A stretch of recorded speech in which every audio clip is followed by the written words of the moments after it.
morning, good afternoon, and good night.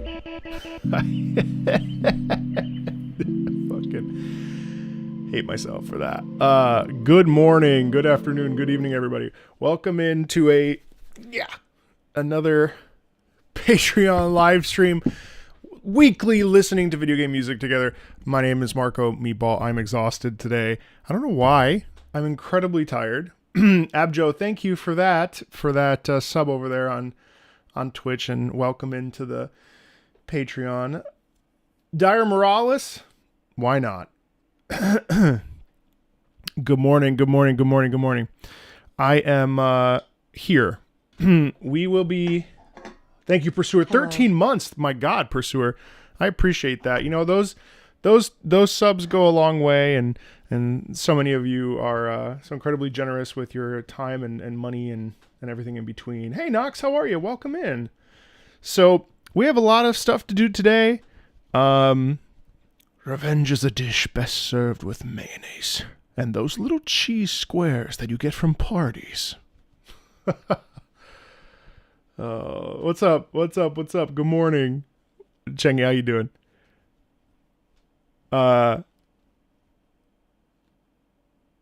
Good to see you. I'm glad you caught the stream.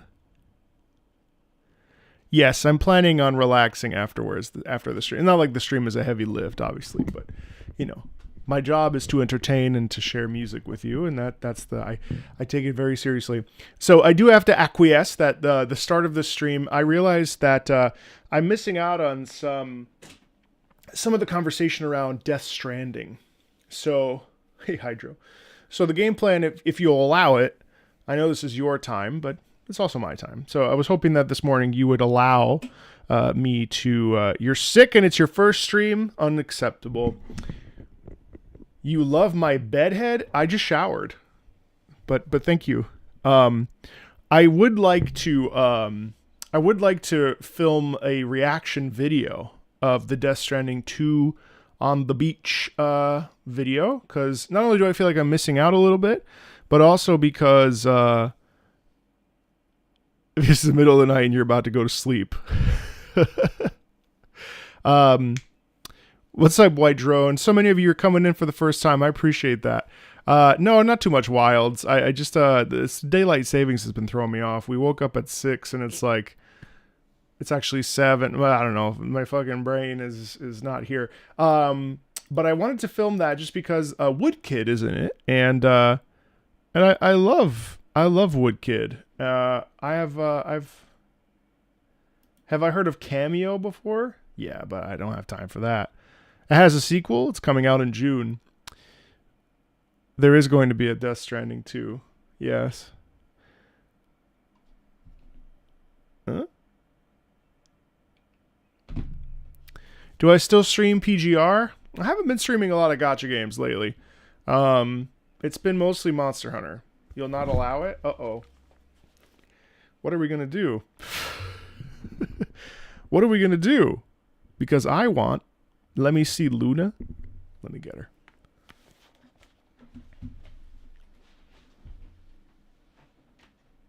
Luna, come. Luna, come here.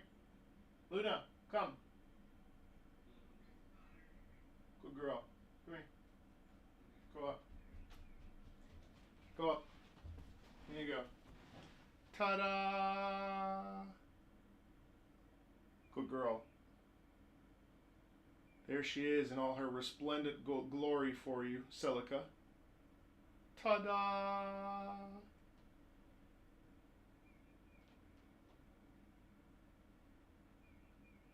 Why are you looking at me like that? What's that look for? Ta-da! Hi. Oh, what's the matter? Can I pick you up and bring you to the chair?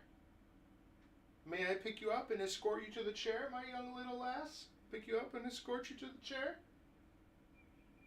There's like 90 people that want to say hi to you. May I? Can you speak? Speak! Good girl! Alright, come here. Yo. Ooh.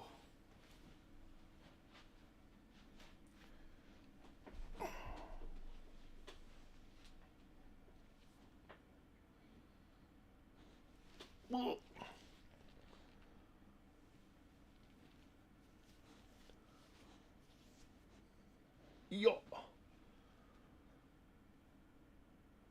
Hello, world. You good? Good morning. Good morning. It's Friday. It's Music Listening Friday, Luna. What's she doing? Is that a gamer? Does she speak Italian? Yeah. Luna.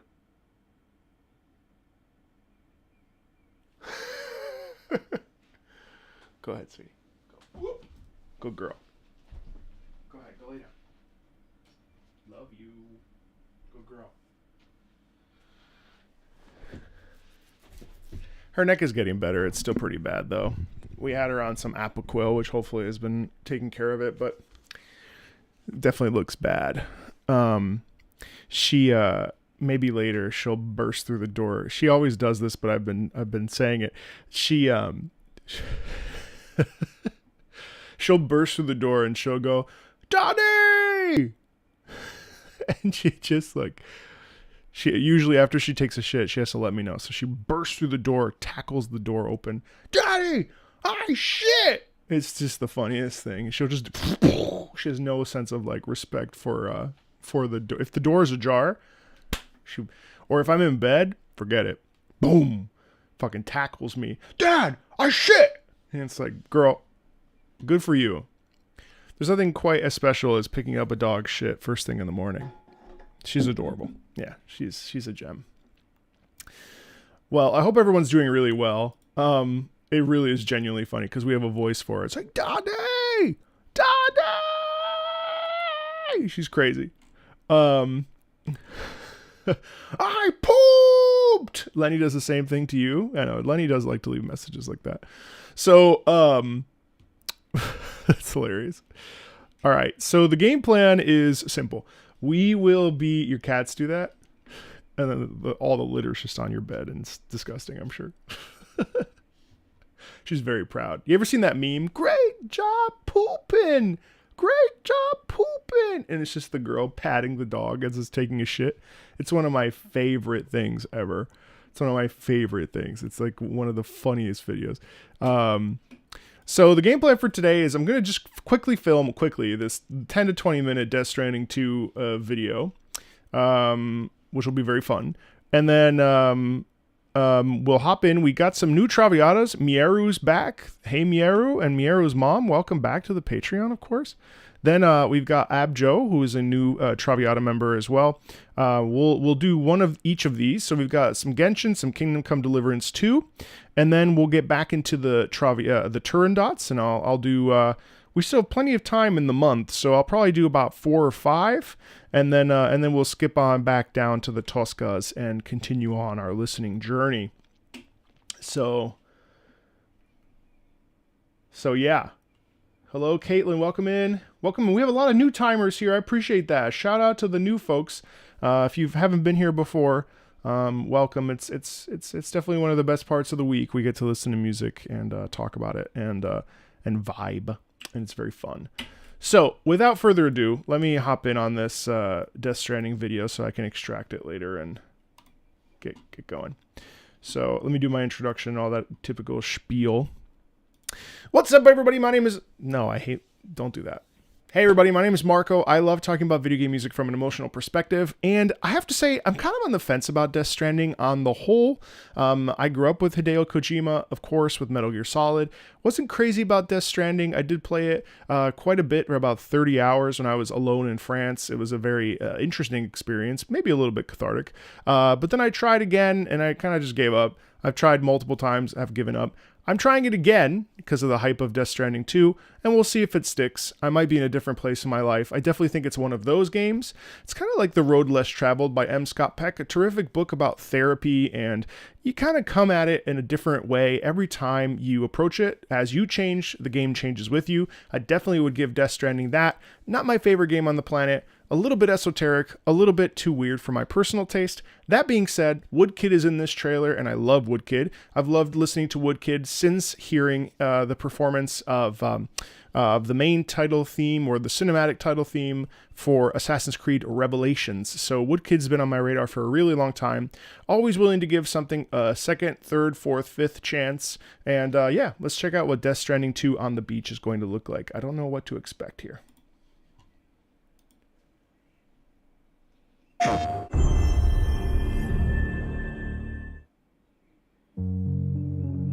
You, sir, are an unrepentant criminal, guilty of illegally entering our country on multiple occasions.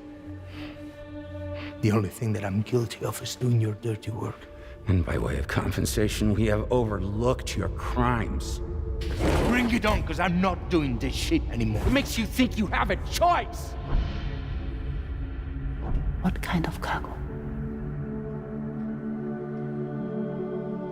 Cargo like brain dead, pregnant women. I find the overtones in this musically. So again, this is a trailer reaction based on the music that I'm hearing. Obviously, I'm also watching it. But one of the things that I find really interesting about the music here is the sense of vastness and the sense of space. We have a real sense of expansion there, with a little bit of a vocal coming in that is very bleak. Now, obviously, the world of Death Stranding is not exactly a welcoming or a joyful environment to be in. That's a fact, right?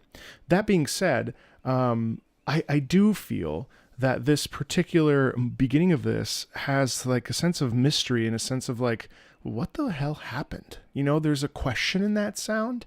And I think that the vastness and the vocals on top really provide a sense of like, what? You know what I mean? Questions. No one would possibly allow that. That's why I have to smuggle them in. They make me bring them over from Mexico. There's a bit of horror in that sound too.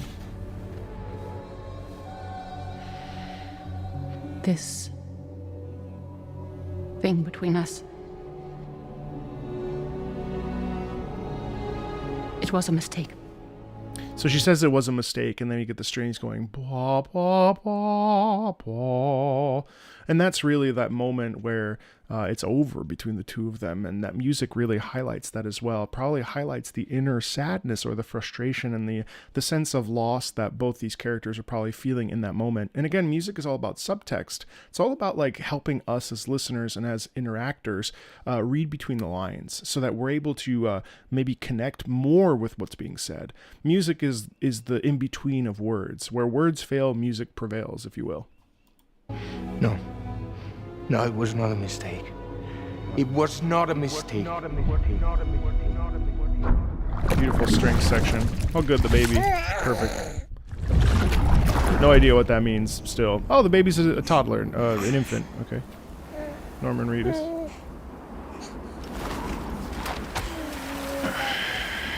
Wow. Actually, I'll give it to Death Stranding. I mean, the landscapes are phenomenal. And I will say that regardless of gameplay experiences and stuff, which again may not be for everybody, I don't think anybody can deny the fact that, stepping into the volcanic black rock of the first game with the bright greens, this is insane. I mean, like, this is actually nuts. Oh, 11 months. Okay. That's the Death Stranding. Servers line the beach.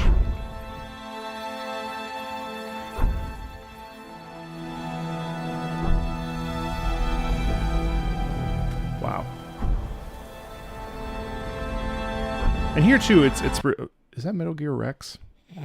Looks like it. The one thing I would say, here we have again more sense of stillness. So it's interesting how when the strings are playing like that, the stillness illustrates the almost unnerving calm of this world. And even though there's lots of terrible things that are happening and humans live underground in bunkers and so on and so forth, there is still life, but that life is very tepid. It's very plain. It's very neutral. It's very straight. There's no like color in it per se. There's no vibrancy. It's just like existing in it because it exists. Life finds a way, and it continues to sort of percolate, right? But it's almost like it's in a lull, a sleep, a daydream, a sense of like almost an unawareness of circumstances. It's very sleepy in that in the way that the strings are playing there. Metal Gear Rex. Oh, okay, so we're fourth wall breaking. Okay.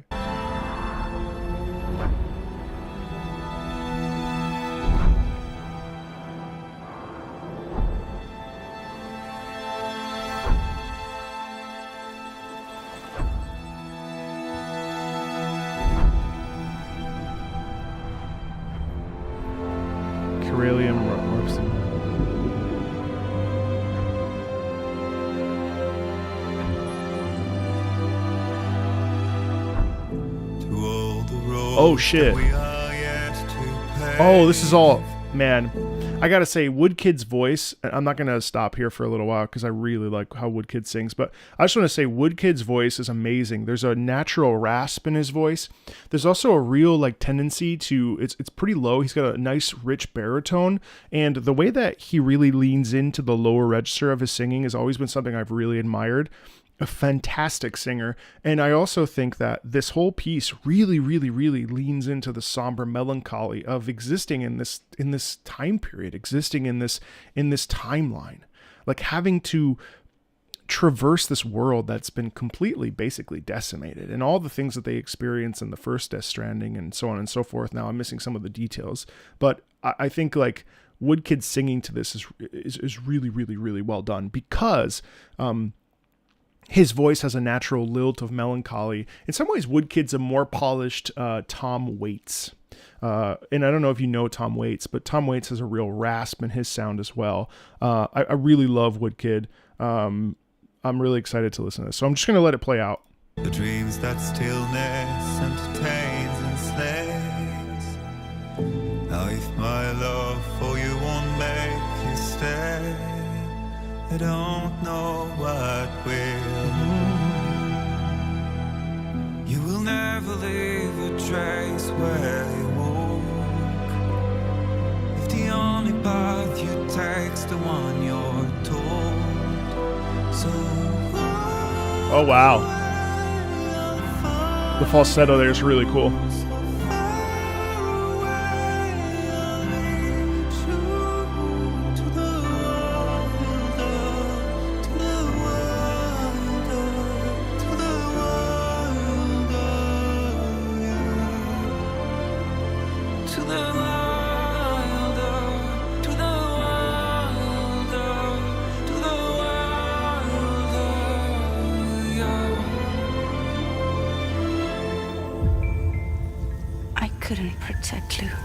Let me stop there. Let me stop there and just say how incredibly beautiful that is. But like, obviously, right? You don't need me to tell you how beautiful that is. But the reason why I think it's so perfect is that it kind of encapsulates Sam Bridges' like sort of journey in the first game, and also the weight of loss, the weight of exhaustion, the weight of like carrying a heavy burden and having to navigate it. And then also, you know, it says to the wilder, straight lines, things like that. And I feel like very easily that is really it's about perseverance through incredible adversity, but it's not the type of perseverance where you feel like you're actually able to rise up against it. It's the perseverance to just exist within it, right? It's not about conquering something. It's not about like becoming a superhero. It's about like an everyday person and like what it means to navigate through the bullshit that we all have to go through day in and day out. It's really sentimental, especially when he goes up into his falsetto. The reason why the falsetto is so effective is because the falsetto is a very naked sound. And it's not even that it sounds necessarily clean or perfect or well done. It's just, it's about the emotion through the voice, right? And that's really the scope of any good singer. That's whether it's opera, classical music, you know, modern pop, this style, like this sort of indie vibe to it. Like it's really about exposing the human condition through voice. And in this particular case, in this particular recording, we're definitely getting that. And it's really interesting how to the wilder, it's as if like having to dig even deeper than where we already are. You know, like having to really bear down and go even further into the burden and carrying that cross even deeper and knowing that the lashings are happening, knowing that the pain is eroding your shoulder when you're carrying that load, knowing that you're scarring yourself, but also not being able to move out of that because it's your burden to bear. And that's a very powerful sound right there. And the stillness still pervades, and we've had that pervading throughout this entire trailer, which is really evocative. I have to say, the environments look really interesting to explore, and that's definitely one of the reasons I think to play Death Stranding, and it's the one thing that's kind of tickling my brain about playing the first one again and starting it over, because while I have my own sort of feelings on whether or not I like the direction that Kojima's gone in, you know, I'm not just gonna like shout blatant praise at it, because it's not really. It's just strange, but it's always been strange. Even in Metal Gear Solid, it was strange. I mean, realistically, it was weird, but it worked. I don't know why that weird was okay with me, but this weird is like, oh, it's esoteric. Maybe it's me. Maybe I've changed. But that being said, you know, I think there is something to say for celebrating artistry and celebrating creative vision, where in an industry that's constantly shutting down and being faced with homogenization, at least we're still trying something and moving it forward at a very, very high AAA level, which, you know, most indie games are also trying to push the thing a little bit as forward as they can, but indie games don't nearly have as much exposure as these games do, you know what I mean? And it's Kojima, so naturally, like, you know, yeah, it's really interesting. I'm curious to see how this will turn out. All right, let's keep listening.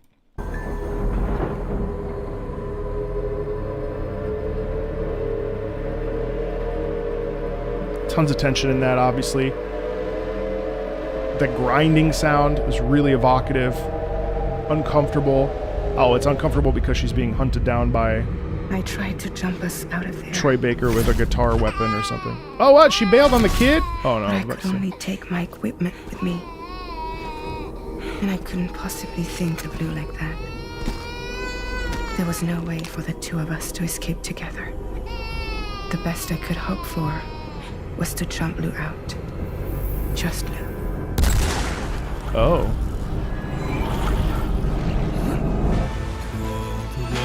That we are meant to break, the part of us that still remains untamed.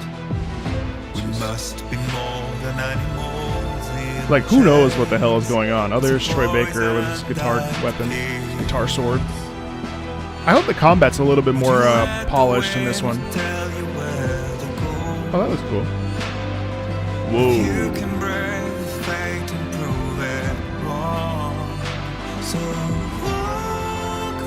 Wow. Jesus.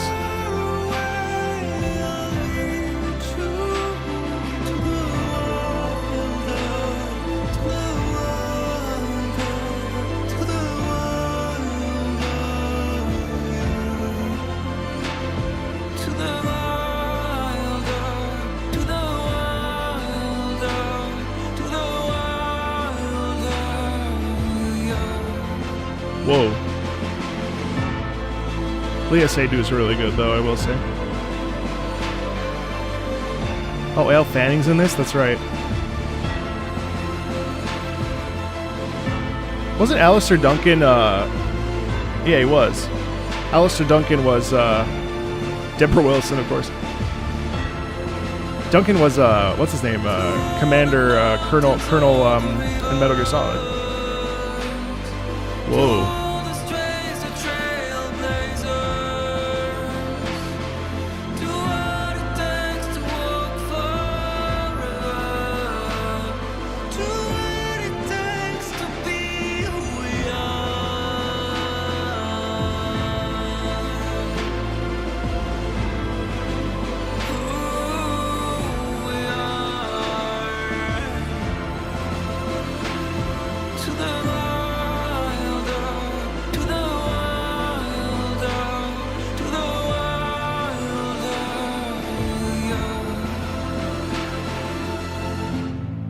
It's obviously such a character-driven piece, which I think could be really good, as long as it makes sense. Wrong. But movie doesn't have Death to can make tear us sense. apart. We'll always be connected. I will say the graphics of this are We crazy. will I saw always this. be with you, no matter what. The fact there's no clipping, their noses You are will actually never, touching. ever be alone. Look at the way that they're, well, that kind of, This time, I'll make a lasting connection with the Lady in Red. The perfect ending humanity deserves. what the fuck? For the sake of the in future, the hentai was that? we must all come together. As a barrier to the bad, and a gateway to the good. All hands, brace for launch.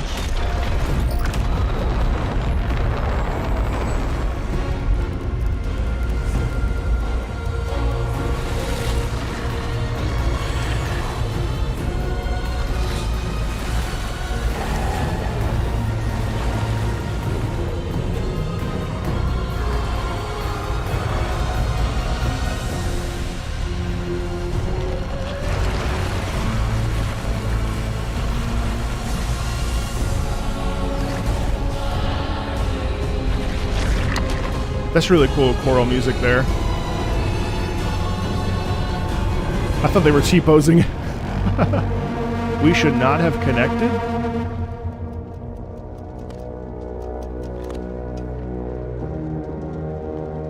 Oh yeah, this is that Metal Gear thing. I saw this.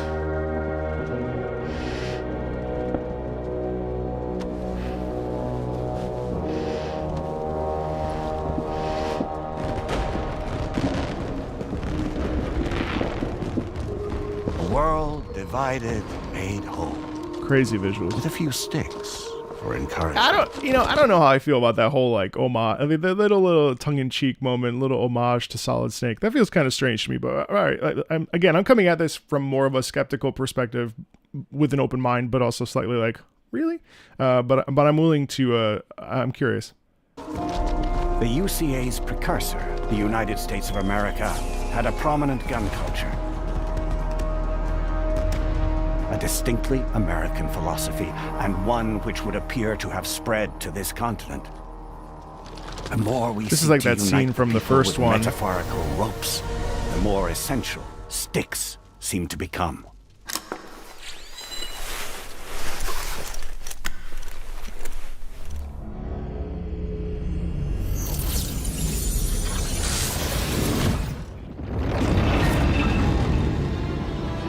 Metal Gear Rex. DHB Magellan. Integrate. It's Metal Gear Rex. It's such a nod. Everyone, hold on tight.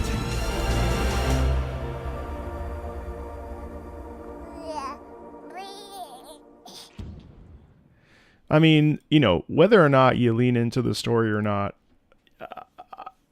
one thing's for sure. The music of Death Stranding is very good. Their low roar, their BB's theme is one of my favorite pieces of video game music, like in my top 20. So I'm, at the very least, even if the story makes absolutely no sense and I don't ever understand it or I never play it, at least I know that the soundtrack is going to provide something of really high value that has its own sense of identity. And I think furthermore, we really can't deny, regardless of whether or not we actually play it or not, it's not a game for everybody. But I think that that's where the beauty of that lies, is that there is a coming together of like, at least we can all unite on the idea that you may absolutely hate this and may think it's terrible and weird and esoteric and it needs an editing or whatever, but it's creative and it's taking risks. And I think for that, it really like can't be understated how important that is for the video game industry on the whole. That Woodkid piece is glorious. And I think again, is leaning into those ideas of what does it mean to really carry the burden, carry the loss, carry grief, carry the things that all of us humans carry, and continue to live through those things. And I think that piece was really glorious. And if that was like the best piece we get in the entire thing, which is not possible because I know that there's a lot more coming that's also very good, then it's a win. You know what I mean? Like, so that's what I'm excited about with Death Stranding coming out this year. Anyway, thanks a ton. I hope you enjoyed that, and I'll talk to you later. Bye. Okay.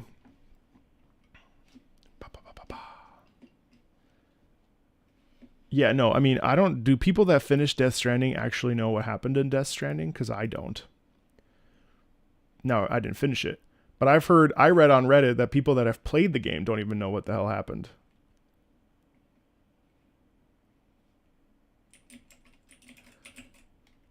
I think I played, how many hours did I play? I think I played about 30. I can't remember if it was 30 or 60, honestly, because I was in France and I was getting ready to leave.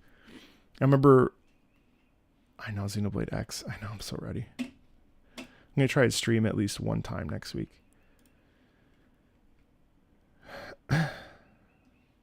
Yeah, the extinction event and bringing things.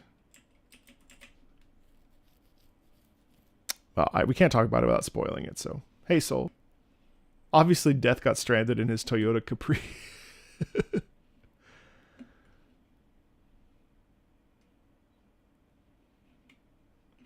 You watch Let's Plays and the story is well convoluted, but so are parts of a lot of stories that try to be mysterious. Yeah.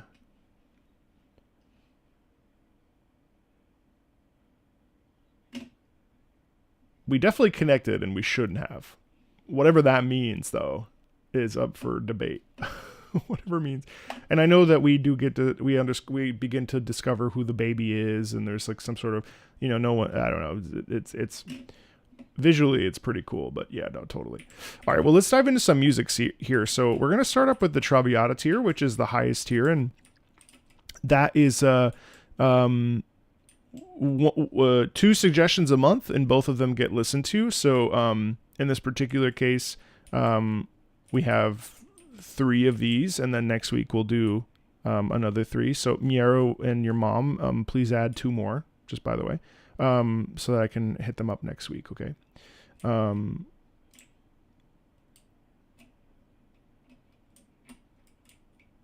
It just kind of stopped. I know that there are pea grenades, and you have to use blood to... I don't think my channel is really the target audience for Death Stranding, though. Admittedly, I don't think that that's... Hey, I'll play it. Whatever. Anyway, all right. We've got 2 Genshin Impact tracks first. Knight's Crown of Flowers. Natlan has 2 new areas added to it. An area which includes 2 new tribes and an ancient ruined city called Okanautlan. I've loved the music from both of these areas since... oh yeah, of course.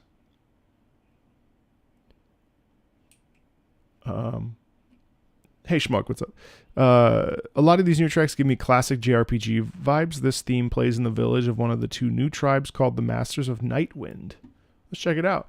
Knight's Crown of Flowers.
Nice.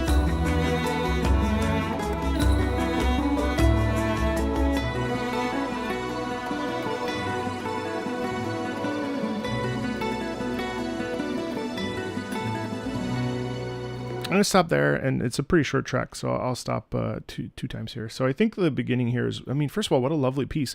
It feels very, very much like a sunrise, doesn't it? It feels very warm and inviting and peaceful and tranquil, and there's a sense of like a storied or a learned place that has been around for years and years and years, and they have a natural flow of how they do things, and there's a real warmth and vibrancy to it. The first, and part of the reason why that I come to that deduction is predominantly the guitar, actually. The acoustic guitar here is playing this pretty much the entire where I stopped, basically, so a whole minute. And it's just so elegant, isn't it? It's very gentle, and I quite like that because it allows you to kind of, it's like perfect morning music. Like it's not the type of music that you listen to before bed where you're like trying to get settled in. It's like, okay, good morning. Let's get started, and I want to just go back really quickly. So that's cool. I mean, like even subtle stuff like this. You hear that? Ba-bria, right? That's just like, again, that's like eyes opening, right?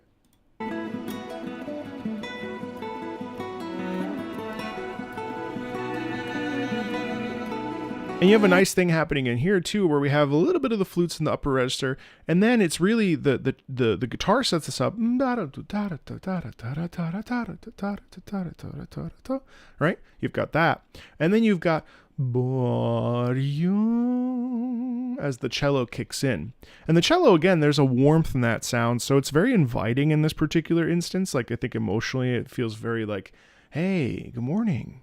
What's up? Here's your coffee. I brought you a pastry. Like, it's very, the cello naturally, like, wakes you up. You know what I mean? Oh, thanks, Bronze. Appreciate that, General Bronze. Thank you. Thanks for watching the videos. It's very warm. And that too, that's like a bird sound. But you know what I mean?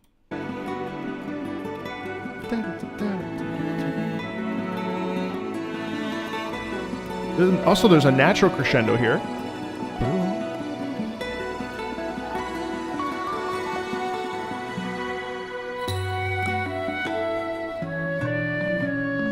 And then the flute takes over too. So you have the guitar in unison with the flute, which is pretty nice. Right?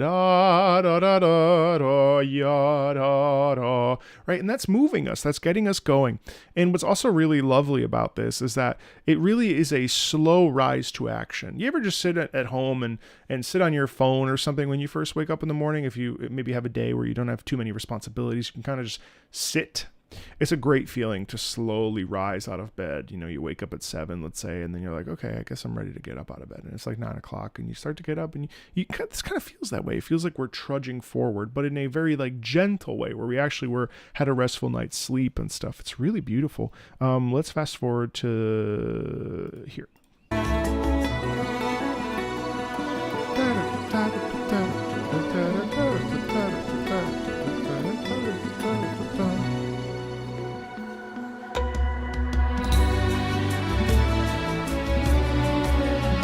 Wow.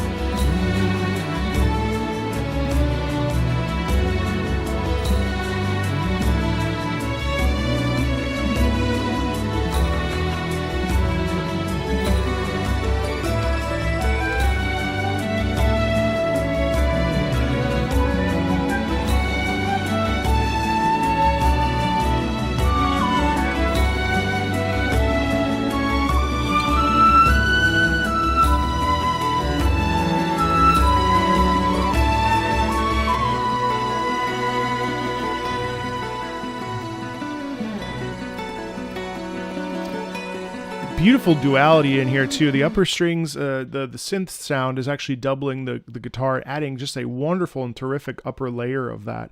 I also feel that the strings, when they kick in, it's really like about exploration and taking an opportunity, and leaning into it and saying, like, today's a good day. I'm going to start this day. I'm going to own this day. And I'm so happy to be alive. There's a really beautiful feeling in that. It's a really terrific piece, isn't it? It's very lovely. It's very rich. There's a lot of really nice, beautiful contours musically, a lot of dynamics and stuff. It's nice. I'm always really happy to revisit. I just did the Lord of Frenzied Flame. No, that's Midra, sorry. Whatever the Lord of Eroded Primal Fire or whatever boss music yesterday for a video. It's lovely. I mean, you know, I haven't played Genshin now in a year plus, and I will never come back, I don't think. But that being said, I think it's really immature if someone's like, well, you know, fuck Genshin, I don't want to listen to the music, or I used to play it and I don't, you know, I think like music doesn't need the game necessarily, and more oftentimes than not, music outlives the game anyway. Look at how many games we play that were around in the 90s, and we don't even like think about the games anymore, but we still listen to the music. Not everybody's playing Chrono Trigger, you know, but the music might actually move somebody to at least listen to the soundtrack. You know, there's so many games coming out right now too. It was actually kind of funny. I had a tweet today actually. Someone was like, "Oh no, you lost out on all the currency for the gacha game," and I was like, I don't play gacha games so that I can make sure I have currency for the next. That's a job. Like, I have one of those. That's why I use my credit card when I want something. I've actually totally disattached the last month from gacha games. It's been an incredible thing. I think that they can be just so complicated. And I think that's why people can be a little bit shitty about music from them, because it's like, well, I don't want to engage with any aspect of them because they're vile or whatever. And I really think that that's I can't tell you how to think or feel, but I think that's sort of a bit ever so slightly misguided. I can understand your reasoning, but there is good music in spite of all of that, and it's this an example of how good it can be. So really, really beautiful.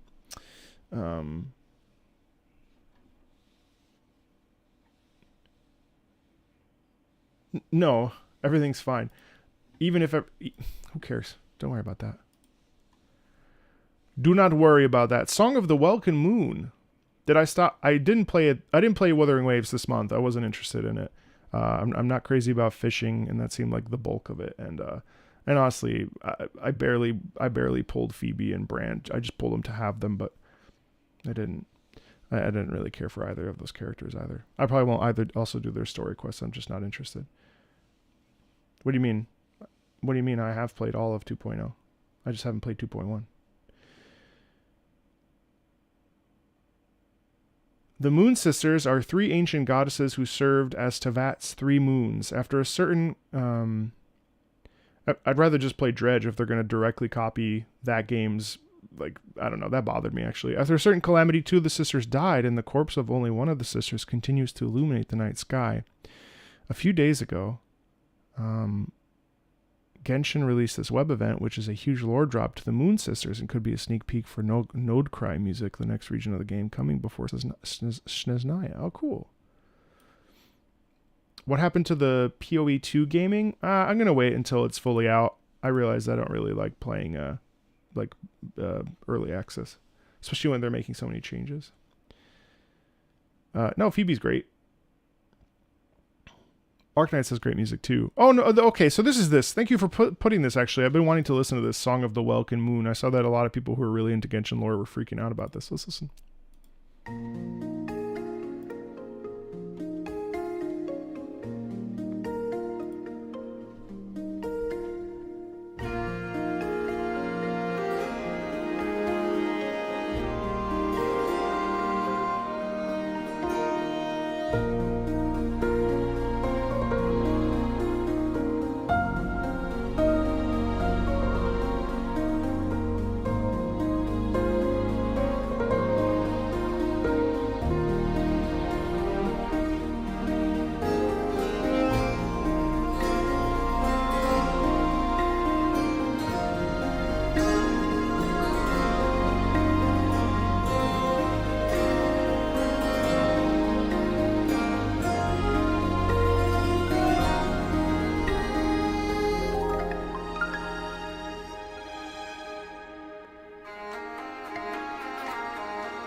Is that hurdy-gurdy?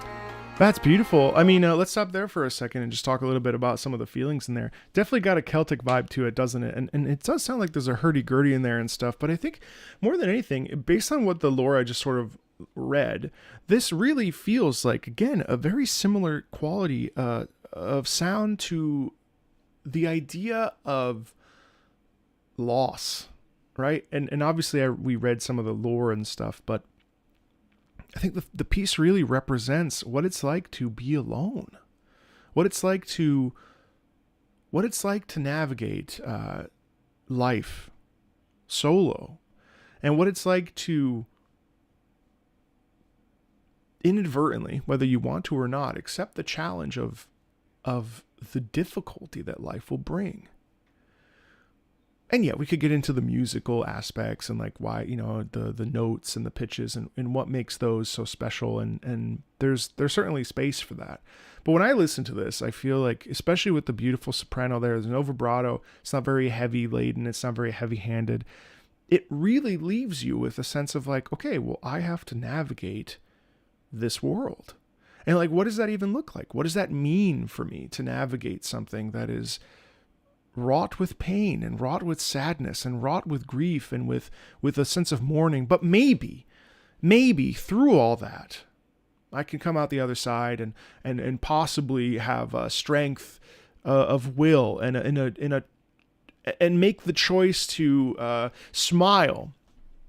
Smile when your heart is breaking. Smile even though you're aching. It's the same thing, just a totally different orchestration of it. It's the same concept.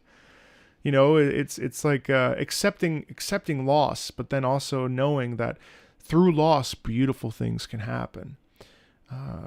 One of the most powerful and shocking and disappointing and beautiful parts of my life, as an example, just to connect this really quickly, is the fact that my dad died 3 years ago. And while I have really, really, really processed so much of that grief, thanks to therapy and grief counseling and what have you, the best parts of my life have actually happened after his death. Now imagine the conundrum that brings to somebody. And that's what this piece kind of sounds like to me. It sounds like, okay, well, look at the good things that can then happen, even though something truly terrible also occurs. And I think that that's the thing in life. You either choose jadedness, anger, frustration, taking it out on others, becoming, deeply burdened and scarred and hurt and hating society, or you choose to, that's the glass half full, or half empty rather, or you say, well, that's terrible. I can't believe I don't have a dad anymore. I can't believe that I'm sick. I can't believe that all these things happen. This fucking sucks. And overcoming that and saying, you know what, even though this is awful, and it is awful, sickness is awful, mental sickness, physical sickness, loss, grief, loss of work, loss of jobs, circumstances that get in our way, when the good old days come to an end and suddenly you're facing down the barrel of something really, really, really heartbreaking. And it is heartbreaking. Life is so heartbreaking, But a piece like this reminds us that there's still possibility. There's still a chance to embrace the mysterious beauty that life can bring, right? Not to pontificate over it too hard, but that's actually what we should be doing. Theory's great. Analysis is great. But pontificating over music and what it makes us feel is actually more meaningful, I think. Because the theory aspects of music feel other. They feel like you need to be XYZ expert in order to feel it. Whereas anybody can do what I just did, sit down and think about why a piece of music makes them feel what they feel. Right? You can do that right now. You don't even need me. Go, unsubscribe. No, don't. But the point is, that's the power of music to me. That's way more interesting than figuring out what the chords are or why the notes ascend or descend or whatever the instruments are. How do all those things come together and produce an emotion? That's crazy powerful to me. How is music able to do that? How do we just pick sounds that work and come together due to theory and due to understanding chord structures and intervals and melody? and bring them together to create something that actually makes us ponder and question the meaning of life. That's magic, bro. That's magic. That's real life miracles. I love this.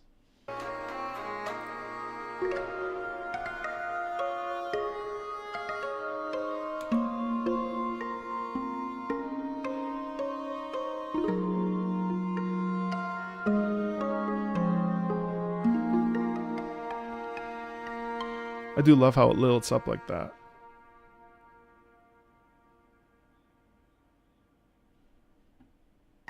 Oh, and that was the loop. Well, all that to say, it's absolutely astoundingly beautiful. Pardon the pontificating, but the stuff is amazing. And music is so powerful, and it's terrific. I mean, that piece is terrifically deep. It's very simple, and yet incredibly deep. And that's the stuff that really should be absolutely celebrated and embraced. And yeah, I hope you enjoyed that as much as I did. I really enjoyed that.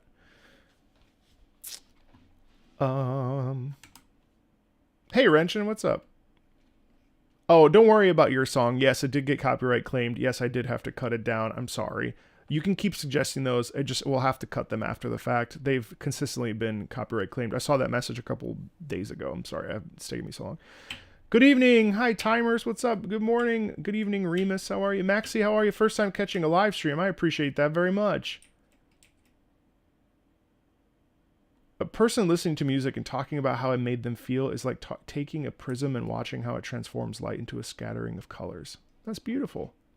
Isn't that true? Very true. I think music is really incredible because music, regardless of, I filmed a brief video about this yesterday, and I don't know if we'll end up even posting it, but I was like, what is video game music? You know, is the video game identity really the musical video game identity, the 16-bit chiptune sound? Is it this? Is it orchestral? In some ways, as the technology has advanced, we've actually gone back in time. And so maybe the apex of video game music is actually the chiptune era, when it had its most distinct sound. You know? What's up, Ari? You were watching some of my Monster Hunter Wilds vids? Man, I have a really good one that we just got cooked. We just cooked up a video review about why this game, Wilds, has reinvigorated my love for gaming. Really, I'm so excited to post it. I'm telling you, the Monster Hunter experience has been so monumental for me. It's really, really reignited my feeling of joy when playing games and my sense of wonderment. I not that I'd lost it, but Wilds really, the grind in Wilds and the gameplay really reinvigorated the idea that I'm a gamer and what that even means to me. And it's been such a joyful experience to dive back into that. And it's one of those things where, like, I always want streams to be populated and have people here and engaging with me and conversating. And I want, the most amount of views possible. And it would be unreasonable to think I wouldn't, right? But Wilds was amazing because I didn't care if there were 2 people there or 100 people there. All I cared about was playing the game. And I had sort of lost my way there a little bit with that. And it was such a treat to step back into like the Monster Hunter, it's not now. I think they're probably one of my top 10 games because they're just so rewarding. But it was nice to step back in and be like, wow, yeah, I get it. I get why this works. And it was really, really cool. What's up, buddy? Yeah. It's too expensive for you? Well, right now you can get Monster Hunter Rise. It's on sale, and Sunbreak. They're terrific games. So thank you, Miero and Miero's mom. We'll probably extract Song of the Welkin Moon for a video here. I'll do that later today. So, Abjo, welcome in. Trotti. This guy sounds Italian. Trottinetto. I think we're going to take a look at the Agnus Dei, which I think is the piece. This is from Kingdom Come Deliverance 2, which has a beautiful classical soundtrack. I really haven't spent much time with it. Kingdom Come Deliverance 2, I cannot play without mods. And I both love and appreciate it, much like Death Stranding. I love and appreciate it for what it is and what it tries to deliver. I think it's such a wonderfully fresh, powerful experience. Part of my problem is that I really like games. And this game feels like real life. And I on the one hand, I love it because of the like role playing element of playing as Henry and experiencing. I also am a huge virtual tourism person. So like traveling around Bohemia on a horse, terrific. Like nothing better. Do I prefer something like Red Dead 2 that feels more gamey in its like actions and like the way that it functions? Yes. So I don't want to say like I don't enjoy Kingdom Come Deliverance, because I do, but I also don't really envision myself playing it anymore because it feels a little bit too real. I don't know if that makes sense, but that's just my own personal take on it. That said, killer game. And if anybody's even remotely interested in Kingdom Come Deliverance 2, I highly recommend it to you. What's up? So let's check out Agnus Dei, which I'm pretty sure. Don't know how far you've gotten in your playthrough.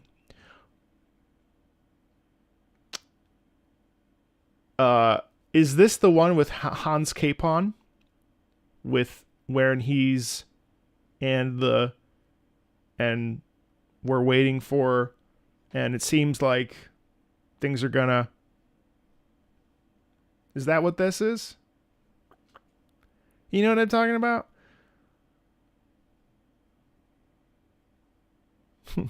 Don't know how far you got into play if they're trying to keep things vague. Oh, it's near the end of the game. Oh, shit. Okay.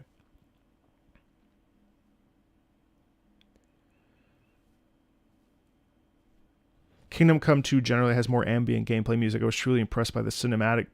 Plays during a tragic moment in the story where one of your comrades is left behind. Wow. Okay, cool. What I would tell you is I know this is sacrilegious. Do you know that I actually turned off the ambient music? Because Kingdom Come Deliverance 2 is so rooted in reality that the ambient music that played when you're out in the field actually was a distraction. Very odd. I have never done that. But the sound design is so incredibly realistic that it actually, ambient music while wandering around, took away from it. And I've never done that before. And I was like, wow, this is so meaningful, because then when the cinematics play, like we're about to listen to, I was so much more intrigued because the music really served the purpose of delivering the emotional stakes, right? But yeah, I turned the ambient sound off. I turned the music off. Crazy. I've never done that before. All right, let's check out Agnus Dei, Lamb of God.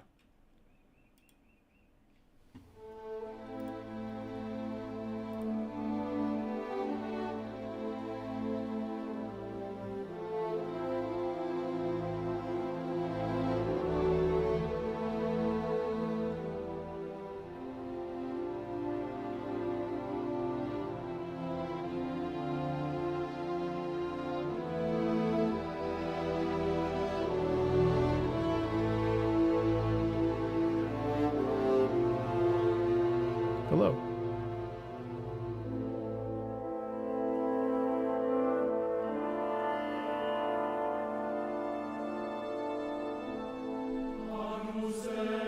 Wow.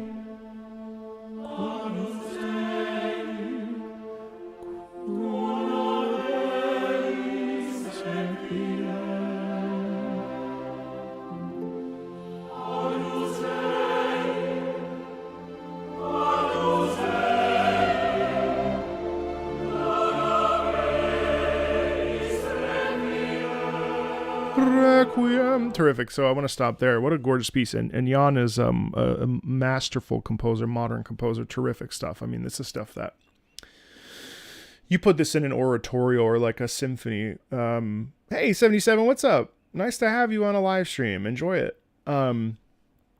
You put this in a symphony hall or an oratorio concert with like Bach or anybody else. Just terrific. And Agnus Dei, you know, Lamb of God, you take away the sin of the world, have mercy on us, is such a powerful sentiment to say in a tragic moment. And realistically, the mood here, it doesn't take a rocket scientist to recognize how bleak it is, isn't it? It's really, it's the way that, for me, the way that I really perceive the loss here is the, Agnus Dei, There's like a heft. There's a constant feeling of going back down to the root, to the ground. And in this moment, it feels like it's a defeat. There's it's slipping through the fingers. And there's really nothing that can be done, can there? Agnus Dei, Requiem. You know, there's just loss. There's just loss. And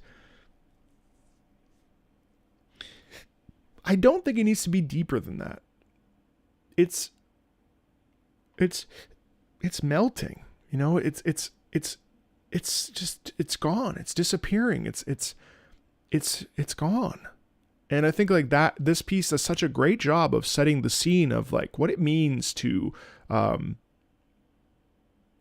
slip through the fingers and release and give up or give in.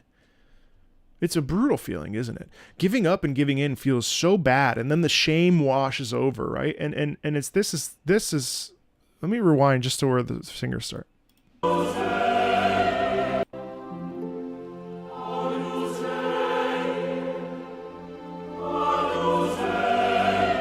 It's very cool. So he goes, Agnus Dei, Agnus Dei.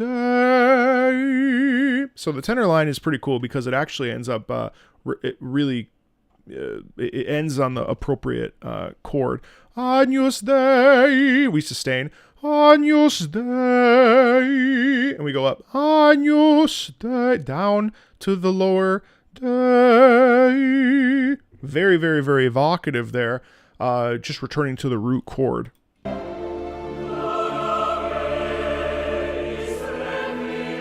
And there too, there's a little bit of dissonance. Dona eis requiem. You hear how requiem, you know, that Dona eis requiem. From the vocals, you hear the sense of exasperation, the sense of like, shit, you know, that's the sound quality that comes through.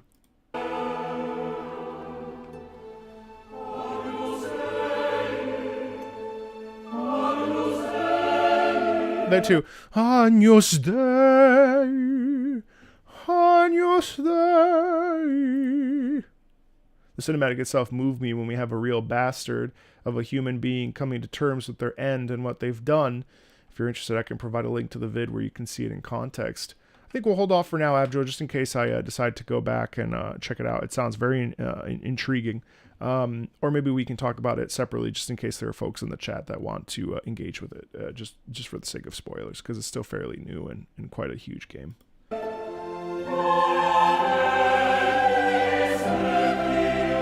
But that's terrific too.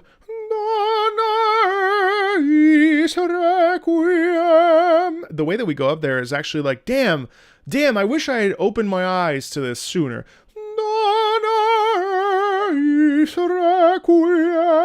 Right? Don't you hear that? Dona, starting up from the upper register is probably like a high G. Dona is. We go down. Dona is requiem. And we go up and then we go down and we resolve. Requiem, requiem. And it's saying like, shoot, what have I been doing? What have I done with my life? You know, that's the realization. What a mistake, you know?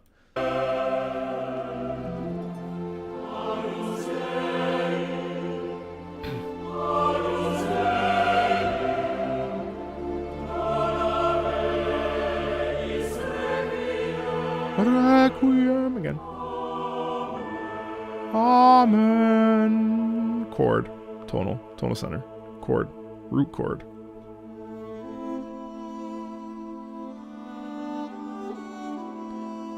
It's really a prayer of death. I mean, it's the prayer of the end, you know? Ya-da-da. So impactful there. Very simple. Very pulled back playing. Ya-da-da. Tonal center again. Final chord.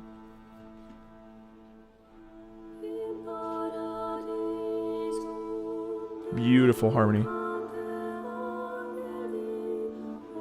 Dying off vocals.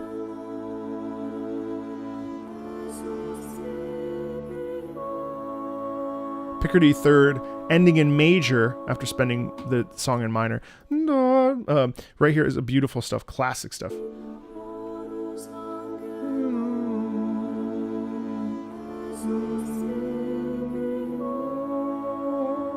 Da da yada bo, ending in major, symbolizes that we go to heaven, you know?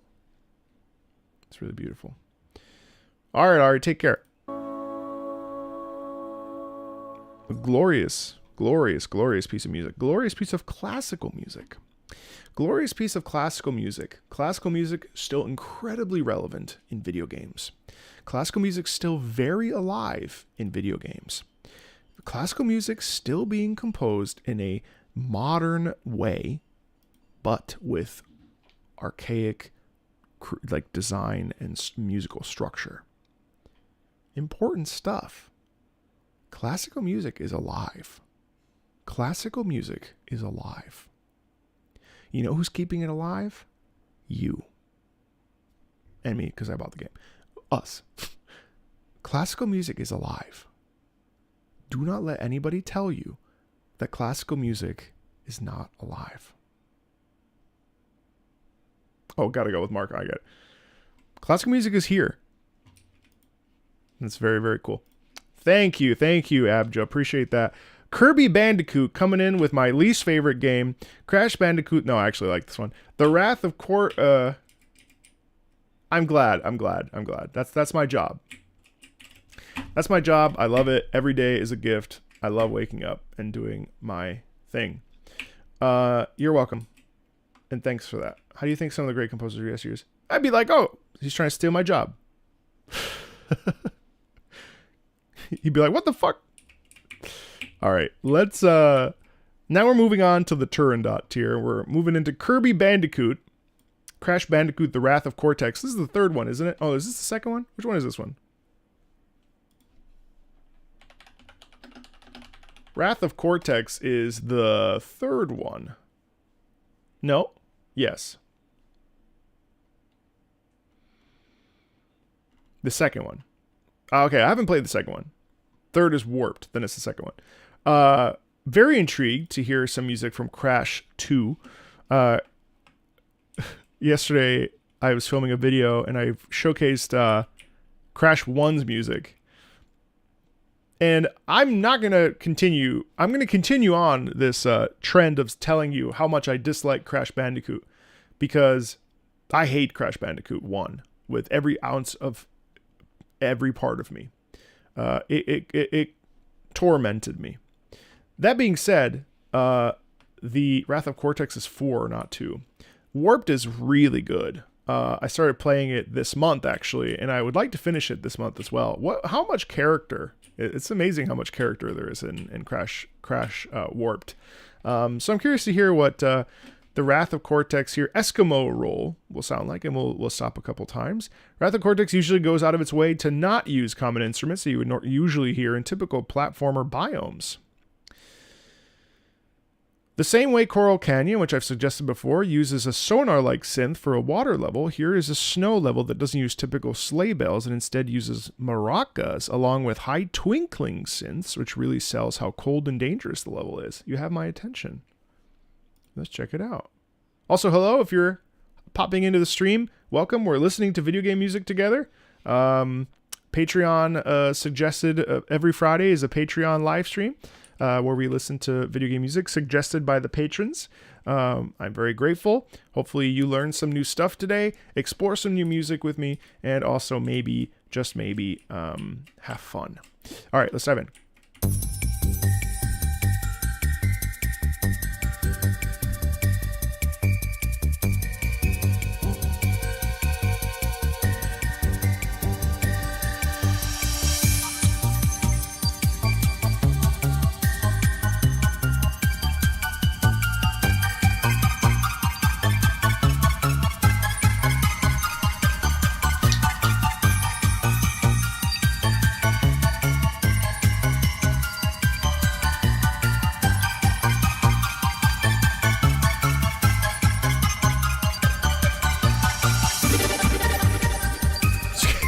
Scare me. Yeah, so I want to stop there really quickly and mention that you're absolutely right, Kirby.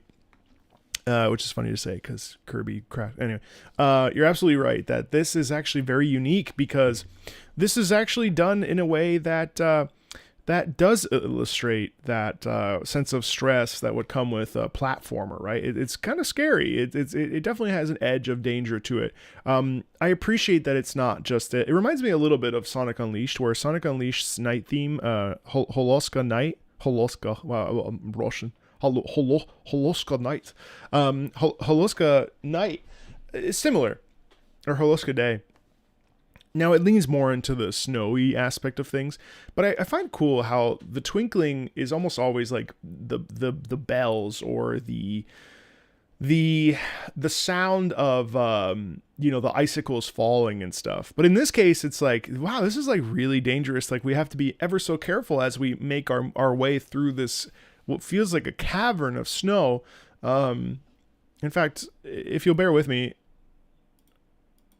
Eskimo roll Crash Bandicoot. I'm just curious.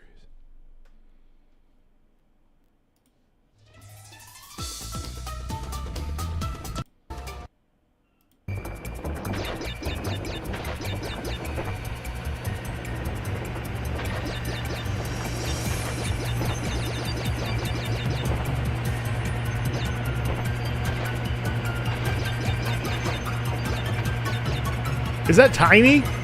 Why is Tiny there blocking the way? What an asshole. Move, Tiny. Oh, this would trigger me so bad, bro. Oh my god, Tiny.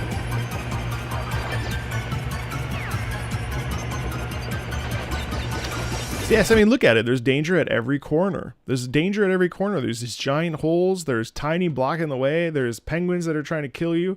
There's and you're kind of stuck in this gyroscopy thing. And it's insane how it has a sense of urgency to it, which is really kind of surprising. Most snowy themes are very chill, obviously, and you mentioned that in your comment. It's very chill, and here though, it's like you turn the corner, you miss input slightly to the left, and boom, you just hit.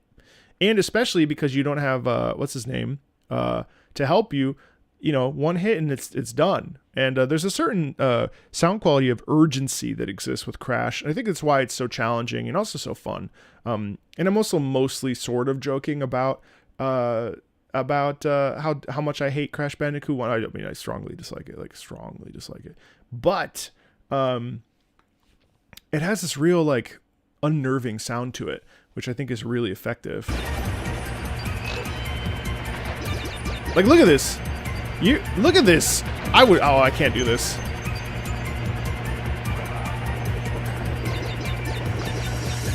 Oh, hell no. Now that I'm looking at the footage too, forgive me for looking at the footage. I don't normally do it this way, but like, look at this. So we have this machinery here, and it's almost like the synthetic sound that comes across. This is that synthetic thing,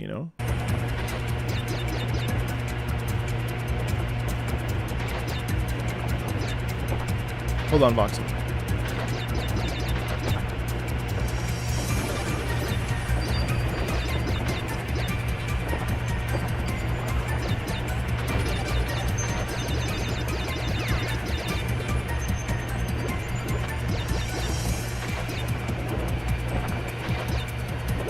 There's so much danger throughout this entire track, which really makes sense for how it sounds.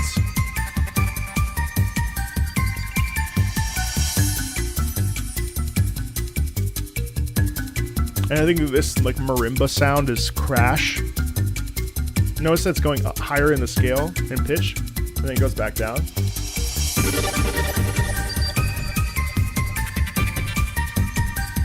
It's very tense. It's very tension laden, which makes sense. And after watching that level, like, it's pretty cool. Thank you for sharing that. Hope you didn't mind featuring the video there.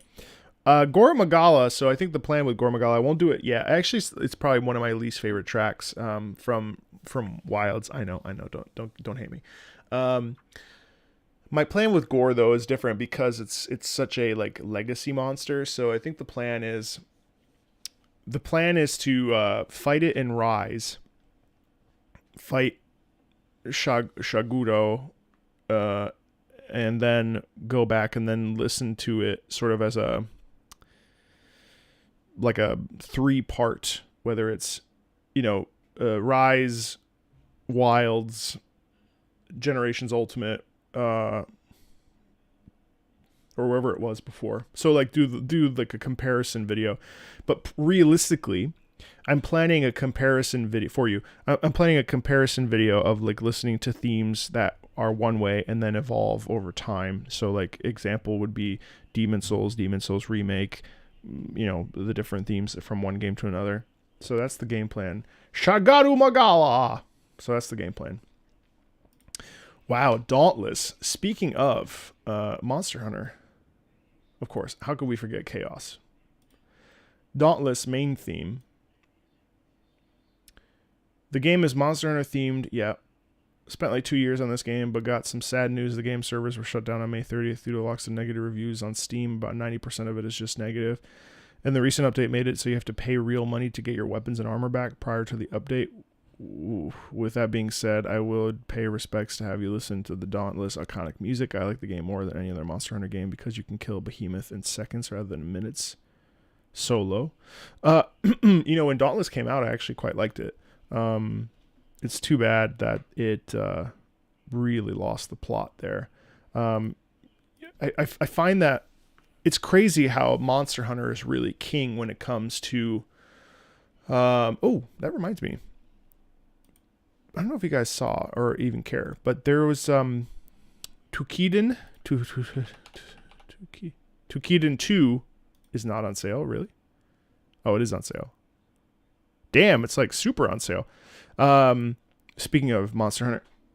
Oh yeah, it's super on sale. Well, don't mind if I do. Between God Eater, Tsukihime,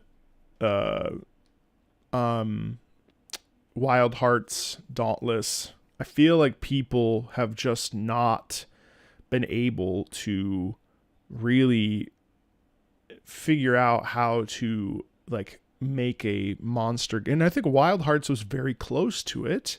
But EA is EA, and they were like, oh, well, we can't let that just grow, so fuck that. So it was kind of just abandoned in the state that it's in. But yeah, it's pretty interesting. Dauntless was very close. So I'm curious to hear. This is the main theme? Oh, yeah, I've heard this, I think.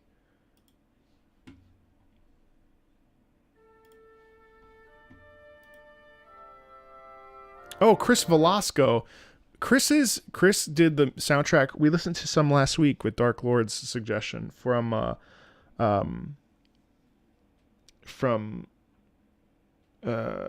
what's it called? Lords of the Fallen. Chris also worked on the Bloodborne soundtrack, and yeah, cool, good music, good composer.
Yeah, what a lovely theme. I didn't want to stop because it was just so much fun. So, you know what's cool about that is that it deviates from the tried and true proof of a hero concept that we get with like something like Monster Hunter. So it really deviates from the standard, like, now it does lean into that, but it actually leans in more into the stress of the situation rather than being like, we're a hunter, we're going to hunt. It's much more like wow, this is like incredibly serious, right?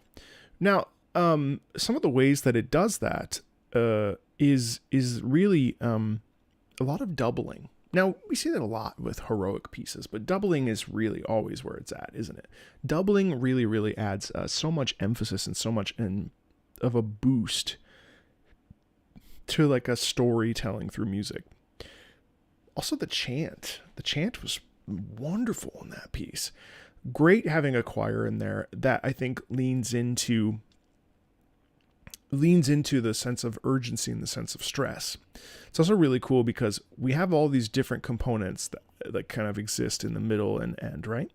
In the middle, at the beginning and the middle. And then at the end, what we end up getting is we combine all of those things and we get this epic sense of string push. And everything kind of comes together. If you noticed at the very end, everything comes together and it's this glorious unison, like hurrah kind of sound, almost piratey. Personally, I felt like the middle end were the highlights for me. The beginning parts were a little bit kind of like generic orchestral music, like it kind of built up. But again, it was like the sunrise and whatever. It's not to say I didn't like it, but it really wasn't until the middle with the choral part where we had a lot of trumpets and a lot of orchestral syncing up that really, I think, like really delivered on it. And then by the end, it was just really beautiful. And it felt like a really powerful journey of like rising up and saying, you know what, I've got a job to do and I'm going to do it. And then I was also reminiscing because honestly, like I played it for probably about 3-4 months back when it came out. And, especially that owl bear bird thing. I loved fighting that thing. There was also the pig. I fought the pig a lot. And it just seemed like it really knew where it wanted to go. So, pour one out for Dauntless. That's that Embermania, which is super sad. It's a bummer. Unrelated, but Marco or chat, how would you rate the Death Stranding OST? My friend wants me to go to an orchestra for it next year. Oh, you totally should. Why not? That sounds really fun. Especially if they play, they won't play BB's theme, but I only remember the vocal themes from Death Stranding. How much is Wild Hearts right now? Out of curiosity. Not that I'm even going to be able to play it, because... Wait, don't I have I think I have a copy of this. Oh, it's $10 right now? Damn, they still sell this thing for... They still sell it for $70? Fuckers. That's so dumb. It's $13 right now. Yeah, why not? Jesus, EA. Yeah, Wild Hearts is dead, but I mean, you can still fight like the monsters and stuff. No, don't get stuck into the sale. Hold on. All right, let's...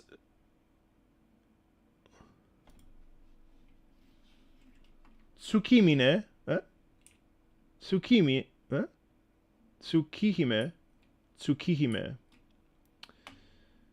Tsukihime, a piece of blue glass moon, mystic eyes awakening, Momo. Okay, Momo, what you got for me?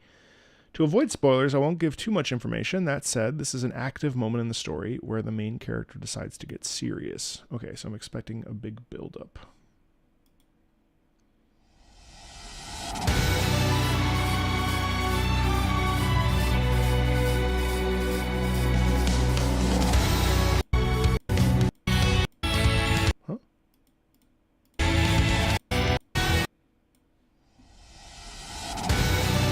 Can you hear that? I can't hear that.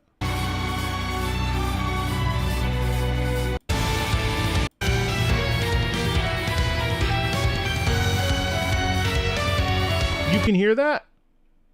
Uh-oh. That's not good. Oh, I'm an idiot. It's because my my gain is all the way up. My bad. It's my fault. Sorry.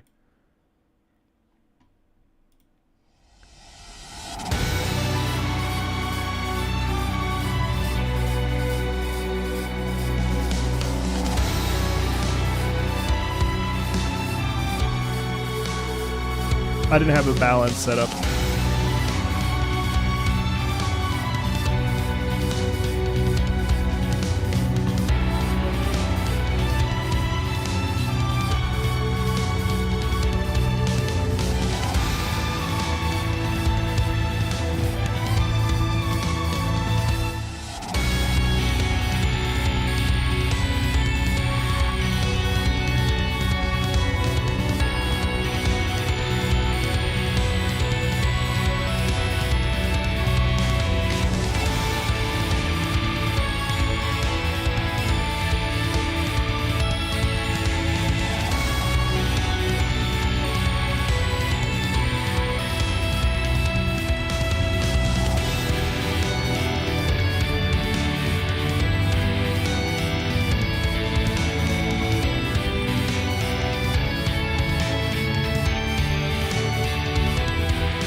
That's interesting. I'm gonna stop there. I'm gonna stop 2 times in this piece. So I find 3 times. What I find really interesting is that we have actually already like a natural build up here, but it actually starts with a pretty significant impetus there, and it feels really like it's about that idea of getting serious or about turning the page or beginning anew or really doubling down on something.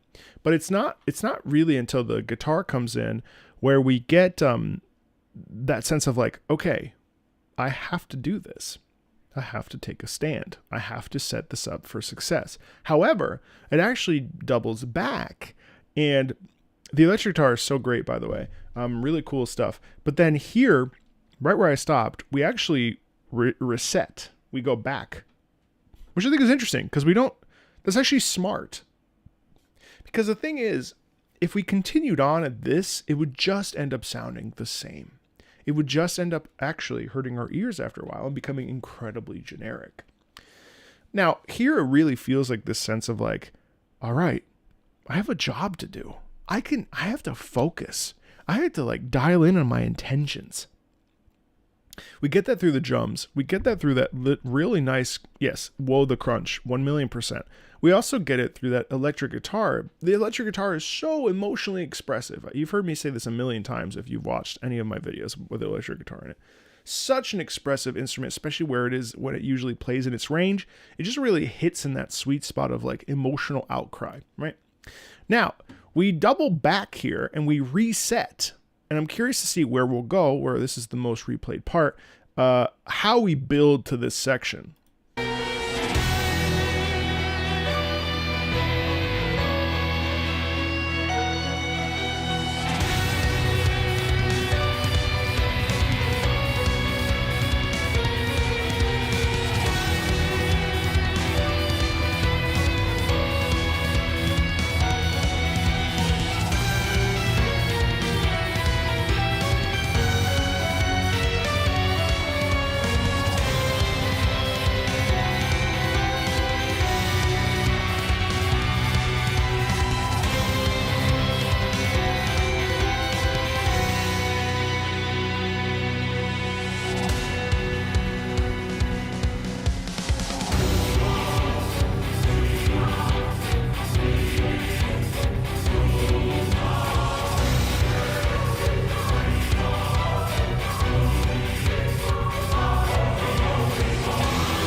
Yeah. I like that a lot. This string section is absolutely glorious. It's really like, okay, how do I take everything that's led me to here and how do I allow myself to say, you know what? Enough is enough. I am going to climb out of this hellhole that I've been living in, break free of my chains in this particular image, and just rise up above it and not let myself be buried by other people's needs or responsibilities or wants or desires of me. I am an independent person, and this is how I function, and this is how I will succeed for the future of my life. That's the string section there especially really hits home. Now, who knows if that's true? You know, if you've played the game. I don't. But, and I think like it's actually really funny. I had a comment yesterday that was like, I disagree. Blah, blah, blah, blah, blah, blah. I'm like, disagree all you want, bro. We're not, you're allowed. Like, music speaks to you in a different way than it speaks to me. Interpretation is this. Emotion is this. We all live in different places. You know what I mean? There's so many, you know, tons of variables. And emotionally, we need to at least be able to be like, you know what, this is how I feel about the piece of music. That's what it means to me. You know what I mean? It's cool. I wish I could, Voxel. I wish I could. It's not like I'm how do I say this to you? The barrier to entry being financial is not from a place of greed or a place of selfishness or a place of not wanting to acquiesce or like be open to other people's suggestions. Of course. But with my time has to be delegated in a specific way where I can't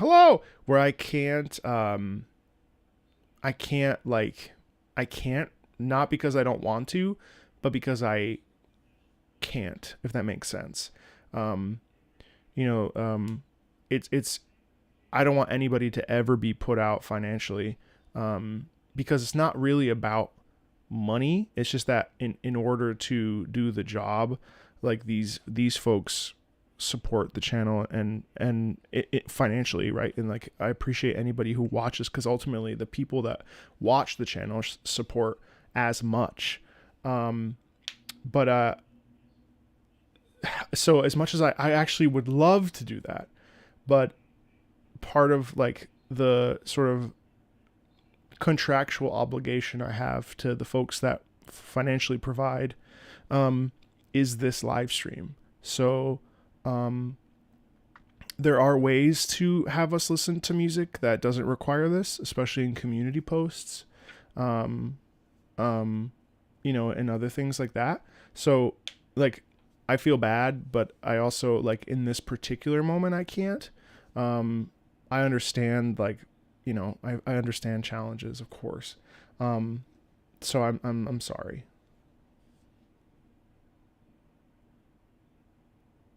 No,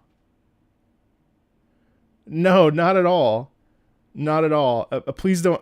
There's no pity. That makes it sound like it's even worse. But I want you to understand where I'm coming from, because I don't want people to like then go on Reddit and be like, because I've seen it. Well, the only times he listens to music is when people pay money, and it's like, no, it's just that I don't have enough time in the day. You know what I mean? So it didn't come off as trying to make me feel bad at all. I totally appreciate the enthusiasm, and I really wish I could, actually. What's up, Gucci? Yeah, we just listened to it earlier, actually, if you want to rewind. It's like after Death Stranding and after the Natlan piece. I'll upload it as a separate video. What's up, Chris? How you doing? And I appreciate everyone who's here who's not a patron. That's really important to me.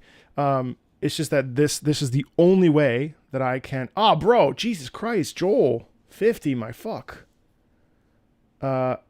Have I heard the game Hylix? Yes, I have the weird game music coming out soon with the composer Chuck. He's a buddy. Yeah. Thanks, Joel. All right, let's keep going.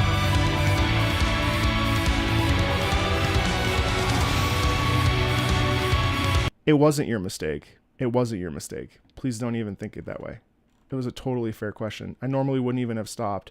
I just saw it, and my heart, like, I just so much wanted to talk about it with you, because I don't want people to feel put out, and I hope you don't. That's really, like, that's more what it is for me. So I wasn't singling you out or anything weird at all. So so please don't worry about it at all. Yeah, the first thing we watched today was the DS2 track.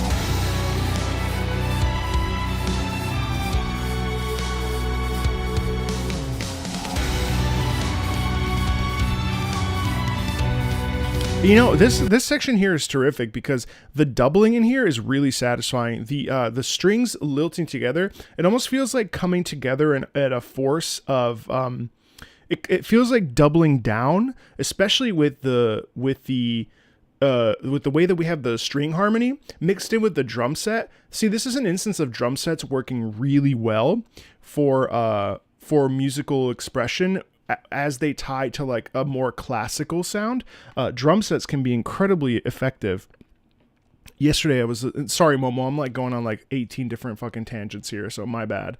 I was listening to the Lord of Frenzy, no, what's it called? The Lord of whatever, the Nautilon boss theme yesterday as I was getting ready to edit it. We're getting ready to edit it for a video. And the drum set in that particular piece really threw me off, and I really didn't like it at first, for the first like 5 minutes of it, because it felt like it clashed with the pre-part that was all very choral and very classical in its nature. Whereas here, it's interesting. It eventually like found its way, and actually the back half of it was actually awesome with the drum set. So like it found its path, and I really liked that. But what I like about this, it just reminded me of it, Momo. What I really like about this is that the drum set's actually boosting the intensity. You know what I mean? And I really like that. Why do people play Euro Truck Simulator? Can I, what? Wouldn't it be better to just go be a truck driver? Just kidding. I'm just kidding. One of my best friends exclusively plays Euro Truck Simulator. It helps him relax. It's a joke, but it's just so funny. I love David Lynn. What a nice guy.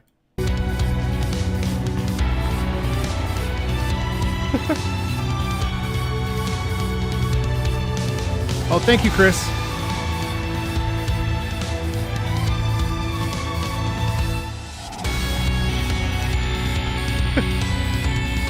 I'm just kidding. I was kidding.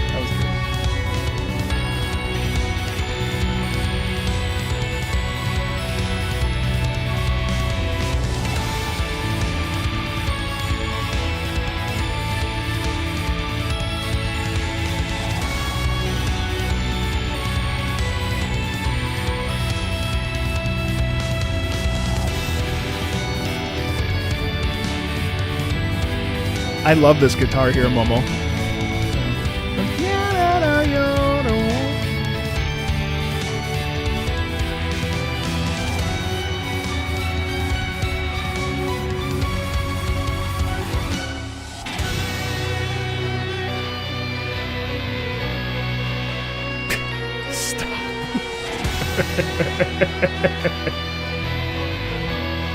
Why do you think people like Japanese game music so much?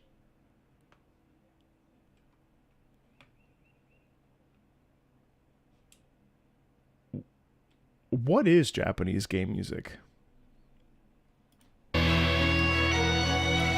Is it different from Western game music? Let me ask you a question.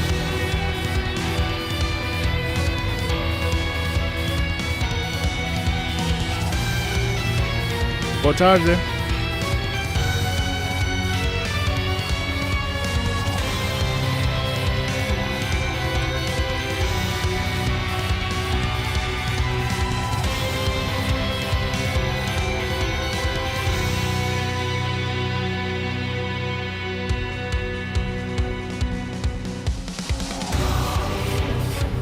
What the fuck?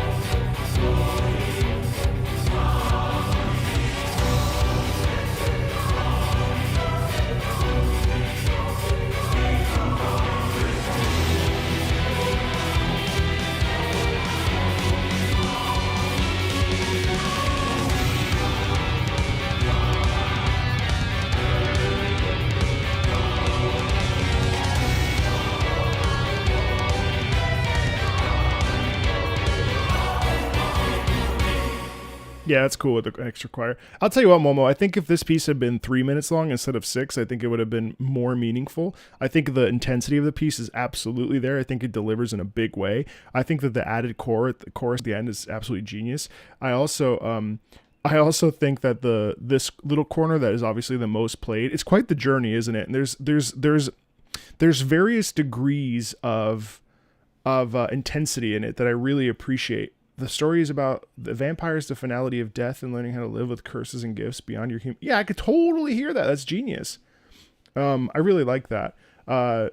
It's just a great little piece of music. Thank you. Wait, so my patrons, by the way, the feedback chart is still up if you want to drop some feedback for me. So in ways that I can improve the channel at my 360-degree view.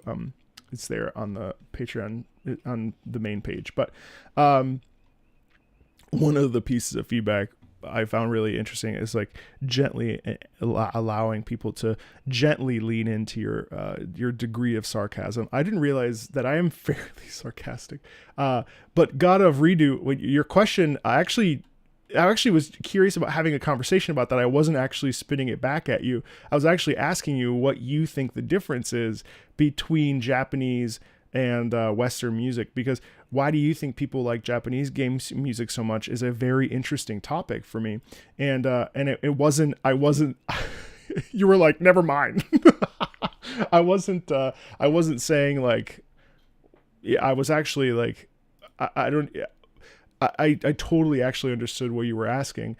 One of the most hilarious things to me is the fact that no, I think sarcasm is very, not everybody understands sarcasm. We all have different wavelengths of how to, I totally get it, but like not everybody understand, like there's a thread, and I don't usually smile when I'm sarcastic. I usually keep my shit very low to the ground.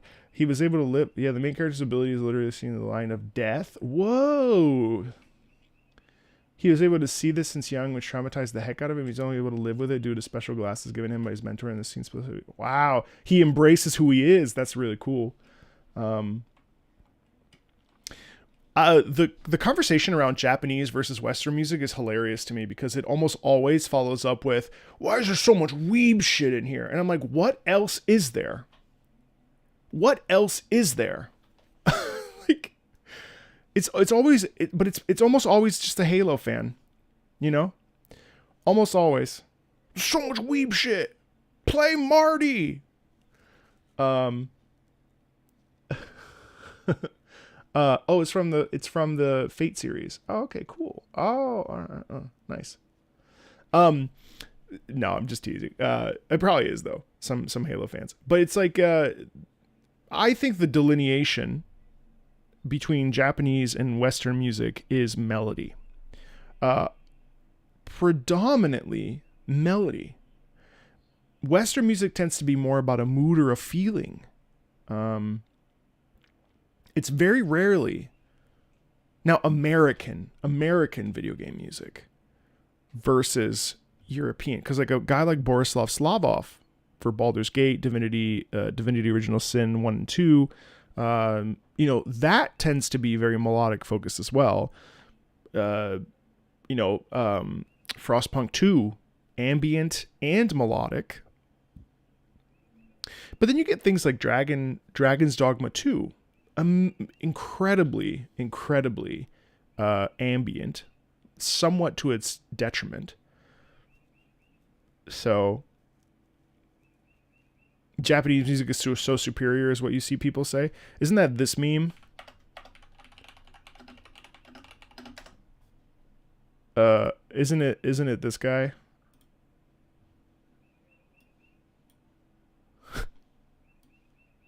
Yeah, isn't that just fuck? Isn't that just this? Isn't that just this guy?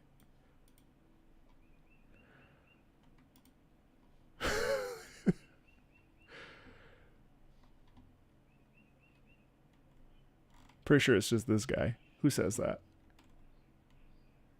Japanese music is so superior. If you listen to dubs, there's something wrong with you. Oh man. Well, anyway, I hope that that God of Redo is still here and hasn't. We'll do Safi. Yes, I owe you a Safi. I'm sorry. Remind me in a couple tracks. Well, there you are. No, you made complete sense.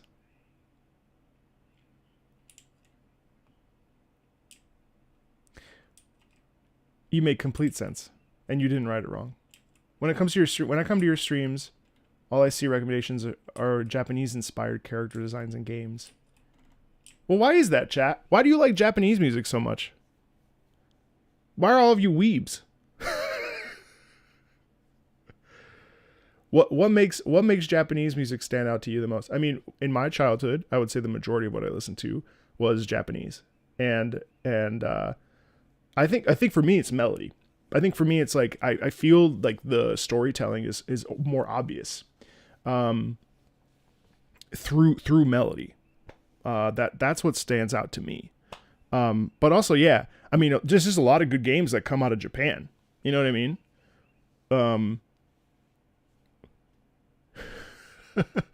Yeah, I know. I haven't updated that channel in like 2 months. I provided like 15 tracks on there. I'll get back to it, just not for a while. Chrono Trigger. Can you believe Chrono Trigger just celebrated 30 years? A lot of you found me through Genshin. That's true. Your other job?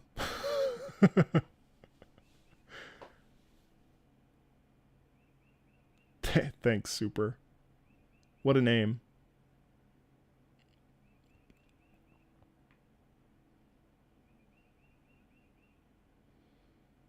Not complaining, me likey.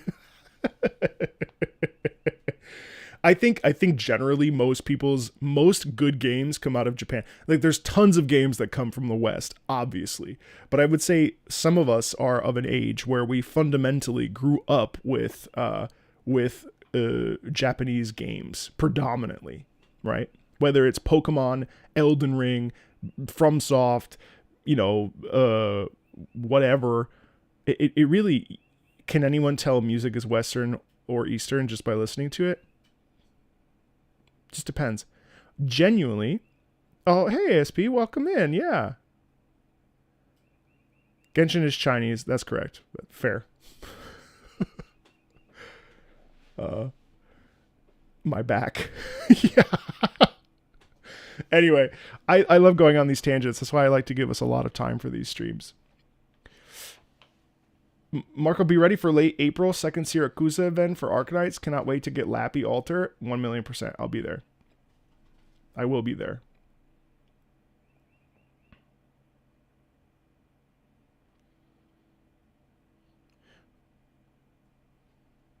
Millennials report. Chrono Trigger, Chrono, Final Fantasy, Atelier, Pokemon, Okami, Kingdom Hearts. I mean, yeah, like so many things.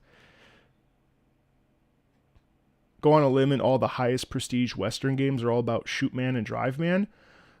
Now that's a generalization, but you're also not totally wrong. I mean, I'm trying to think like Fable, like, chat, do you think that,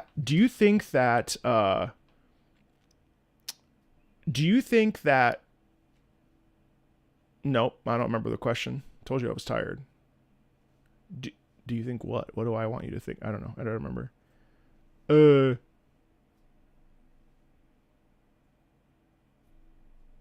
can't remember my question. It wasn't meaningful. But yes, I agree with you. And that was my thought too. Western BGM tends to be more cinematic to put the show at the forefront. Eastern tends to focus more on melody and story, and the soundtrack stand by itself. At least that's what I've noticed. I don't care where the music comes from as long as it's interesting or unique. Like I love the serenity of some Indian music gives off. Totally. Totally. I mean, I suppose Ezio's family is immensely popular. I mean, Jesper Kyd has done great things. You know, Christopher Tin, Austin Wintory. Honestly, it's funny though, because all the guys, you know what's funny? You know what's really funny? Most of the people that are writing really good music for gacha games are in LA.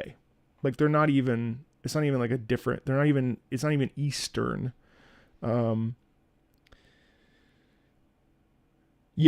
saw the Silent Hill F trailer. I don't think we could watch it on YouTube. I don't want to get in trouble, but holy shit. It looks insane. Silent Hill F looks like the worst game I'll ever play. Like, I'm scared. Like, it looks like it's just going to be super fucked up. And then I read on Twitter today, like, what they're allowing in the game, and it's going to be kind of hard to play. I think it's going to be tough. I think it's going to take all the themes of Silent Hill 2, and I think it's going to triple down. I'm actually genuinely kind of uncomfortable about what to expect with Silent Hill F. It looks fucking intense.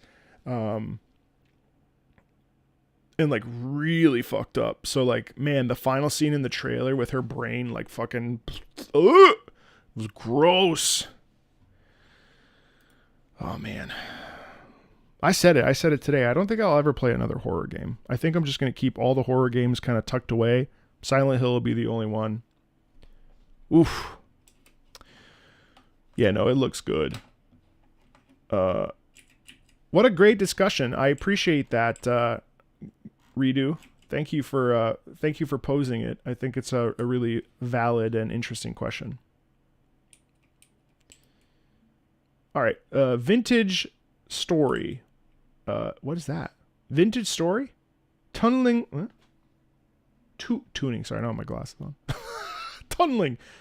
Tuning cylinder. The Invention. Jazz funk. This is my first time ever submission. Oh man, thanks Jazz. Welcome in. So I hope you enjoy this song as much as I have. And if I don't, it's totally cool. Vintage story. Man, someone came on my channel yesterday. I was explaining why I didn't like something, and they were like, "You don't have to capitulate." Oh, it was a Sonic Heroes song. I really did not enjoy listening to it, and they were like, "You don't have to capitulate and explain why you don't like something." And I was like, "No, I do. I do have to explain why I don't like something, because I'm asking you to explain why you don't like something. Instead of just saying something is mid or something is ass, I'm saying, why is it mid? Why is it ass? How fat is it? You know, like, and for me, I was like, wow, I do not like that. And I was like, okay, well, why don't I like it? And it was kind of, yeah. Anyway, so I'll probably like it. I have Vintage Stories, a 3D block-based Что?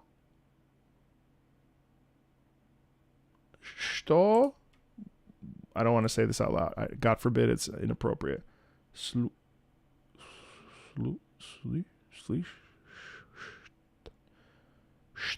Where?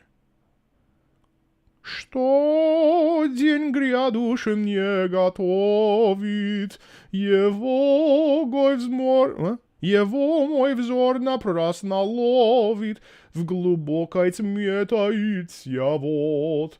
Нет нужды прав судьбы закон, подули я стрелой пронзённый, иль мимо пролетит она, все благо бдения и сна приходит час определённый, благословенный день забот, So what are we going to listen to?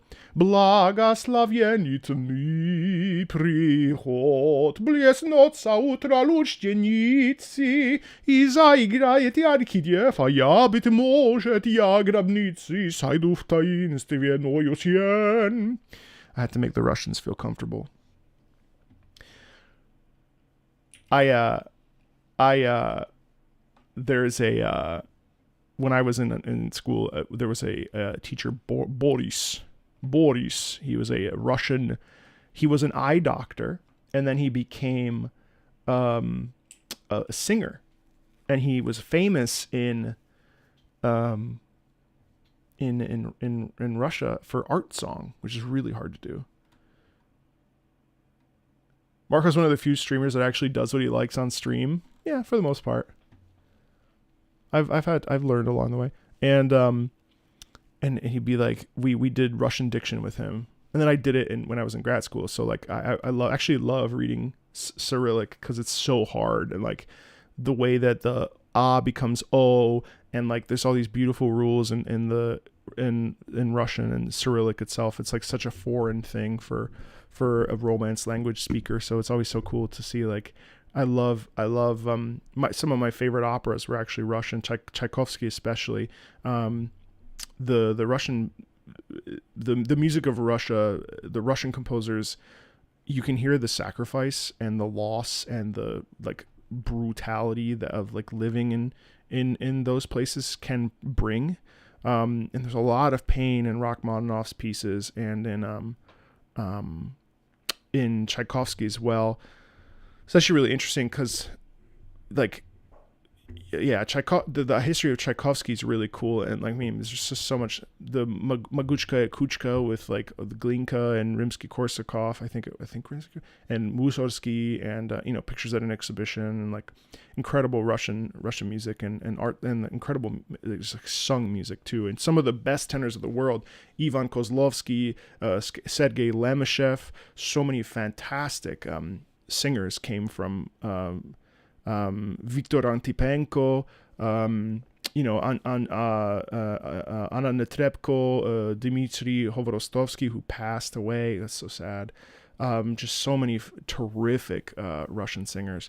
But my favorite opera is one of my favorite operas, I should say, is based off of Pushkin, is the Shakespeare of Russia.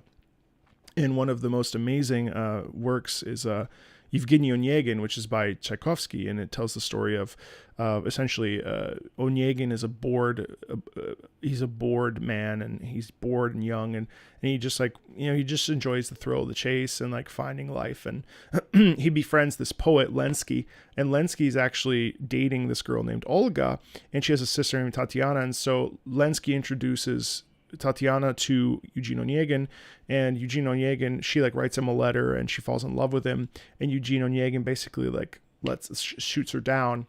And then in Act 3 they're at a ballroom dance, and Onegin dances with Olga, and Lenski gets bitterly jealous and challenges him to a duel. He like smacks him in the face with his glove, like old school, like like pa, and they're supposed to be friends. How dare you dance with my girl, you fuck? And so they end up having a duel, and Onegin is a much better shot than Lenski, and so Lenski gets there early, and he sings that aria I was just playfully singing, called Kuda Kuda Vuyudalidis, which is where oh where have the beautiful days of spring gone, my beautiful days of spring, or whatever.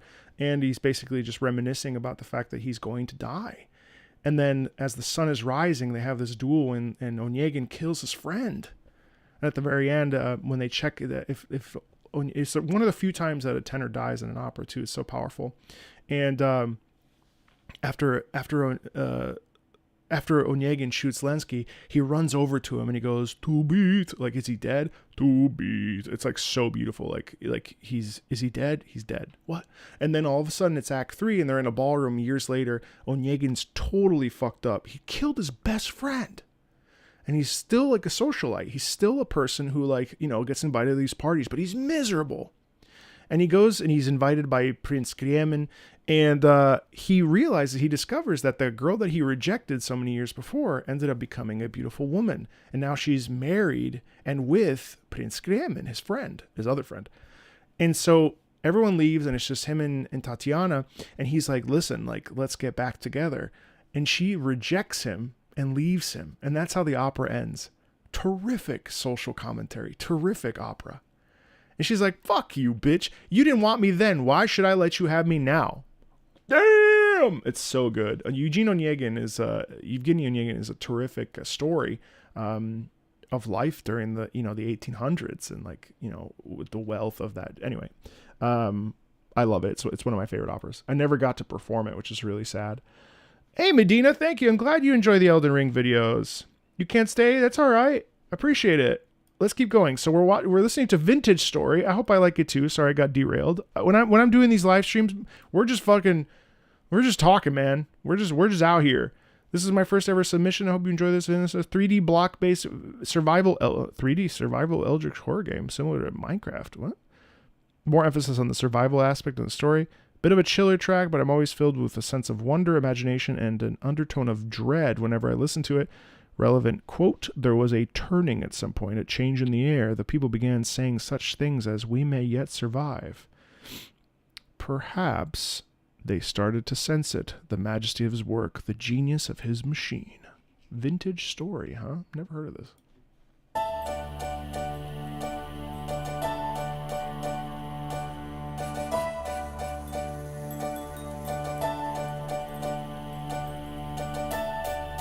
Yes, Jonas, thank you.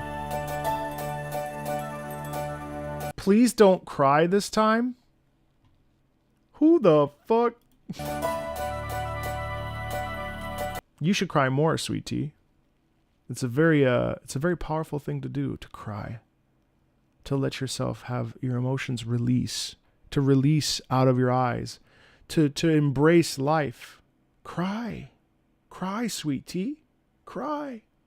Let yourself release. And go to therapy. I wish you well.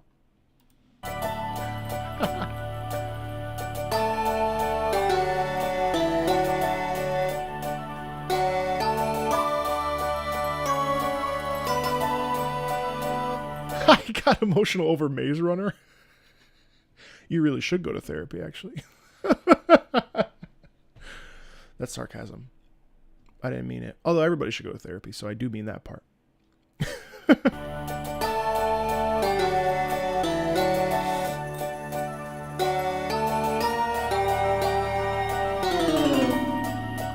I can see why this would be creepy.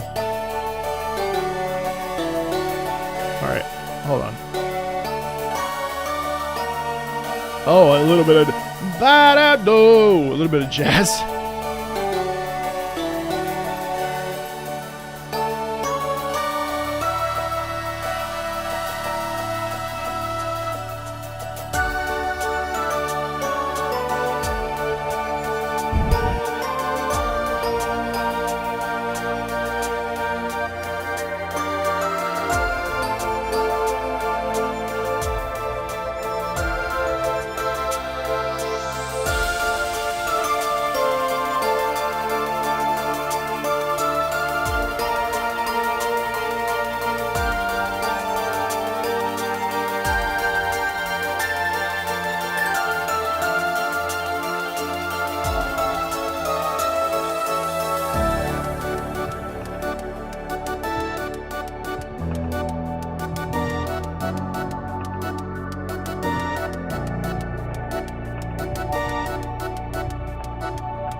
So this is cool. So it constantly moves. Wait, no, hold on. Is Sweet Tea still in here?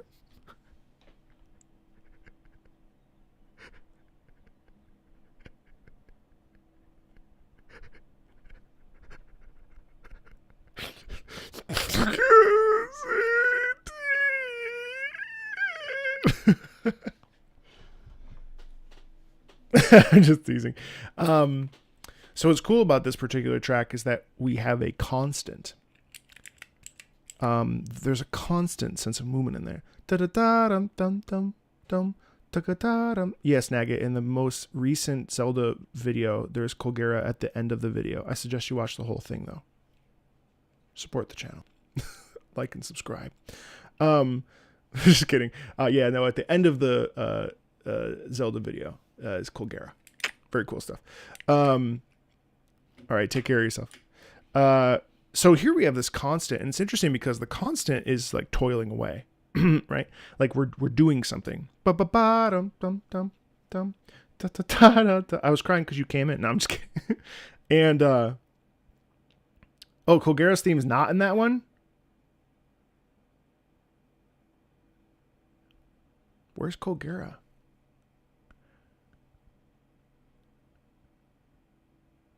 Uh-oh.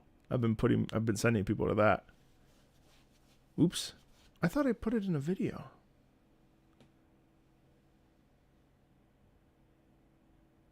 I know I've heard it. Well, okay. It's in a video. It's in a video. I just don't remember which one. Which video is it in? It's not just the live stream. No, it is in the... It's at the end of that video, right? Well, anyway. I know I filmed a discussion about it. So here we have this toiling away, right? But around us, whether it's a mental state or whatever, there's a sense of like decay, which is really effective, I think. So even though we're like toiling away, I'm just going to keep my eyes focused down. Oh, this thing is like right here. You know what I mean? Like, but we're still like trying to produce.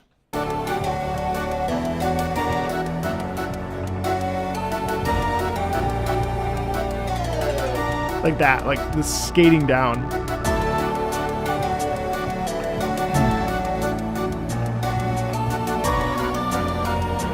But you hear, that's cool. So the piano going, getting ba ba ba. That's the little subtle hints of danger in this.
It's very expansive.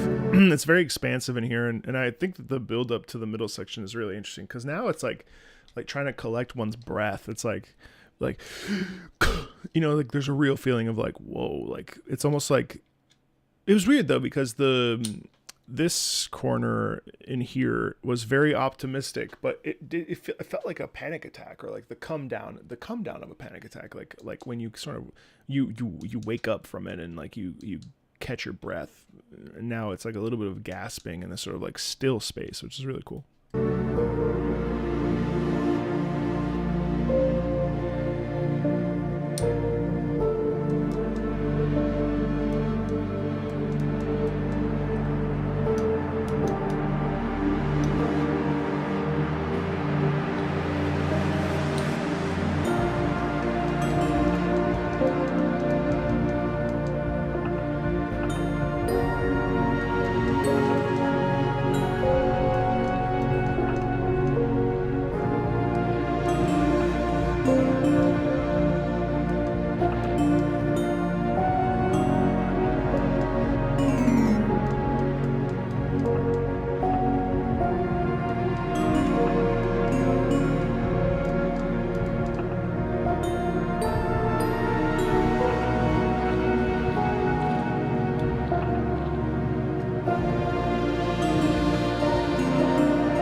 would really fit into a it would really fit in a Death Stranding, wouldn't it?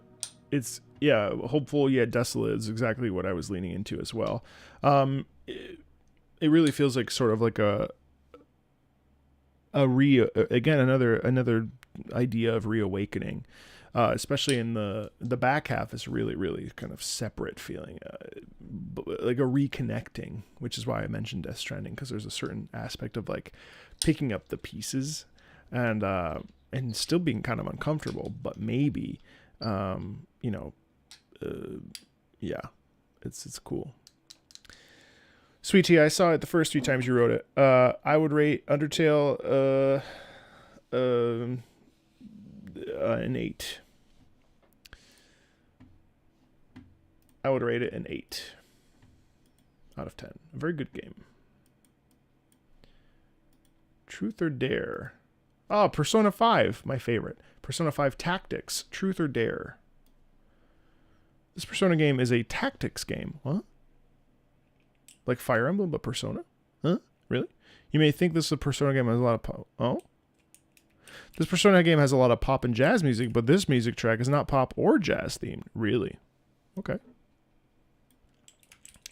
Hey, Zero, what's up? It really does put a nail in your head. The genre. Only 8? For Undertale? Yeah. I think so. It didn't well, I thought it was a really poignant experience. It really moved me, and it's like one of the only video games I've ever cried at. So I think like as a story, it's weird. Like I connected to it, that particular moment especially. But like I think like for instance Everhood tells a story that I'm more connected to, even though it's like an Undertale like in terms of like these broad ideas of life and stuff. I think Everhood actually was a more meaningful story for me. But Undertale, I think Undertale is made for. I feel like Undertale is a generational game that a generation really, really, really loves, because when they played it, it was like a friend, it was like a companion. That's my opinion on it anyway. I think musically it's incredibly diverse and interesting. There's so much variety musically. I mean, as far as like the standard like JRPG, I've played better JRPGs. Or like with that style of gameplay. I thought that the combat was enjoyable. The characters are good. They're okay. Besides Papyrus, one of the worst written characters ever. I hate Papyrus so much. And that's not being funny. I actually hate Papyrus. What an annoying character. I really love the routes. I don't think it's overrated. I think it's a really meaningful story that if you're able and ready to approach it, hopes and dreams as a motif is so powerful. So 8 out of 10 feels right. I mean, it's not as meaningful to me as like Final Fantasy 9, right? Or like the games that I grew up. Like that's the thing. Like for me, like it hit me because my dad had died. So like playing that, looking in the mirror after all that journey I'd gone through, that felt really significant and was incredibly moving. That moment alone is like a 10 out of 10, but around it, I don't necessarily think that like some of the stuff just didn't land for me as much as it probably landed for somebody else or someone younger or someone who, had experienced it at its height or whatever. So yeah, but I loved the fact that I didn't know what was going to happen. I love the fact that, we had a pacifist route. I love the fact that we had a fake out ending. I love like the fact that it manipulated the computer. Like there were lots of things I loved, but yeah, I think it's an 8 for me. No, Sumi's being funny.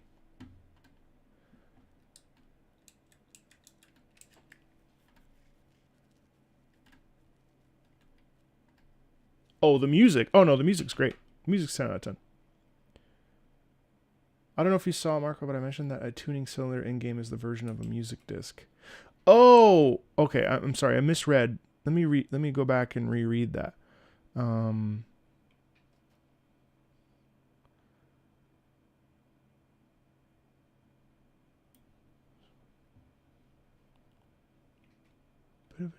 am I? I'm missing that. Why am I missing that?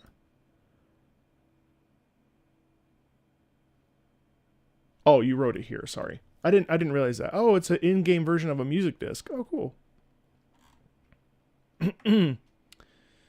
Would you rate the music higher than the game? Yeah. I would.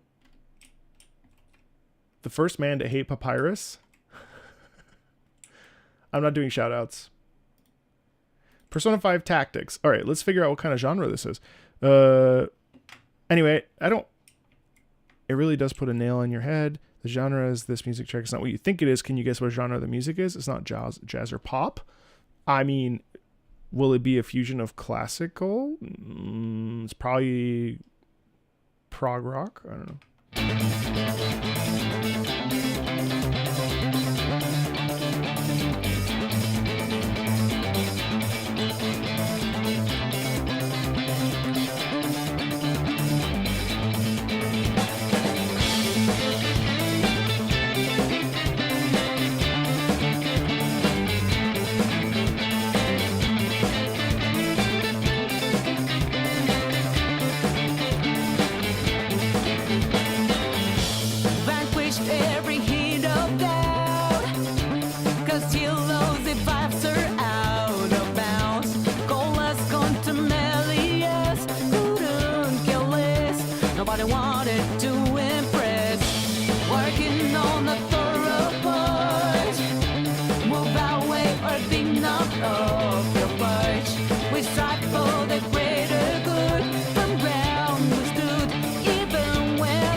Contrary feeling, it won't end grip if you confront reality.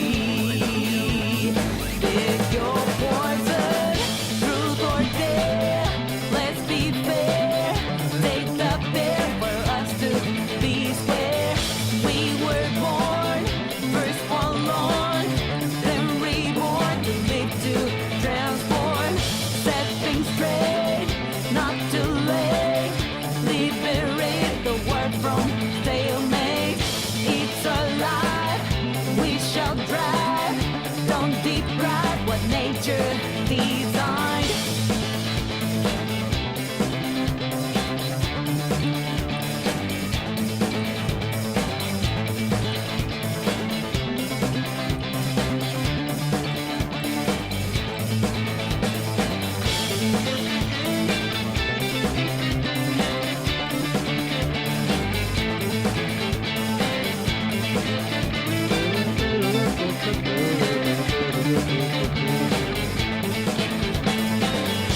It's starting to get intense. Was Angel and the show of suspense? I said we are on the road, no fear at all. But it's what the future holds. Abundance of beats unheard. Either way, it's hard to put in words. When freedom is compromised, heroes disguised stood up before the demise. Never thought of doing something notable, but anyone can arise as long as they're people of principle with the power to realize. One take out this game of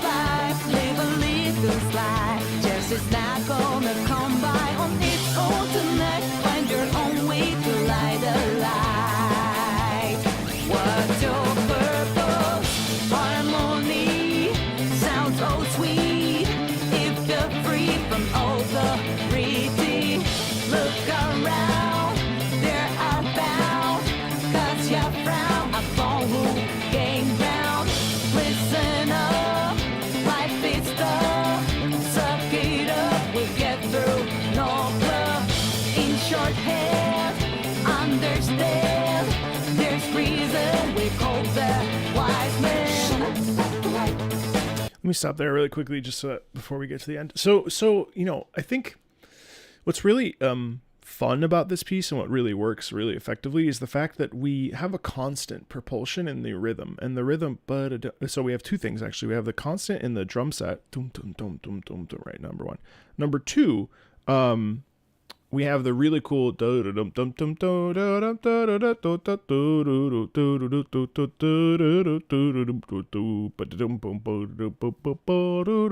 what is that indicating? You know what I mean? Like, well, to me, it's about taking action and being stealthy about it, being sneaky, being efficient, being you know, trickster. There's a little bit of it's kind of playful in a way, isn't it?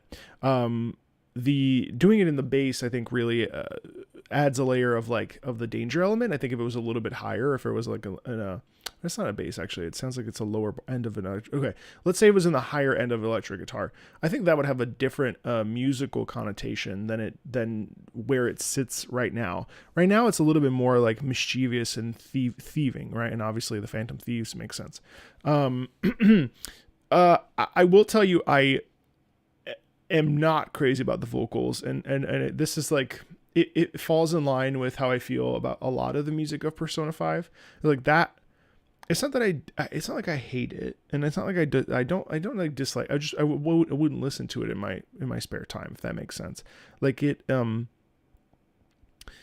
is fairly repetitive, and it doesn't really go anywhere. But I do think we're going somewhere now, which I'm really intrigued by, and curious to see where we end up. I also think that it's very syllabic, and I think that's what throws me off on it, because it feels like every word has text on it. And my personal preference is when things have legato, when there's like a phrase that like a word is continued through the bar line, where we're leaning into multiple different notes to say one word, right? Like that's really appealing to me, and I really like that. This is just very like, and I can't understand half of what she's saying anyway, but. So it's just constantly being fed information rather than like embracing it. It also becomes a bit drony, which I think serves the intention of the game, and having this be like something that is experienced as you're like making a decision. So in that regard, I don't think that that's bad. In fact, I think it's quite good. The repetition doesn't really bother me, because it's like, it's like, come on, you got to take action. You know what I mean?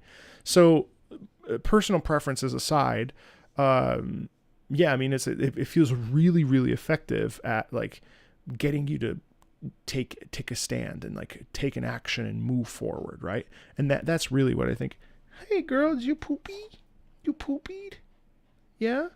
See, she just burst through the door. I told you she would. Did you poop? Hey, did you poopy? You did? You did? Good job. Good job. Sorry, I have to praise the fact that she took a poop. Good job. You took care of your business? Yeah. Good job. She literally just like burst through the door. She's like, Dad, hello. Good job. Anyway, she literally came in, sat down. She looked at me and said, Dad, I pooped. Anyway, so I'm curious to see where we go here.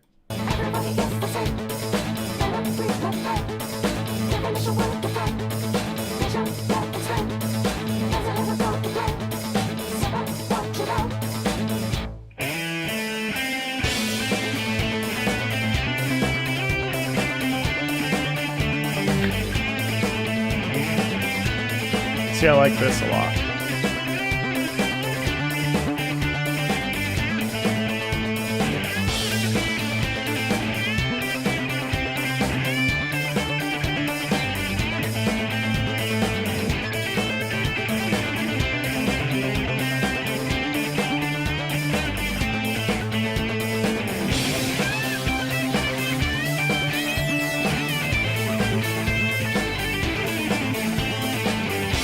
Yeah.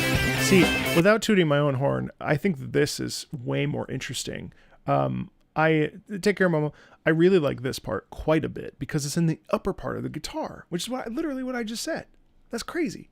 So, stop scratching. Luna, No. The upper half of this, the back half of this is really, really fun. It's almost intoxicating because it has like all right, we got to take action. We got to stand up. We got to like take care of this head on, you know? And I appreciate that it's kind of like stepping into a role and taking care of something, right? Whereas I also really like that there's no vocals in this section. It's really this part's really nice. See, this is the thing too. Something that I've been really kind of exploring with my own sort of critiques and thought processes when it comes to music is like, okay, a piece can redeem itself, and I think oftentimes in our everyday listening, we're probably prone to turning off music that we don't like, or pivoting to a new track or something that is nostalgic or connects us emotionally, right?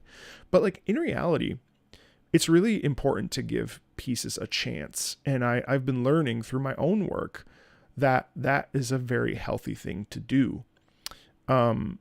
Because something can become a cup of tea for you if you like it, you know, if you give it a chance to like become something. There's a way of exploring it, in a way of like leaning into it, and maybe a section will surprise you. And I had a recent realization about that, and I feel much more inclined to sit with something, even if I'm like, you know what I mean? Like this piece is cool because it still does a great job of delivering the purpose of it. Like its whole purpose for existence is still valid, and it still does its job. You know what I mean?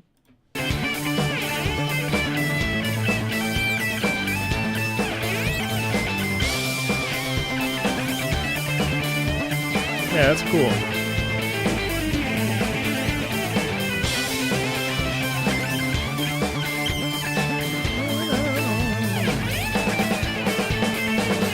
Truth or dare, let's be fair. Take the pill for us to be square. We were born, first fall on. They're reborn to live, to transform. Set things straight. Not too late, liberate the world from stalemate. It's our life, we shall drive. Don't be proud what nature designed.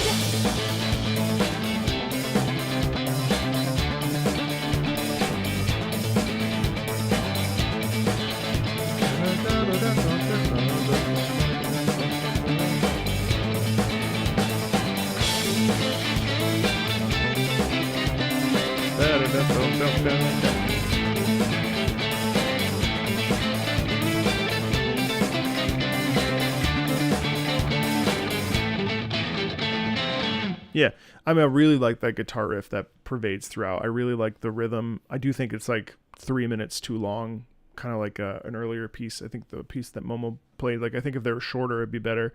I really actually liked when the vocals came in on the back half of this, because that felt, well, it was shorter.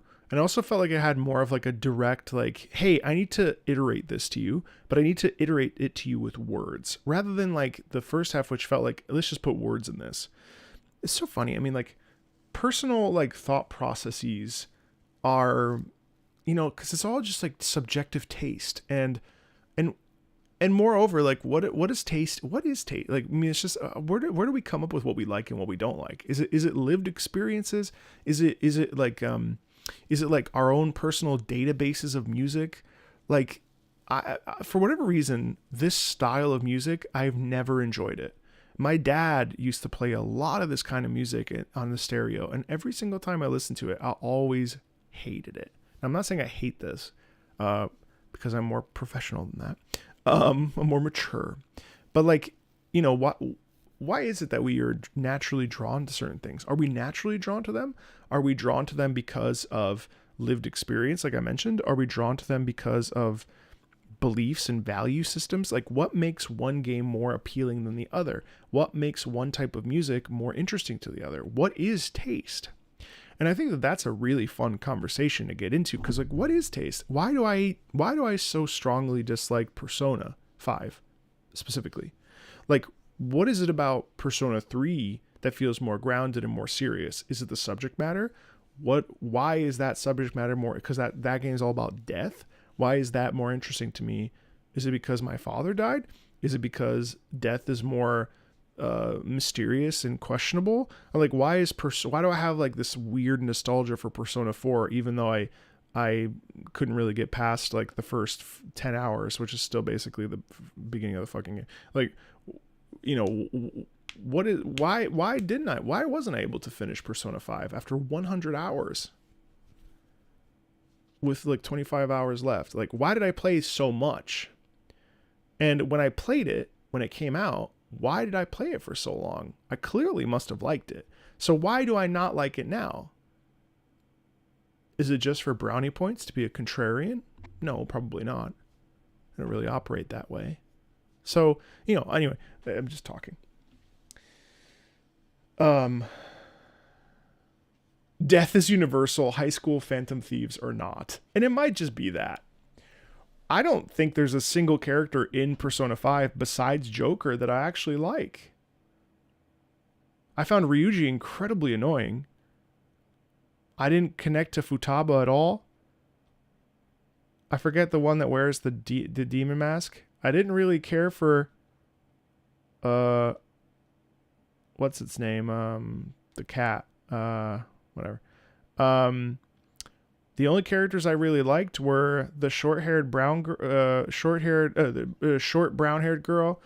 And I think I actually I think I did all the romance options for her or the blonde with the mask. I can't remember. I really like Joker as a character. Morgana, yeah. I remember I really liked the Doctor. I tried to romance the Doctor. It's kind of weird. I was kind of into it. But yeah, I just didn't,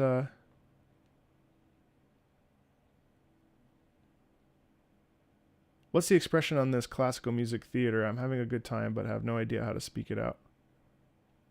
What's the expression on this classical? I don't know what you're trying to say. Akechi? I guess. I really liked the one character who wears the fox mask. What was his name? Maruki? You're saying all these names that mean nothing to me. I want you to know. Maruki? Akechi? Giovanni? I don't know. I think I romanced the teacher romance. I don't remember that. Okay, so we have 3 more turn dots. I'll save them for next week for Silo, Ryan, and Yabuko. The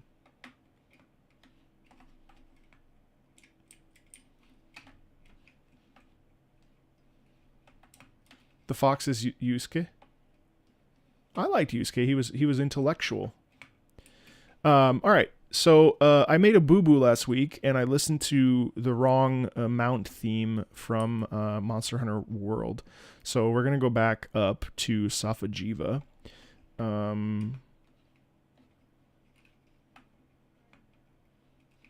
Let's see. Now we begin our music listening portion. Okay. Safajiva is here.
It's so scary, isn't it? It's terrific.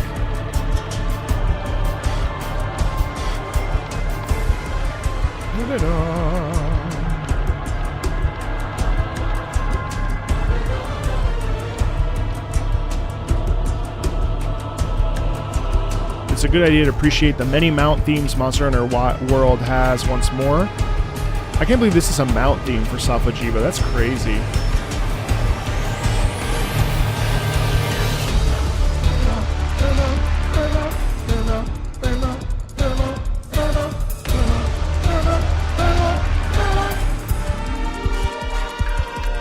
I've listened to Celiana. I love Celiana.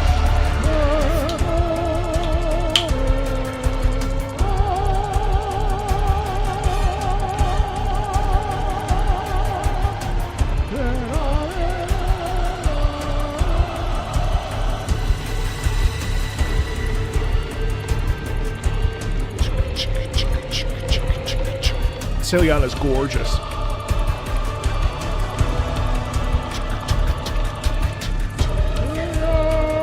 Nice. So good. It's just going higher and higher and stacking each of those chords. Yeah, right.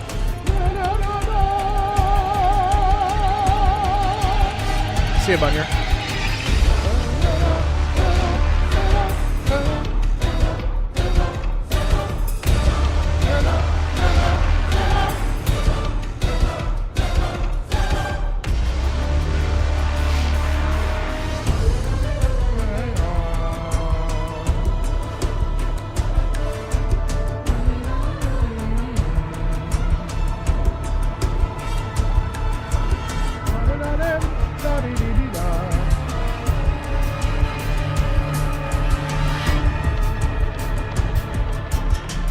I don't see your time step notes.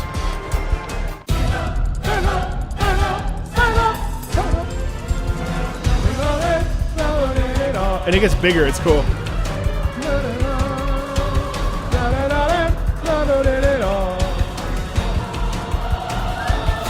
Hey Vivian. That's so cool.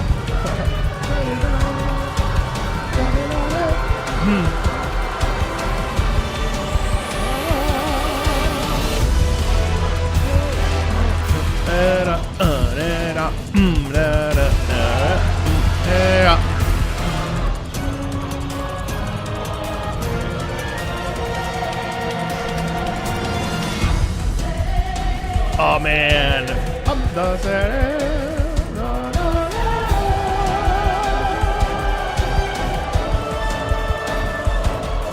Somebody.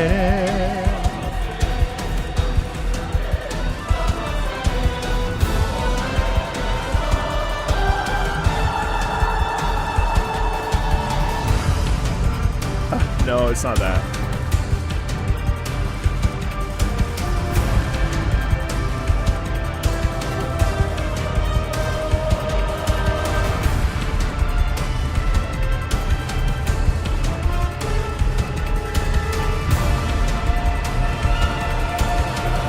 I love how that heroic that is.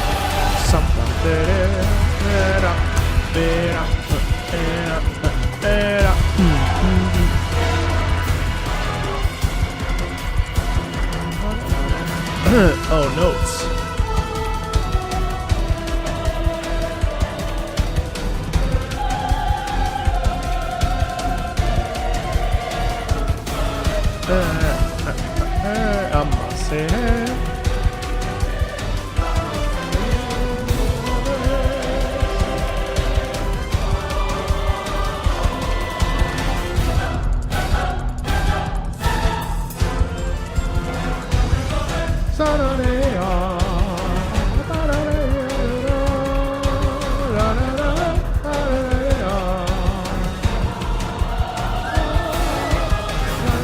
I love that part, man.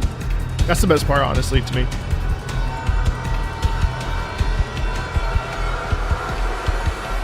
So some notes here. The Emperor awakes at 0 seconds, 22 seconds. The hunter realizes this is not just any monster. 53 seconds, the fight begins. 1 minute 41, the Emperor unleashes his beautiful, destructive power. 153, Mom, come pick me up, I'm scared. This monster seems invincible. Any damage that is dealt is healed right back in an instant. You wonder yourself, is this even worth it? You are the witness of the birth of a new god. But then in phase 2 at 318, the monster stops regenerating. It can be wounded. Your efforts were not fruitless. You didn't come here to witness the birth of a god. You came here to hunt a monster. B, I don't know how they did it. They just added the percussion, which we just heard, and somehow it feels way more fast-paced than the regular version. This is truly our monster hunter. And hey, you want to know a fun fact about Safi? It's not even fully grown yet, which is absolutely crazy. Did anybody see the fumble that they did over at for God of War? It's just, there was some hope that the 20th anniversary would be a release of a remastered God of War, but instead, it's just some in-game items for Ragnarok and a new merch line. Classic. I love that Safi theme, man. It's so good. It's so good. Let's listen to Pigstep, because why the fuck not? I love Pigstep. It was one of the favorite tracks when I was discovering Minecraft. One of the music discs from Minecraft, but it's vastly different from pretty much other music in any game. Very chill vibes like usual, or a different style of chill. Yeah, this is Lena Rain too. Fuck yeah. That was for Safa Jiva.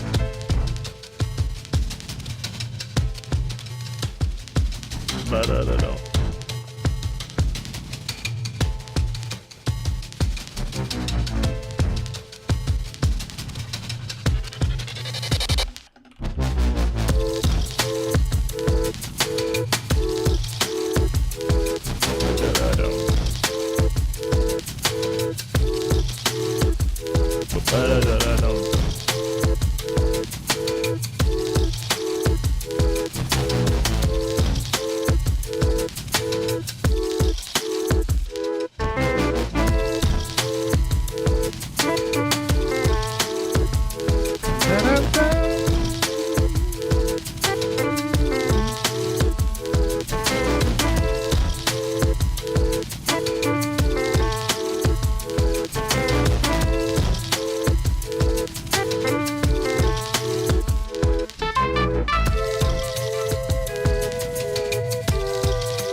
I like jazz. Let me clarify. I like jazz.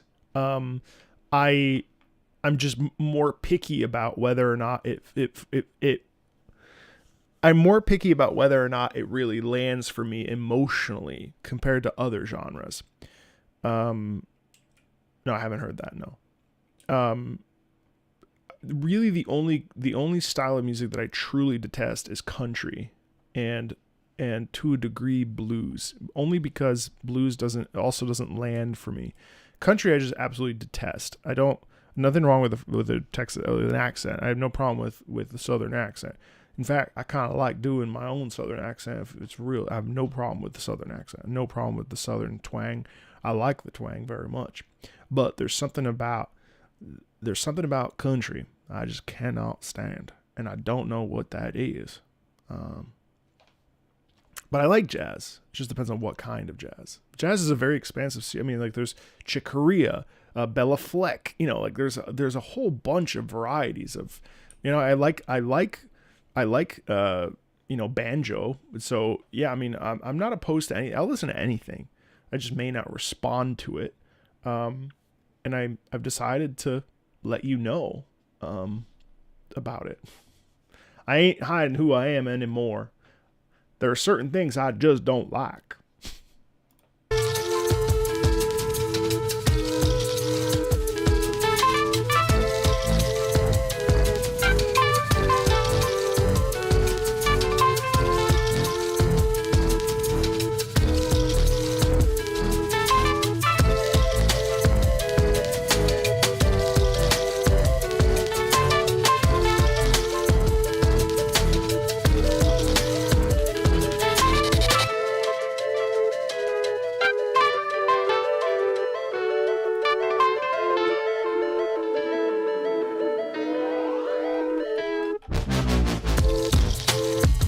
So fucking sick, dude.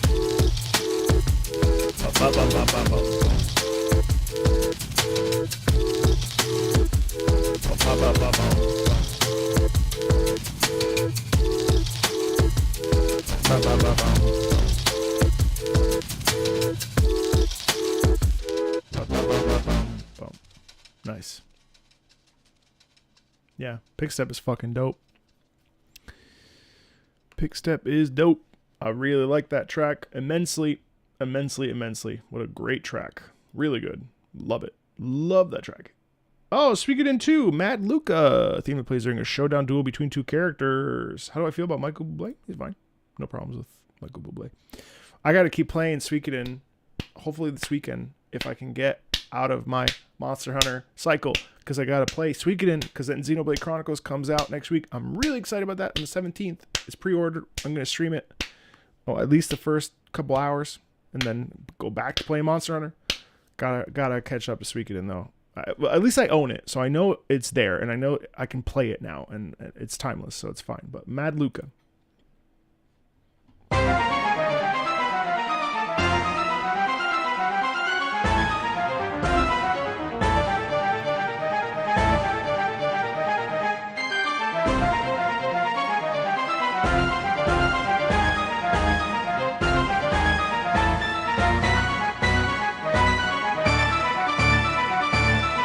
Whoa.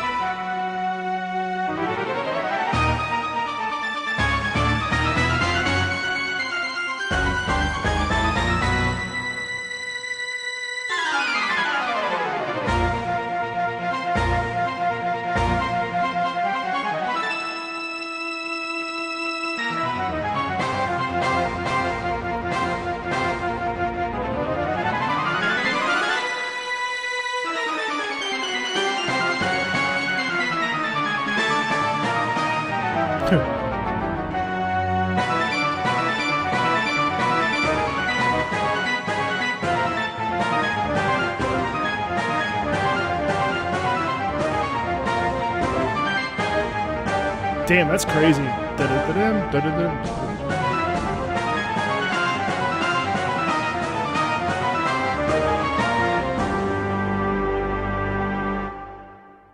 Whoa. Chaos. Absolute chaos! It's just intense. There's just such intensity in that piece, isn't there? A theme that plays during a showdown duel. Yeah, it's just constant. You hear the hits and stuff. It's really wild. It's cool. A lot of craziness in that piece of losing oneself, you know? Nice. Will you be pulling Cantarella? Man, if there was ever a Gunnar bait character, it's that one. Maybe? I don't know what she does. I haven't kept up. If she plays well, yes. If she plays not well, no. She looks fine. I'm neutral. I'm neutral on Cantarella until I see her. She needs to wear a dress. She's fine. She doesn't need to. She should. It's ideal. I probably yes. All right. Pillars of Eternity 2, Deadfire. With avowed success, has been pretty successful, hasn't it? I decided to look to the previous Pillars installment. Imagine you, just a mortal, stand in front of all gods. You small, mortal, and insignificant, just a chess piece in front of these immortal beings who have nothing better to do than to bicker and fight amongst themselves, while a world-ending threat, a rogue god, another one of them, is just roaming free. Cool. All gods. But yeah, I'll probably pull Cantarella, because she looks really cool in terms of the like jellyfish stuff. Yeah. Not that I've seen anything.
Who is it? Oh, okay.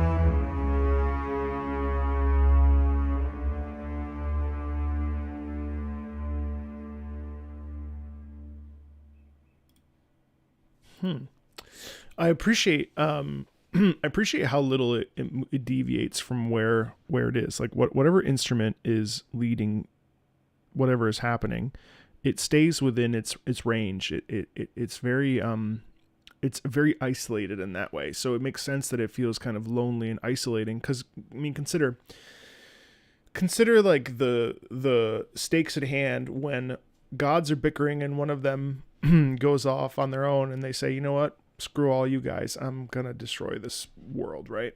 And you're left with this sort of like, "Oh my God, like what? Like what are we supposed to do about this?" And so there's a sense of like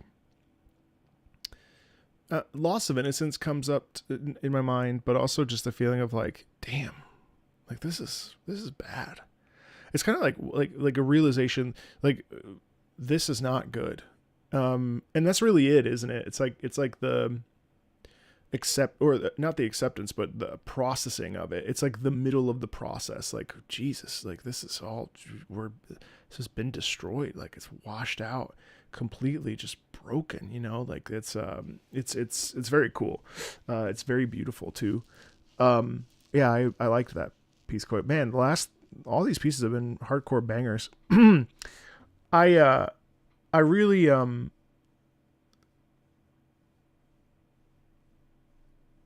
the gods are fighting about what to do and they just leave you alone. Oh, I see. Yeah, that makes sense. That fits the bill. I could hear that too. And maybe the back and forth is actually the gods and we're actually in the middle of that in the space, which is also really possible too.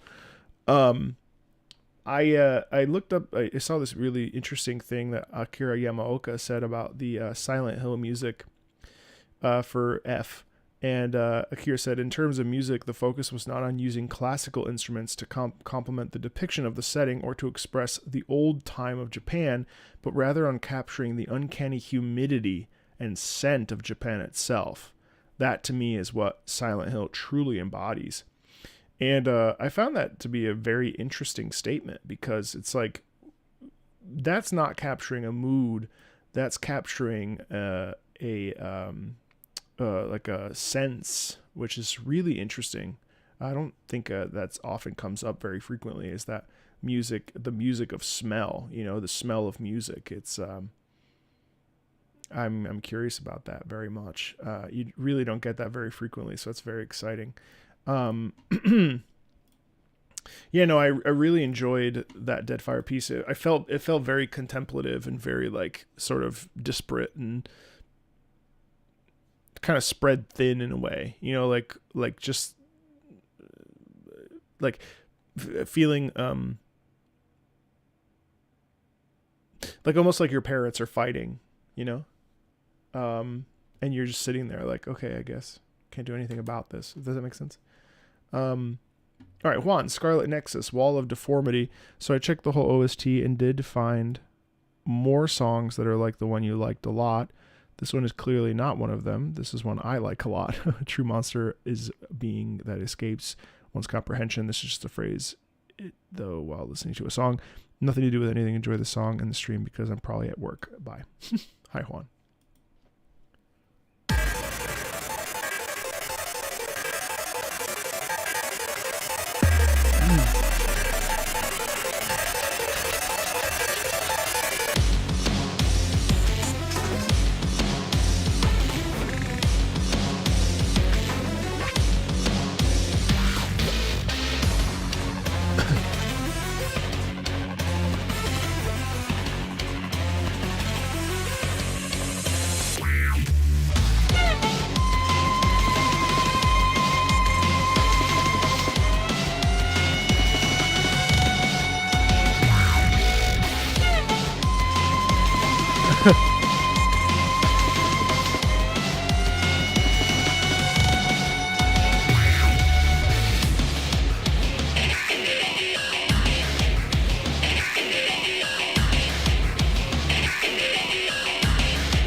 It's like a bee. It buzzes. That's cool.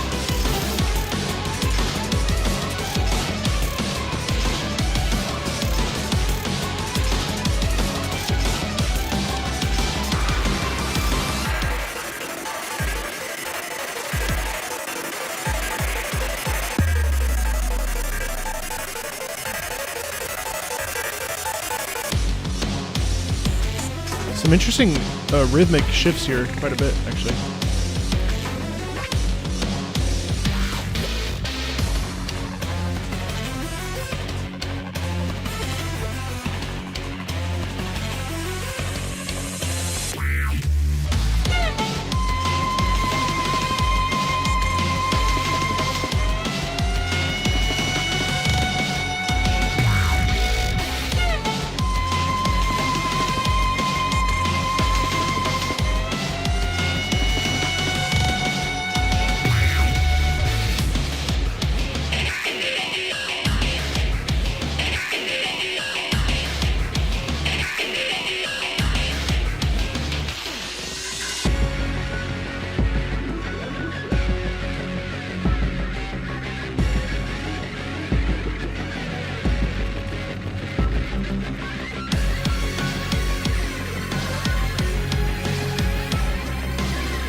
Crazy track.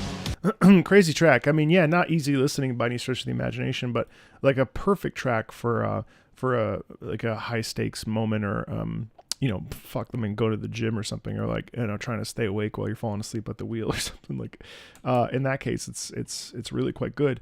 I enjoyed that. I enjoyed that. I would listen to that in a limited amount, but I enjoyed that. Witch on the Holy Night. Alice Kuonji. Red car. Achingly Beautiful, a lonely waltz for a lonely girl. I filmed the boss theme yesterday. It'll be out in a week or two.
That's lovely.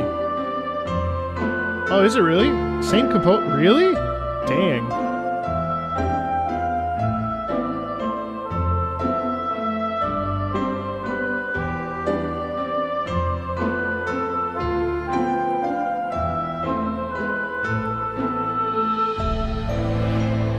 It's lovely. Da da ya da ya da da da.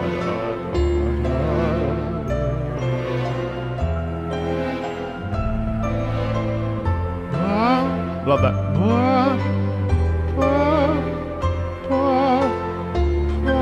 Love that. It's really beautiful.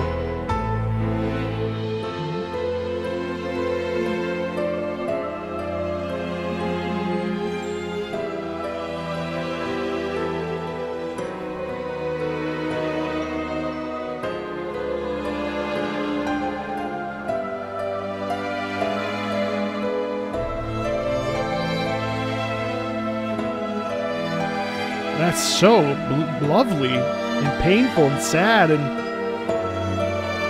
just beautiful.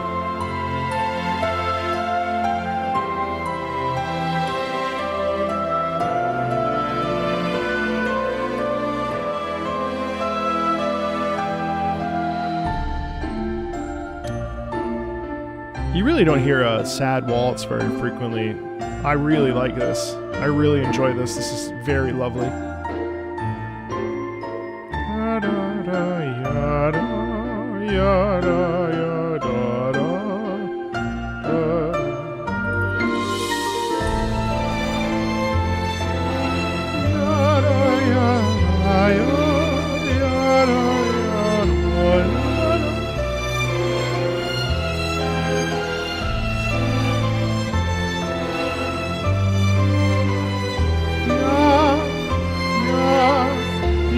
What's up?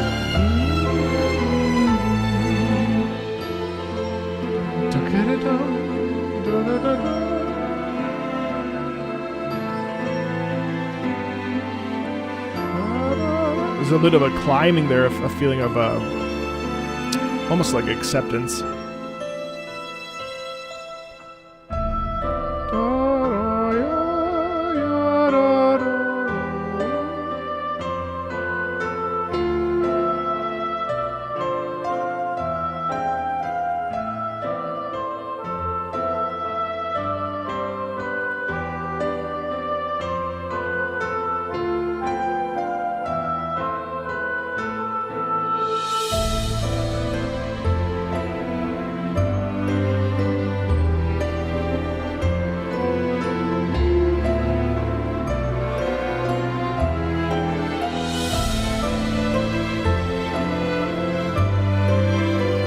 Oh man, the counter harmony like that, it's just...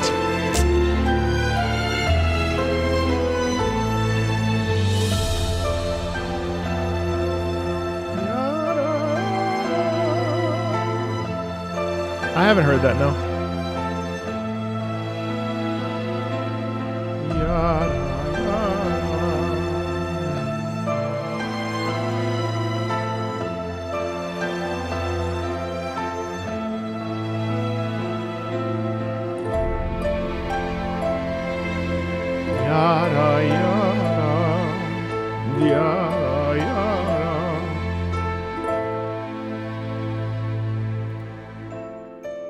And it repeats, it keeps going, you know? It can't seem to catch a break for itself. It's really so simple and incredibly sublime. It's beautiful. It's absolutely beautiful. What was your question up here? The type of... You're not dumb. This type of song makes me think to ask something, but I don't know if it makes me sound dumb. But like, how does a composer know when he wants instruments over vocals for some sounds? I mean, I think it's just a personal like decision, you know? I think for most composers, like, okay, well, what works? And how do I elicit the emotion that I'm trying to elicit? I think it's a lot of experimentation based on my understanding and discussions with composers. It really usually just comes down to like, oh, well, I think this is going to work to get across my feeling on the matter, right? Or, you know, I've decided that this is why I'm going to add this because this, I don't know. It's just a question. It's usually an explorative experience for composers. You know, it's not driven by product. It's driven by what can I do to get the most honest and realistic emotion out of somebody. You know what I mean? I think it's a choice ultimately. Thanks for listening. Thanks for providing such a meaningful piece. That's really great. You know, I haven't, no. Does anybody know how Shatter Memories is on the PC? Hi Diaz, what's up? Did I know that Dark Souls 3 Firelink Shrine has another version? I did not know that. I think that might just be personal preference. And there's nothing wrong with like wanting a singer over top. But yeah. Did you see this? The game may or may not be appropriate for all ages or may be appropriate for viewing at work. The game contains depictions of gender discrimination, child abuse, bullying, drug-induced hallucinations, torture, and graphic violence. This game is set in Japan in the 1960s and contains depictions based on the customs and culture of that time. These depictions do not reflect the opinions or values of the devs or any individuals involved. If you feel uncomfortable at any point while playing Silent Hill F, please take a break from playing or speak to someone you trust. Damn. That's scary, man. Oh, man. Now, I don't want to say that makes me more hyped up, but it actually scares me much more. Did you see this steelbook for it? Look at this. It's fucking wild. Crazy. That's great news.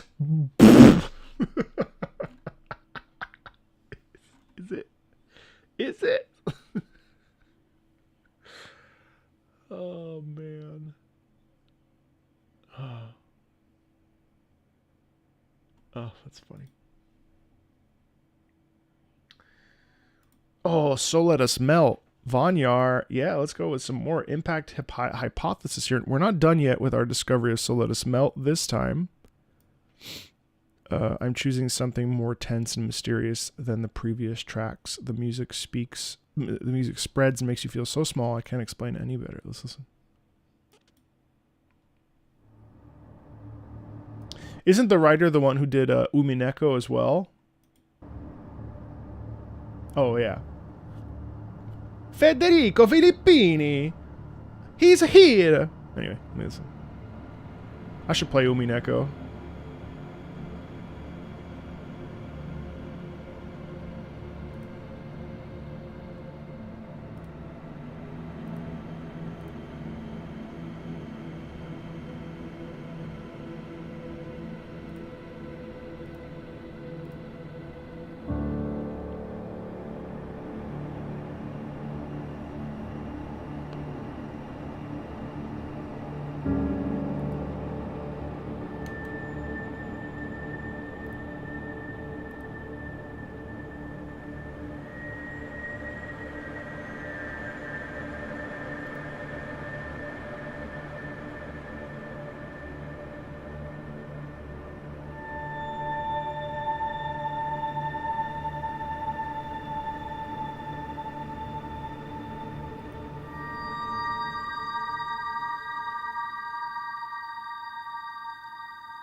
Dude, bleak as shit.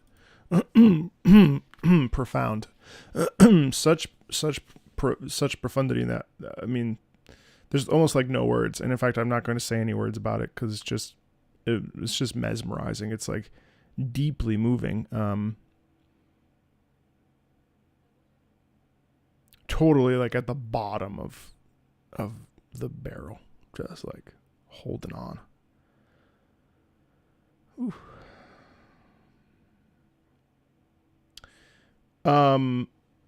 As far as the, not that you asked my take, but I'll give you my take because it's my stream. But no, I'm just kidding. I think a sensitivity warning is perfectly fine. I mean, I think most people that hop into a Silent Hill or watch a trailer are like, oh yeah, okay, this looks intense. As far as reflecting the views of the devs, we live in a crazy time and people are weird. And people will be like, well, the devs made this, so their opinion is this. So I think covering your ass, ain't a bad thing. You know what I mean? I feel like that's okay. I work at a hospital in IT, and one of the doctors walked in and asked, what is that beautiful music? I said, video game music. He was lost, but now he has been found.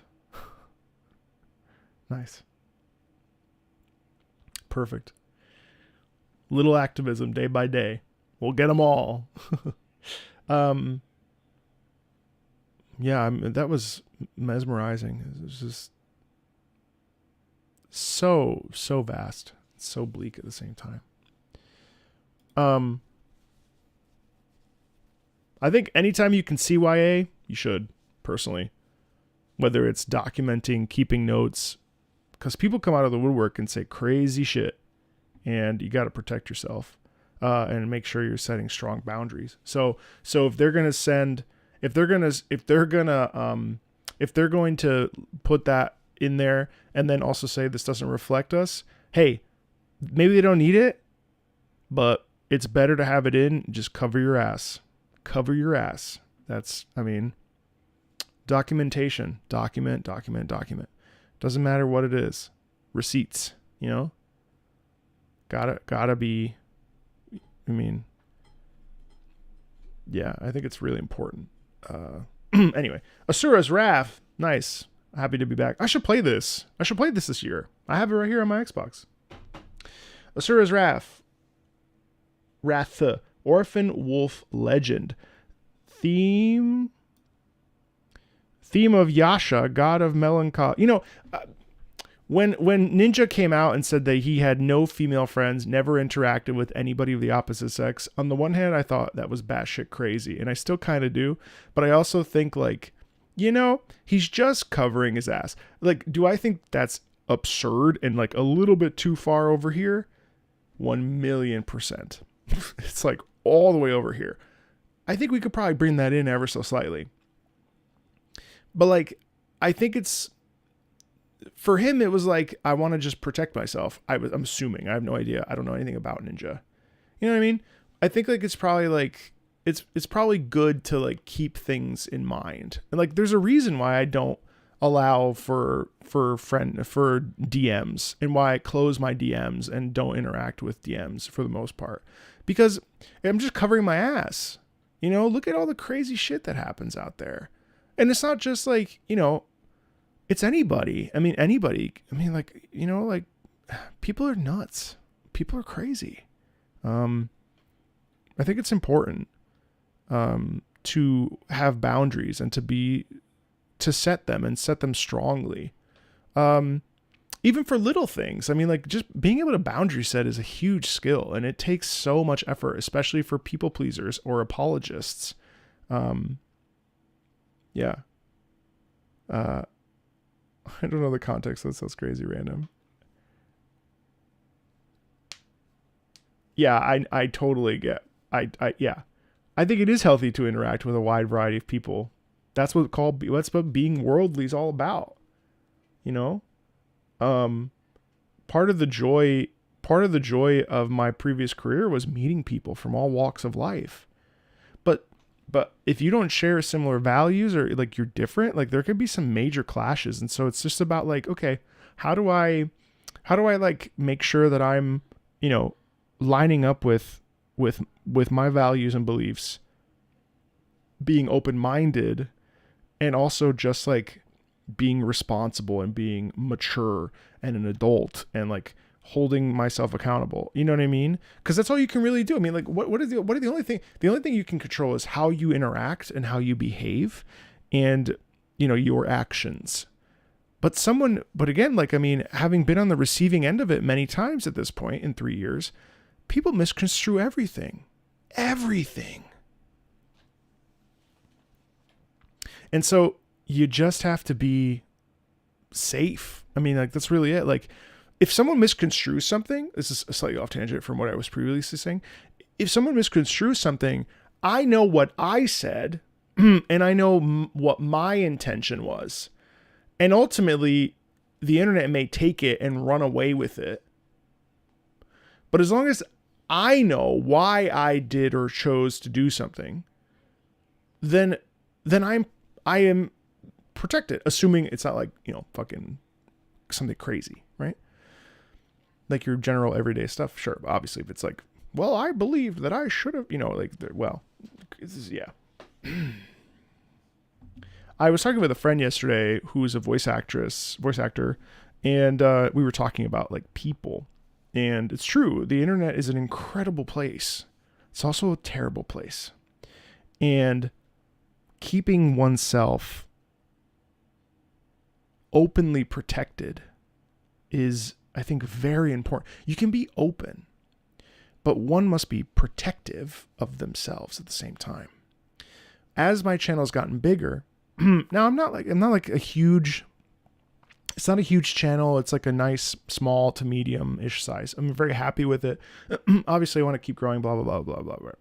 But there are people that actively want or don't like me, don't respect me, don't appreciate it, don't want to engage with me. I come off as fake, disingenuous. They're wrong, but I can't, that's not up to me to, there are people that actively comment to destroy you, you know? And maybe this happens at your work where there's just a shitty asshole boss, or like a rude manager, or a mean coworker. And having been on some of the receiving end of that, which I talked a little bit about in my video about it, like, you know, people, It's crazy. So I was on, I bring this up because I was on Reddit. First mistake. I love Reddit, actually. It's my favorite social media. And someone was asking how much a reactor was able to make in order to move to a different city. And so someone was like, oh, that person probably makes like $15,000 a month in order to be able to afford to live in this new city and move kind of on a whim.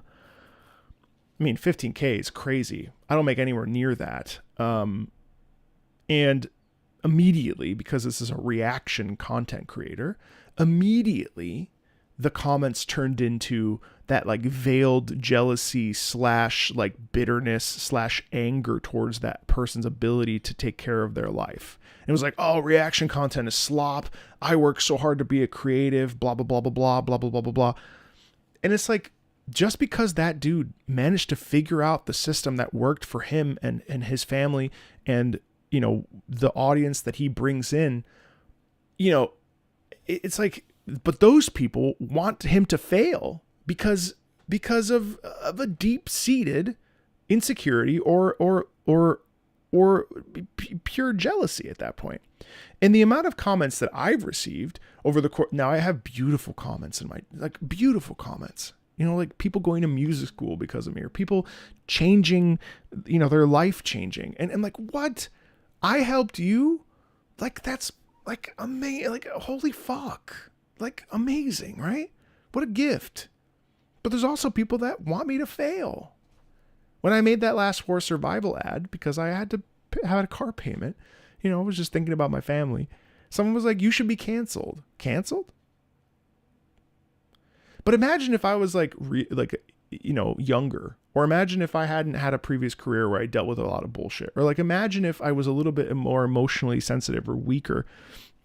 Well, not weaker, but you know what I mean? Like, that shit can kill you. And people are so... But on the internet, there's also incredible people. So it's like, again, you know, I worry about the 18-year-olds. I do. I really do. The early 20s. I worry about them. They're so young. And I remember how mature I felt I was when I was 18. I was such a fucking asshole to my parents when I was 18 years old. And there was a video I watched one time when I was like in my mid-20s, and I was like, man, what the fuck was I doing talking like that? I would smack the fuck out of me right now. Like, what an asshole. And it's like,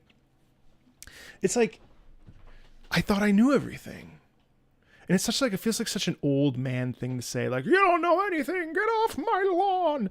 But I'll get into these interactions with 18-year-olds and I'm like, dude, like, no disrespect, but I got like nearly 20 years on you, buddy. Like, we're a little different. We're not exactly the same. Your opinion is valid and everything you have to say is totally fair. But also, like, I grew up when the internet didn't even the internet didn't exist. You know, like I had to learn, you know, like so much just because of the way I grew up. You know what I mean? Like, man, I worry about the iPad kids. Yeah. And so my friend was talking about the fact that basically there's these 18-year-olds that that want coaching on how to become creators. And I was like, creators for what? What do they want to create? Now, I'm not saying an 18-year-old can't be successful and like do Roblox or whatever with it. You know, like you should be able to express yourself freely without like having to like make money. But there's this like impetus to make content because they want to fulfill that thing, you know, that thing that we all kind of are chasing, like the ego, but more so probably the desire to feel valued and to feel fulfilled. And that scares me. That scares me a lot. You know, I worry about iPad kids because they don't know how to use mouse and keyboard. Such a troll. Such a... God. Anyway, that's a rant. Yeah, man. I mean, the internet's an amazing place. It's also very scary. You know, it's very scary. making content and expressing yourself are not necessarily the same thing. Yeah, that's true. That's fair. But people get mad at me when I use hey, what's up, Inoka? What's up, Daniel? You know, people get mad at me for like trying new clickbait stuff or trying new like titles. It's like, what the clickbait? It's like, dude, like let me live, man. Let me just try this shit. I don't owe you. I mean, thank you for watching, but come on. Let me fucking figure this shit out. I gotta practice. You gotta grow as you go. People get so mad when you try something. It's like, come on. Let me just figure it out. Let me just do the face, you know? I saw one thing that was like, please don't do thumbnails like that to somebody else. That guy was crazy though. That creator was nuts. I don't want to talk about it actually because it was, but it was like, well, I wouldn't have to make these faces if you would support the channel and pay Patreon. What the fuck? That's fucking crazy. Who says that? Like, holy fuck. Like, that's insane. Like, I just do those faces because faces work. We literally have the data. What am I going to do? Opera singer listens to for the first time. Like, what? In what world? That doesn't work. That doesn't make any sense. Oh. I remember people freaked out because one time I made a post. It was one of my non-gamer videos, and maybe you saw this one, and I like wrote like, hey, didn't put timestamps, testing retention. Oh my God. It was like I killed a baby. It was like I punched someone's mom in the throat. It was like, how can you do this? You don't respect my time.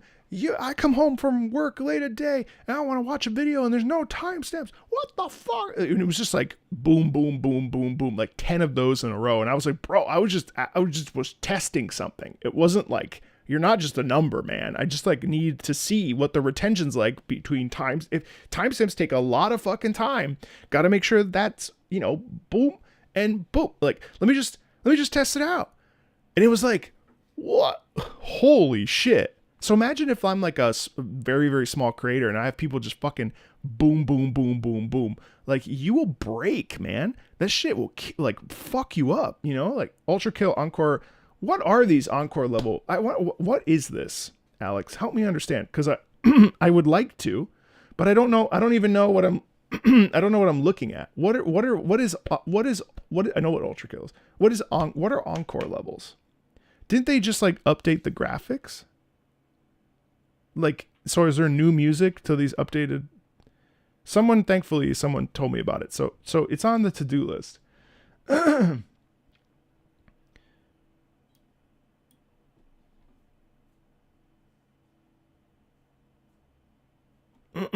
Oh no, I'm not worried. That's Gabe. Gabe, actually, we gave Gabe an honorary listen on the stream. New bonus levels in the most recent update. Oh, okay. All right, yeah, I'll get to it. Thankfully, Ultra Kill doesn't need it to be like today. Ultra Kill in a month, it would still be like, people would still enjoy it because the fan base is so enjoyable.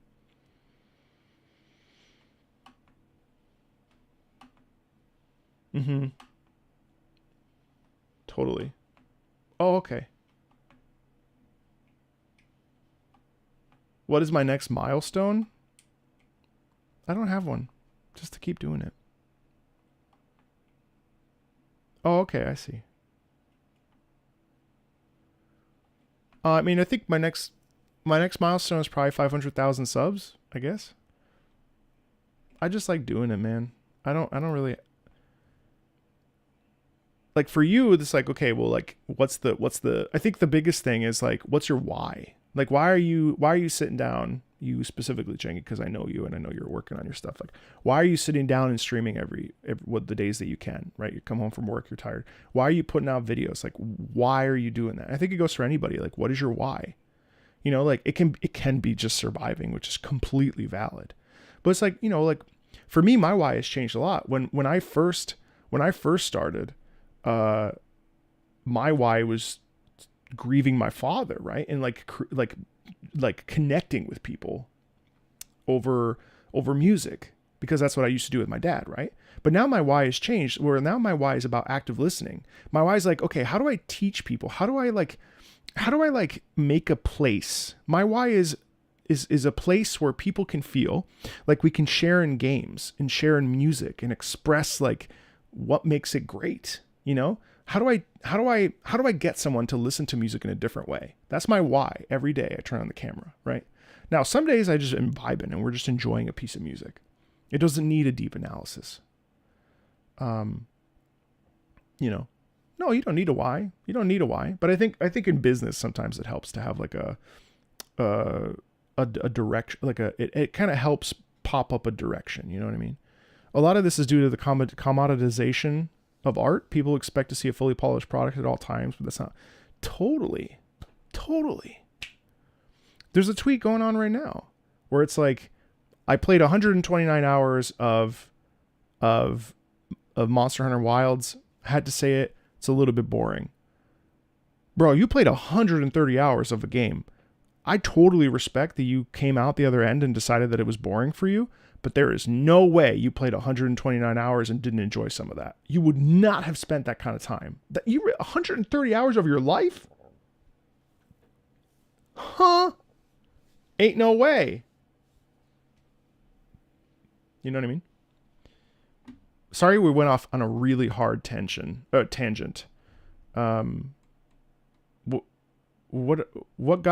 What games got you into video game soundtracks? Final Fantasy IX and Final Fantasy series as a whole.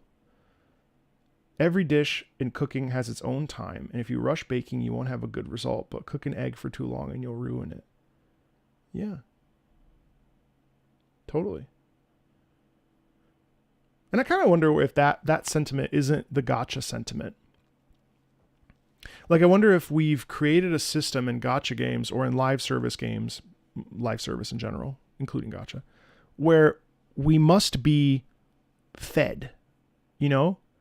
It isn't good enough to just be like, oh, that was 120 hours. I could play more. I'll probably stop for now. No, it has to be, oh, I need more of this. Therefore, it's not me, it's the game. You know? Oh, that's awesome, Vivian. I appreciate that a lot. Totally. My honest tangents add unique values. I appreciate that. But I have thousands of hours in a game I genuinely despise. Are you fucking kidding me? So why do you even keep, why keep up? Why? There's like, do you realize how many games there are? That's not being rude, by the way. Just like, you know how many games there are, right?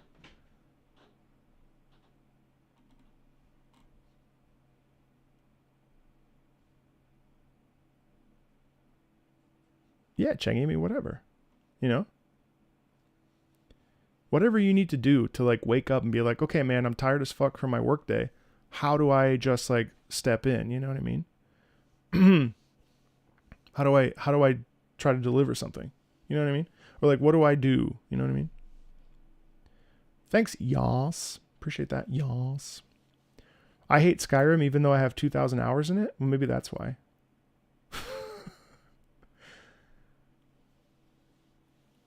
Sunk cost fallacy and Stockholm syndrome. That's fair. I'm a bit lackadaisical. I play everything. I just love games. Hey, what's up, Giraffe? As a recovering League of Legends addict, the 1,000 hours in a game I hate is too real. People say that a lot, but is that real? Someone has 12,000 hours in War Thunder and somehow still missing achievements? I don't know. Maybe I have 457 hours in League, or no, in Rainbow Six Siege. But I feel like when I was done. Like when I got tired of it, I got tired of it. I think it's actually worse for gacha games because, like, for instance, Genshin Impact, I don't play it anymore. I've for sure spent $2,000 in Genshin Impact, and I don't play it anymore. So it's like, Schopenhauer explains that well with the endless struggle of man between boredom and suffering, the boredom of work, but the suffering of unemployment, the lonely single person versus staleness of relation. You know, actually, that's a really interesting perspective too, because someone made a comment to me about, it was something about games. Oh, and it was like blah, blah, blah, blah, blah, something monster. And I was like, dude, I don't give a shit about any of that. I'm just playing games because it's just passing time. I mean, I'm gonna die someday. Like, it's just gaming. You know what I mean? Like it's just a pastime. Gaming is a pastime. Now, we may attribute it as something that we love and it becomes like a part of our lives, right? But in general, it's just counting down the minutes. You know what I mean? Like, that's anything. Reading a book, taking a shit. It's all the same. I'm just hanging out until it's time. You know what I mean? Like, that's life. You know what I mean? Like, I don't know, listening to music, it's all the same thing. It may have different value. It may have different levels of value or levels of importance. But I mean, like, eating, what do we do anything for? I mean, like, it's just spending time. You know what I mean? Hopefully you find some meaningful connections in life. Hopefully you connect to people. Hopefully you find like maybe a sense of purpose, you know, but at the end of the day, I'm not going to get into a fight with you about a video game. Why? We're all doing the same thing. You know what I mean? Yeah, I know you, because you're at your work, so it's different. No, thanks. I appreciate that, brother. I've got thousands of titles on Steam alone, but it's one of those things where friends play it or pick it up and you go back. Yeah, but that's connection. And I think if your friends are playing something that you hate, I think that the connection to your friends probably trumps the hate of the game. I think. I don't know, man. I'm just talking. It's fucking tangents with Marco Meatball. This shit. Don't get me talking, bro. I just talk. I feel very grateful that I have an engaged chat with you guys where like you guys are actively participating.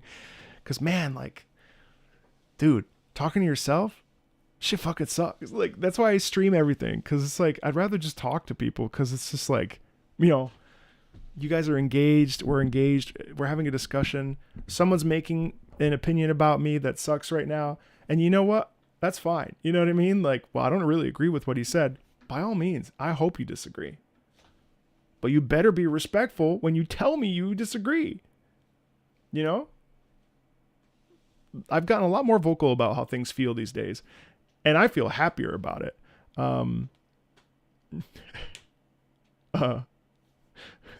Existential dread on a Friday night. Speak for yourself. It's 3:00. How do I know we are real? I don't. You are names on a screen. You are names on a screen. You don't even know if I'm real. I remember when I did Last War, someone was like, how could you do that? What do you mean, how could I do that? You don't know shit about me. What if I'm a giant fucking asshole? You don't know. You don't know. You just know what I provide you. You know? Like, it's crazy. The dude, Maximilian, you better stop paying. You sent it yesterday and you sent it today. I don't want your money. Infinity Blade, wasn't that on the iPad? People need to understand subjectivity better because we are all different and take the world in our own way. But if you're not careful, you can hurt others without realizing it. Yeah. Right. That's why when I don't like something, I'm trying to be a little bit more honest. Like, I'm trying to be more honest about when I don't like something, but I'm also trying to be like, it's hard because I actually don't like, I don't, in my life, I really dislike rudeness. I find rudeness to be really, really, really, crass and now I don't expect everybody to behave the same way I do socially, but I do expect some modicum of like general sense of respect and what it means, you know? Like everyone, again, like there is a generation of people that I think have grown up like with the internet. And so like your opinion being shared directly on the internet was something that is just done by a generation.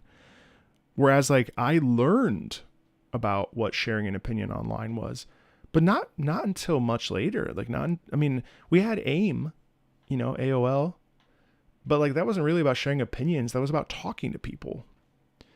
And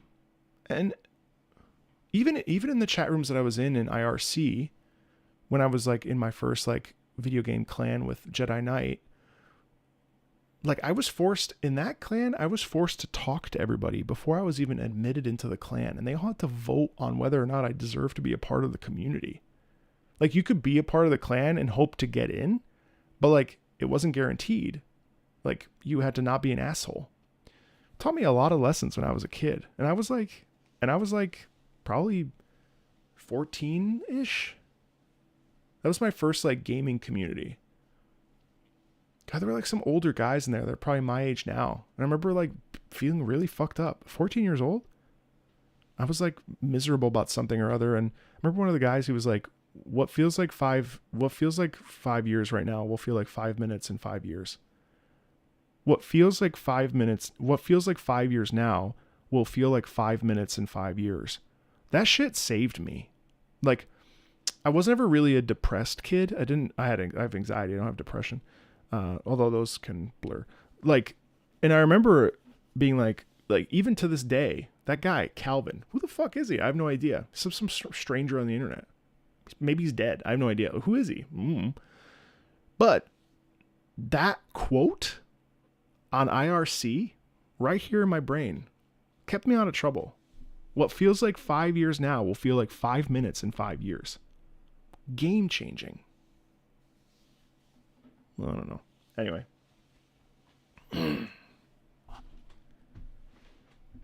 Nostalgia does hurt. Yeah, totally. Dude, my first computer was a Windows 32. I had the ROM with the floppy disk with all the like, the ROM with the text games.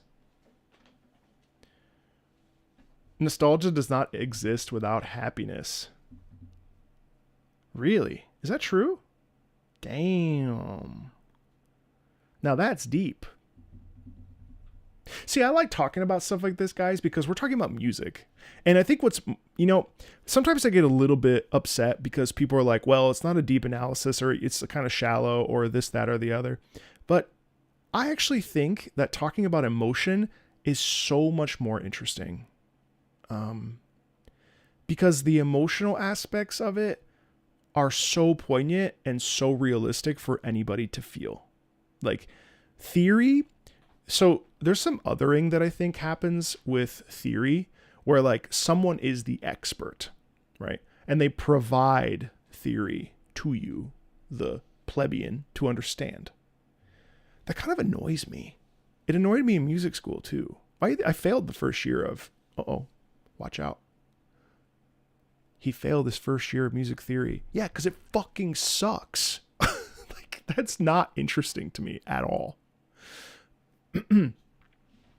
Like, theory is so boring to me.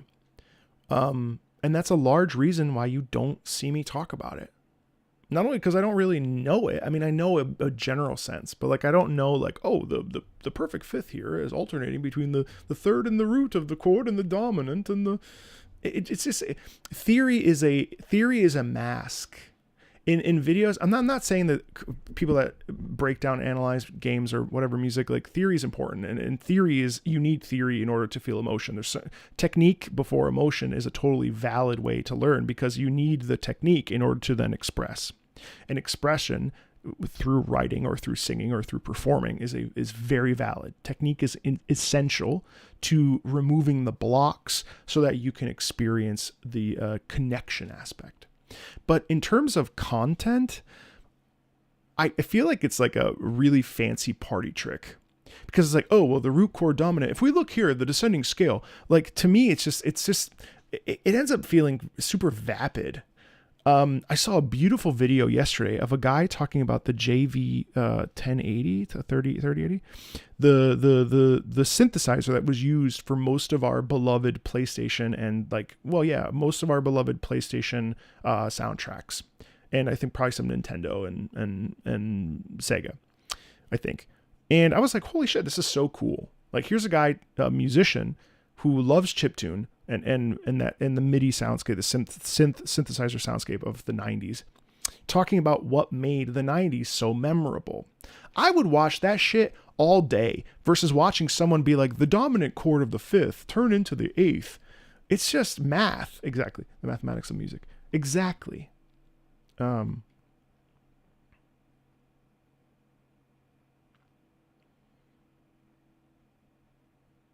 Yeah. I say it sucks because I think it sucks. I don't think theory sucks. I just think that, like, I think in general, I think theory gets in the way of the, like, desire to, like, connect and express. If nostalgia can exist without happiness, does that mean trauma is the opposite of nostalgia? If nostalgia, dude, I'm too tired to think about that. That's crazy.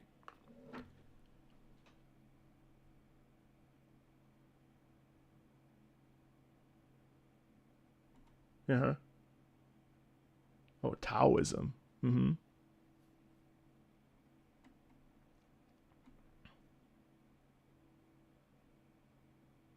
Oh my God, oral section, the non-oral, yeah. Oral studies was brutal.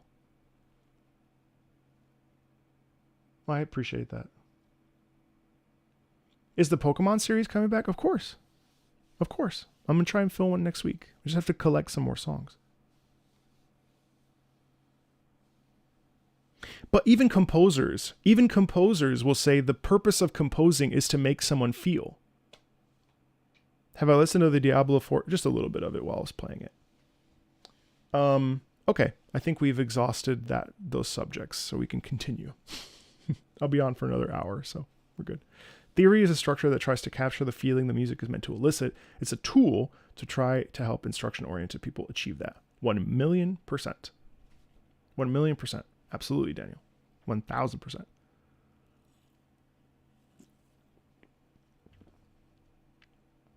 Hey, Luca, what's up? Lucas. Where are you collecting those? I haven't figured it out yet. I'm probably going to do another post. Just because it's hard to navigate through all of the suggestions. Back to fart jokes. Yeah, back to Luna pooping. Anyway, that's enough of that for one day. All right. Poor Shimra's like, can I just fast forward to my song?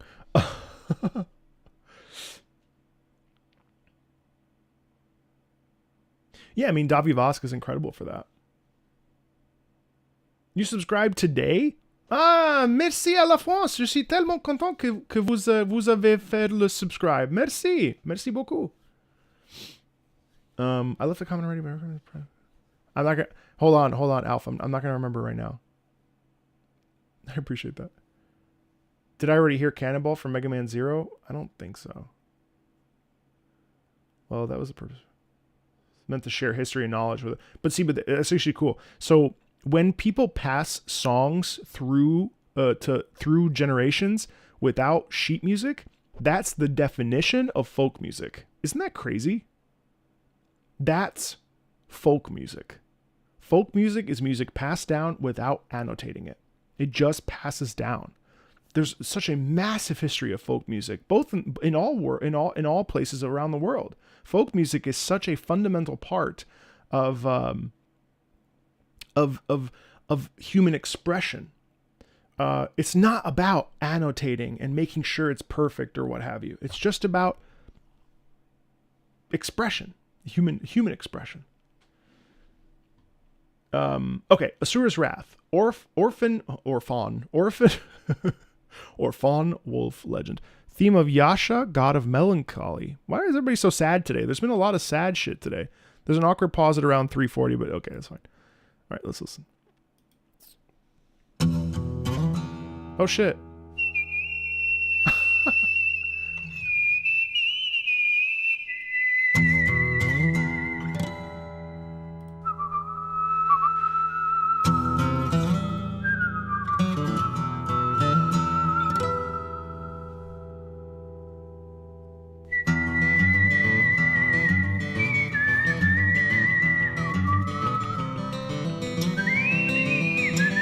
You know, I try not to stop for these particular tracks because, you know, it's not necessarily fair, but the only thing I'd like to say about this particular theme is the whistling is such a spaghetti western vibe to it. It's really, really just delightful. This actually is, this comes up, I can't talk about this. There is some, okay, how do I word this? I can't talk about it. I can't talk about this game yet.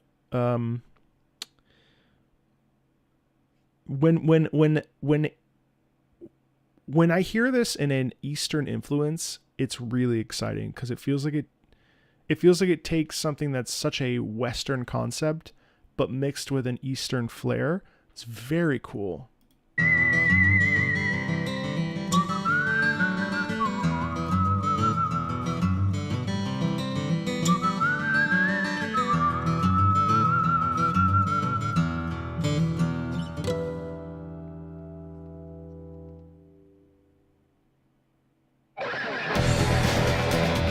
Okay, never mind.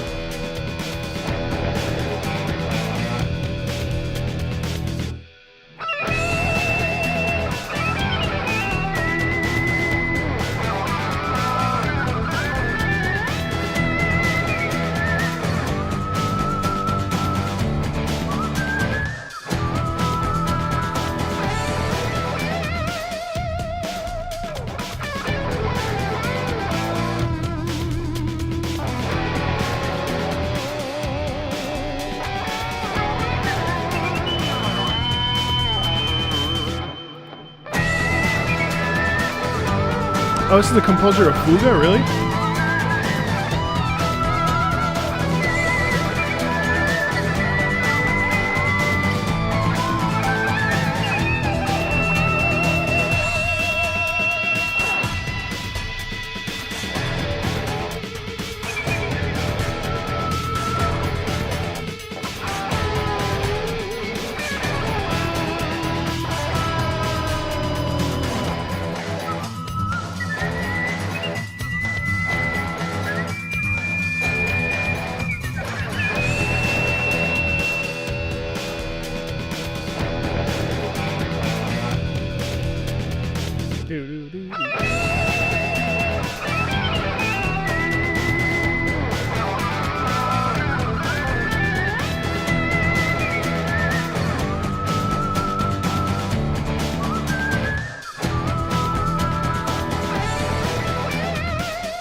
On the one hand, so I'm sorry. There's that weird break. You're right. My bad. I thought it was over. You're right. I'm gonna shut up.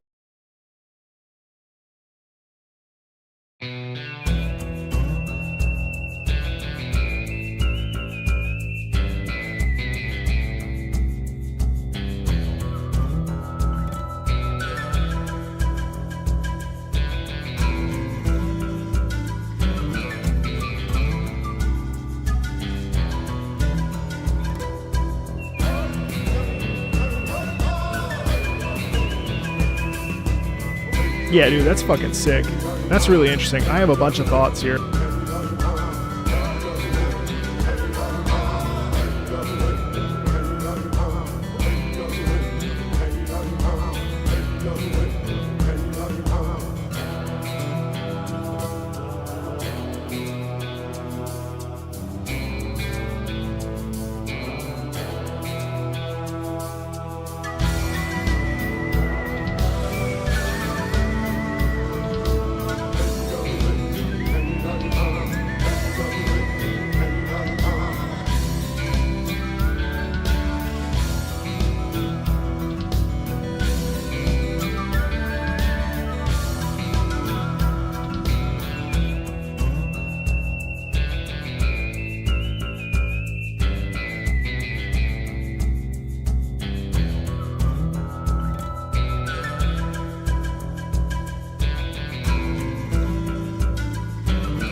That little lick there sounds like the Bad Boys lick.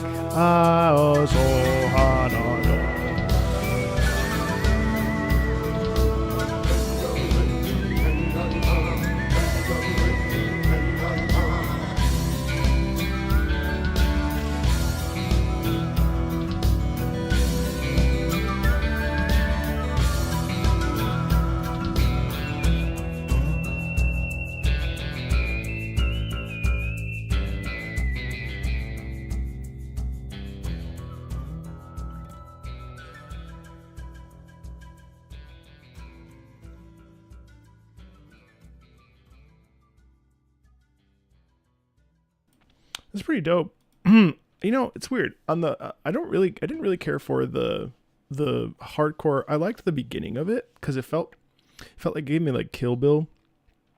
Super, you know, really like Dirty Harry kind of stuff, you know.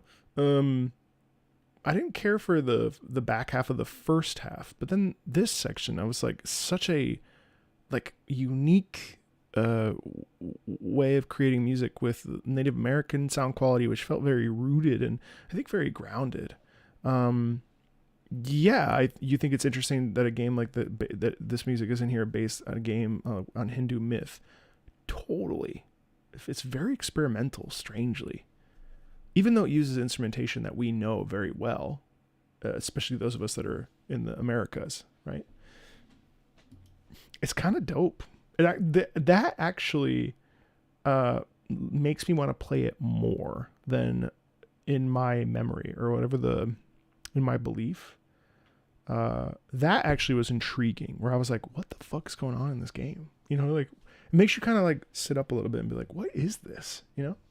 So it's kind of funky.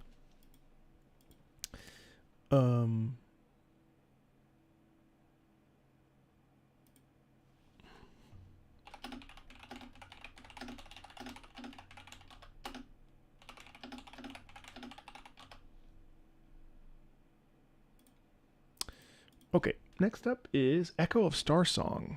Superman for life! Opus Echo of Starsong. This is the ending song of the game. Those who play this game will cry. I don't have tears. This game was done beautifully, and the mood of this song fits the game, which is about finding love and the challenges to hold on to that love. Echo of Starsong.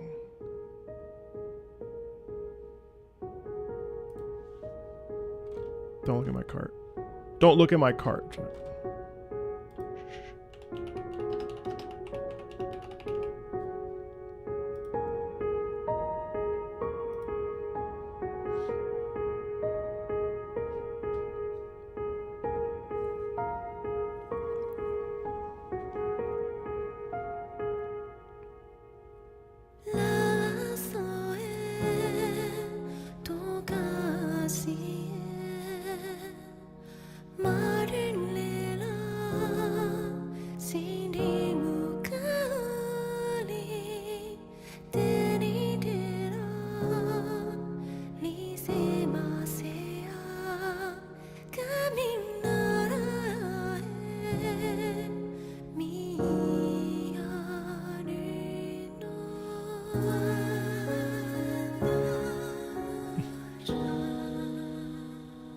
It's okay, it's me.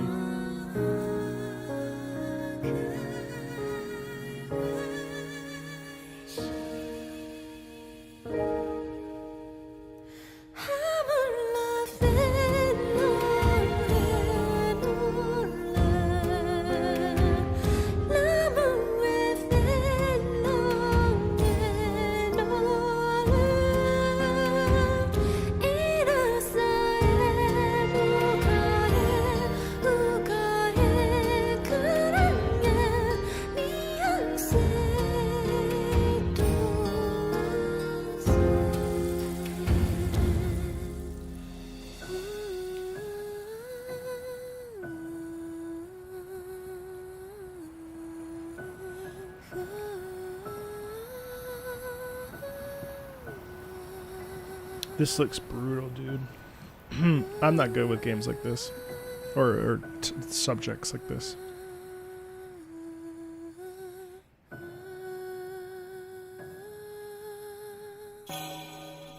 This would fucking.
Oof. That's brutal.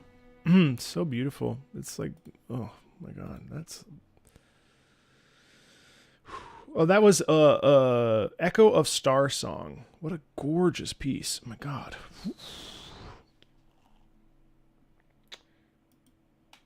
In response to your very fair critique of Sekiro music,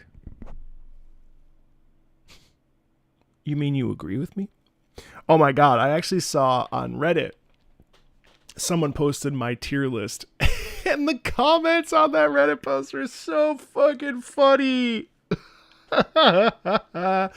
People were so mean. They're like, who? Why should I care? They were like, putting Demon Souls OG below the Demon Souls remake. Opinion invalidated. I don't know why I sounded like Donald Trump. Opinion invalidated. Bro, I don't care. Sekiro Shadows Die Twice. The Gentle Blade. What's that? You don't like Sekiro? Sekiro's not even... Oh, I like this one. Sekiro's not even a Soulsborne.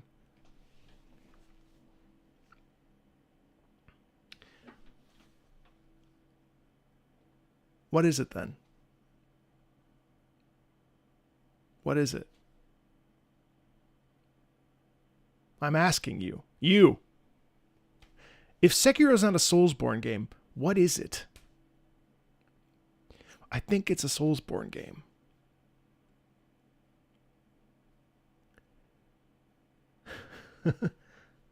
Last I checked, it was a Soulsborne. What's up, Dragonfall? Opinion invalidated.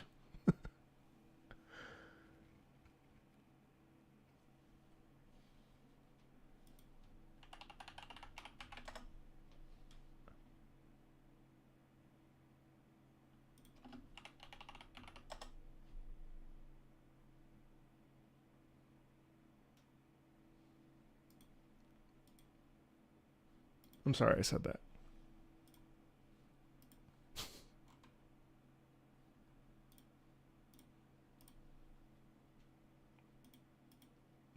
Opinion rejected. You think that this is... Oh, man. Anyway. All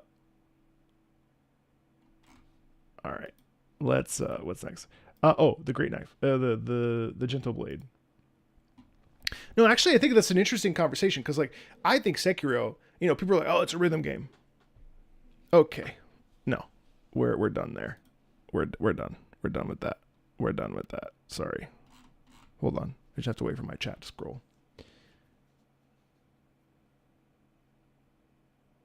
I have to wait for my chat.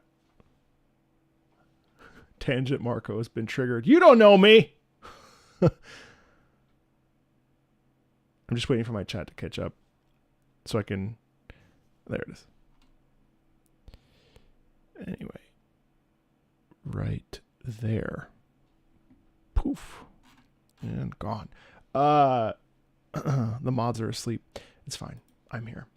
I'll moderate my own channel.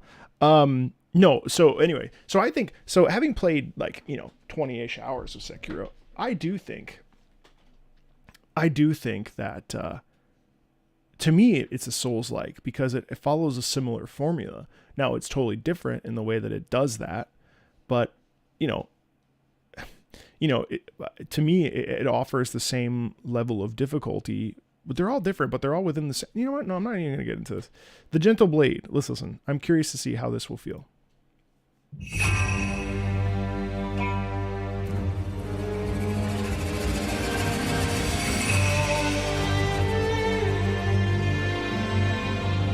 I already have. I played Black Myth. I've already listened to it.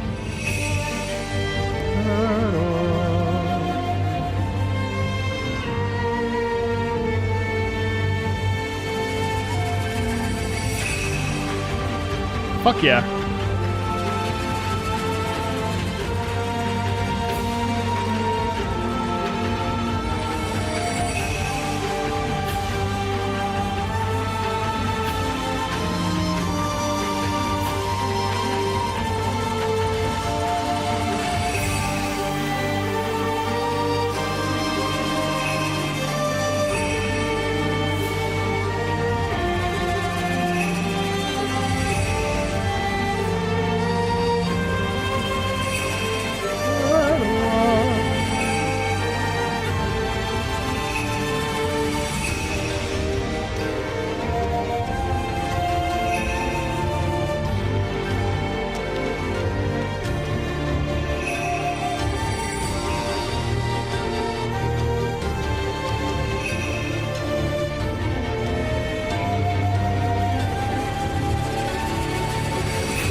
Yeah, see, this track is superior to the track that I listened to on that ranking. And I think if I had heard this, I would have ranked it higher. I do think that, and that's why rankings are arbitrary and totally silly and don't make any sense, but they make fantastic content because My goal is to get you to listen to music in a way that is different than normal, and I don't care how I have to do it. Whether it's a reaction, an analysis, a breakdown, a ranking, a tier list, that's the same thing as ranking, an OST listen, a game thing, listening to whatever. It's a terrific track, and there's a real heft in the emphasis there that I think is really, really, really, really, really, really, really fun and awesome. And I really enjoyed that. There's a melancholic brutality in that piece. I really like that. I really like that piece. Hey, check this out. Is anybody else kind of nervous about Clair Obscur Expedition 33? I am right here with it. On the one hand, I'm like, holy shit, this might be like a real new approach to modern RPGs that are turn-based. On the other hand, I'm like, new studio, I think, big game, lots of awesome support financially, great cast, unique. We'll see in a month. But what's kind of cool about this is welcome to camp. At camp, you can listen to tracks from the OST on the in-game record player.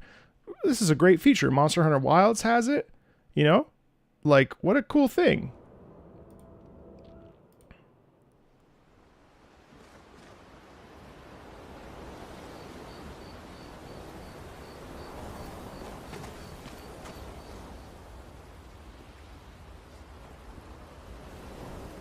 Are you going to play it? No. Okay. I don't know if I'm going to like it, but I am also optimistic about it. It seems like it'll be cool, but yeah. Love the Arkfeld video. Oh, that's great. Thank you. I'm glad you liked it. The studio's done other games. That's Clair Obscur Expedition 33. I like when their marketing has been very musical focused, which is very cool. And I appreciate that a lot. Halo 4 117, another really good track from Halo 4. It really encapsulates Master Chief's, I read it as Master Chef's. Master Chief's, because it's misspelled. I read Master Chef's. Master Chief's journey through the game and the sacrifice he has to make. You are in for a real treat. Word. Let's do it.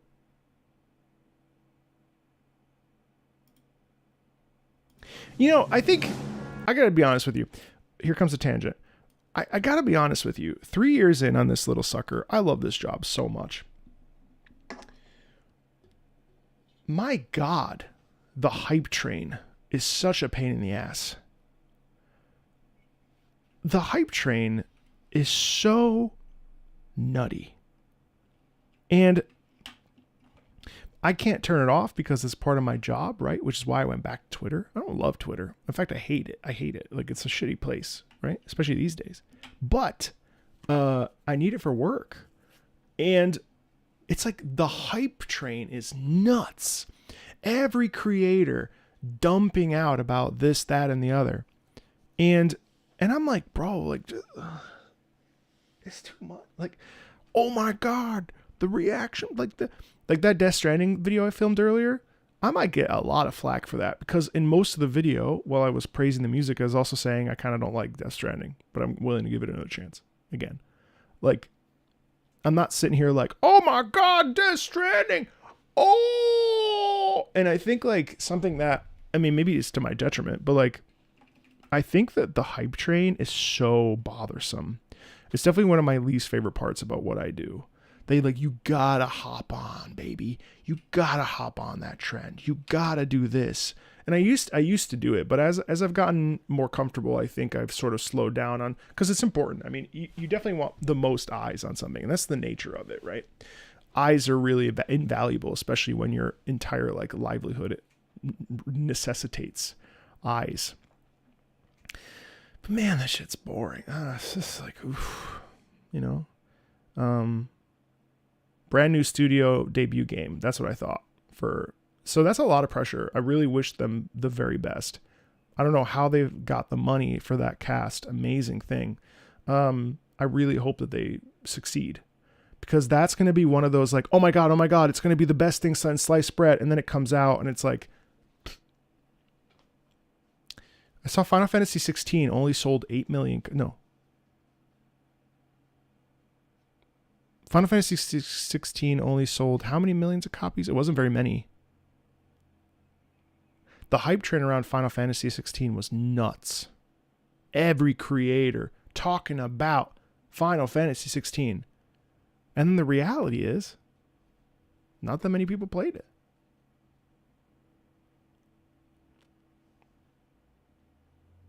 Totally.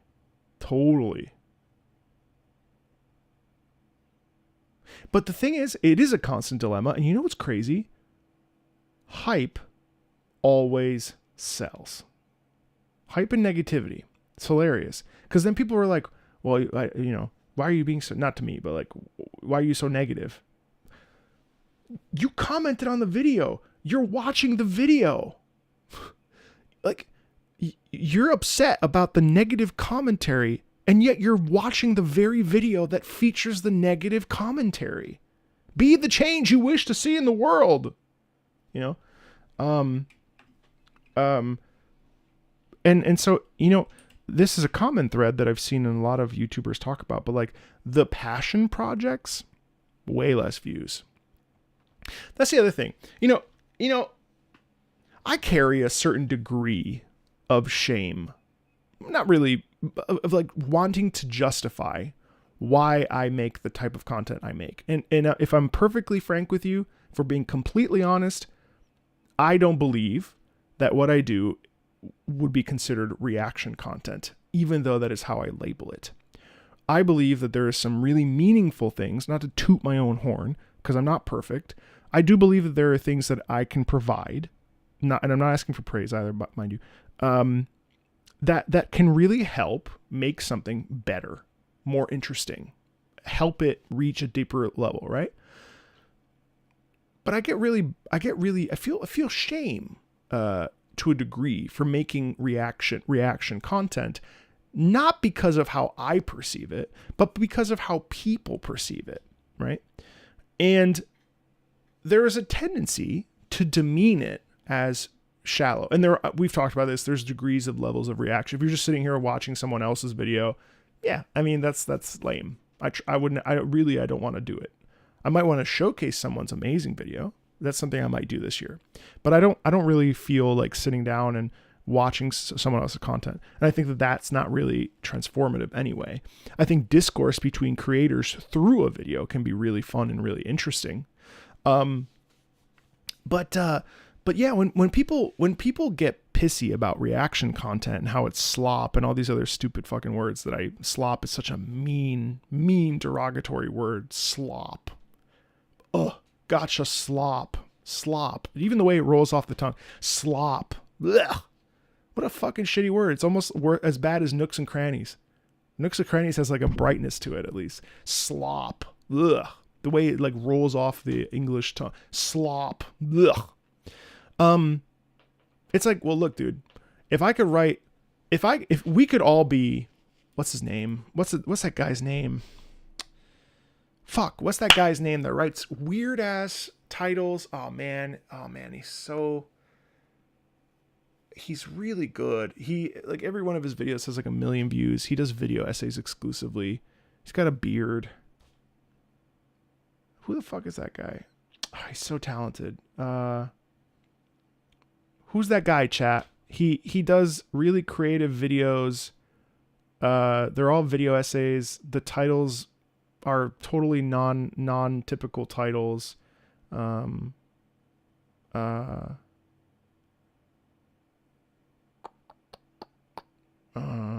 Shit.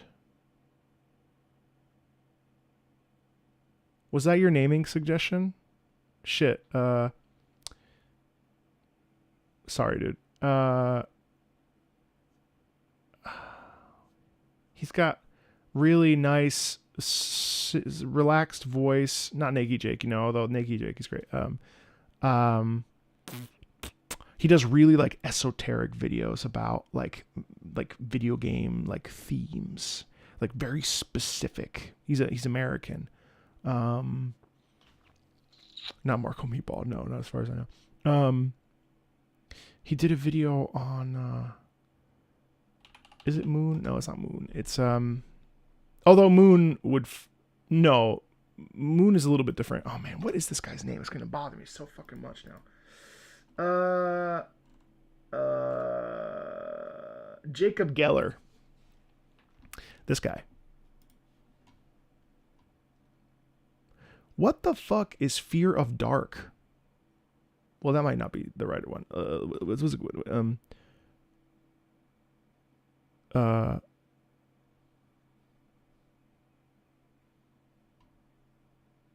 What we don't talk about in Spec Ops: The Lawn.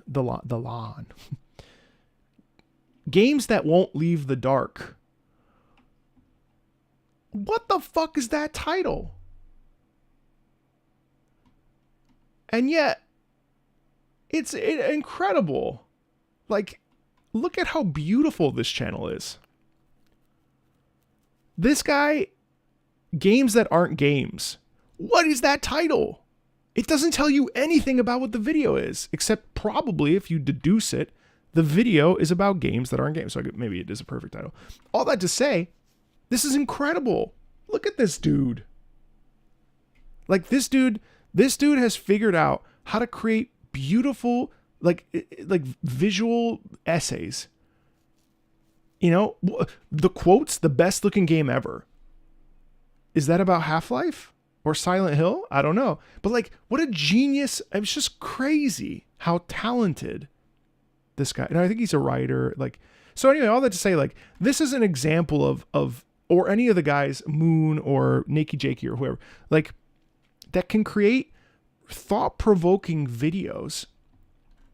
But this is not the norm. You know? It's not the norm. Not everybody gets to do something like this. You know what I mean? Anyway, all that to say, like, people get upset about slop or this, that, or the other.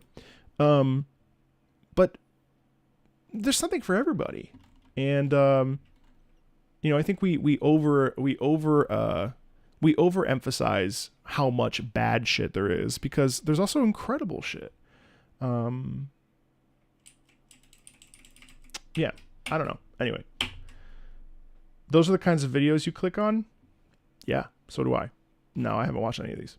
That's not true. I've watched some of them because it's also like really inspiring for me, because I like content like this. But you gotta. I mean, when the game like figures out, like when the algorithm kind of figures your path for you, you kind of got to ride the wave. And like, you know, it's like don't hate the player, hate the game. And that really is kind of true when it comes to YouTube, you know, which sucks. I mean, like, you know, I would love to like make crazy videos about like musical ideas, but like those videos do not perform well, you know? And it's like, well, do you do them anyway? Because why do you care about performance? Yes, and 10% of the time, great idea to do it 10% of the time. But unfortunately, the way that the system works, you know, you need to kind of play the game. And that's also like a reality of the job that can be tiring, you know? Anyway, another rant. Anyway, sorry. Halo 4 117. Let's check it out.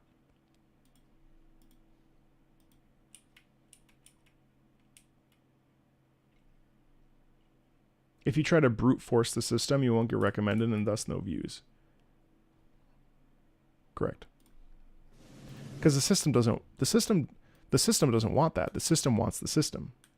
You know?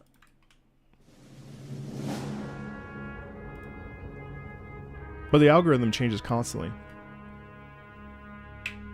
Ooh.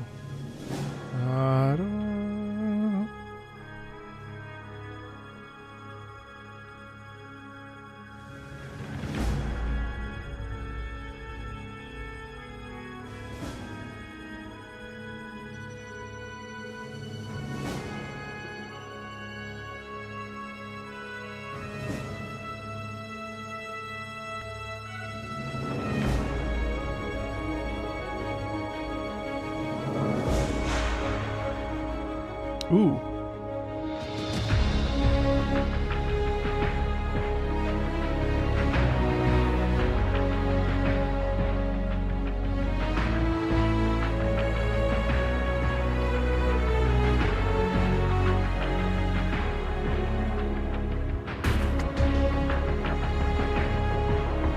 I appreciate the synthetic there.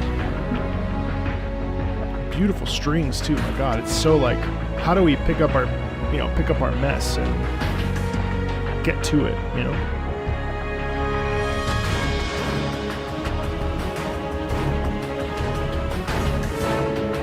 Papa, nice.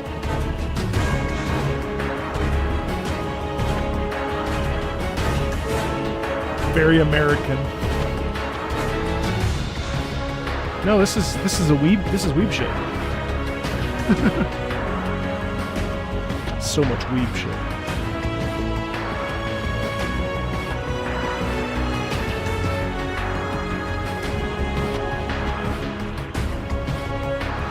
Master weeb, Master Chef.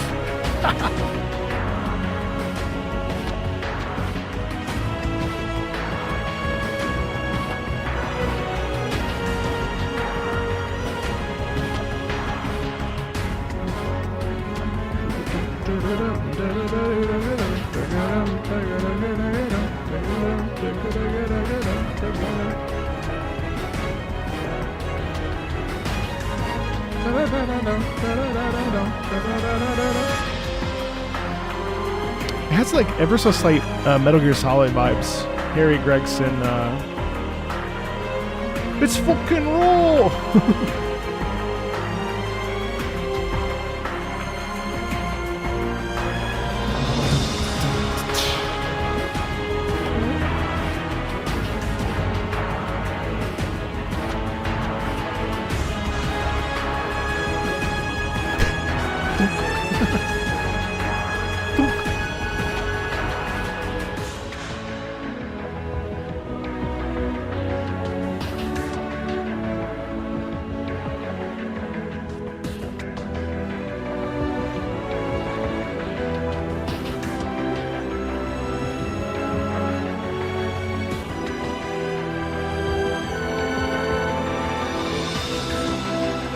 Yeah, so like spilled over top. But yeah, no. That's cool.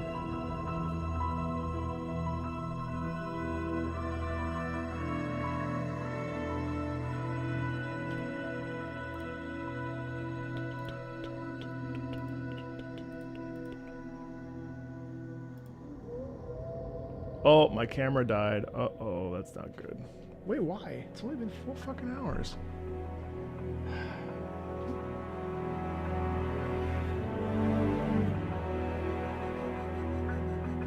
It like overheats. Sorry.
Yeah, that's pretty. I also like how it has a natural arc to it. Like it's 7 minutes, which is quite long for a track, I will say, admittedly, but it carries itself in such a way where there's a natural like sort of build to the peak there, and it's interesting because the peak is not actually like the peak. Like it doesn't explode. It just naturally increases in its intensity, and then it kind of dials back in a way. It's very, very galvanizing. That's a 117 from Halo 4, which I really enjoyed listening to. It's Halo 4 is quite an interesting and good soundtrack. I'd love to hear more of it, actually. It did feel long. I think, again, this is another track where if we just cut it down 3 minutes, it would be a better experience. I do think that some of the pieces today have been long, a little too long for some of them. Okay, hold on a second. One, two.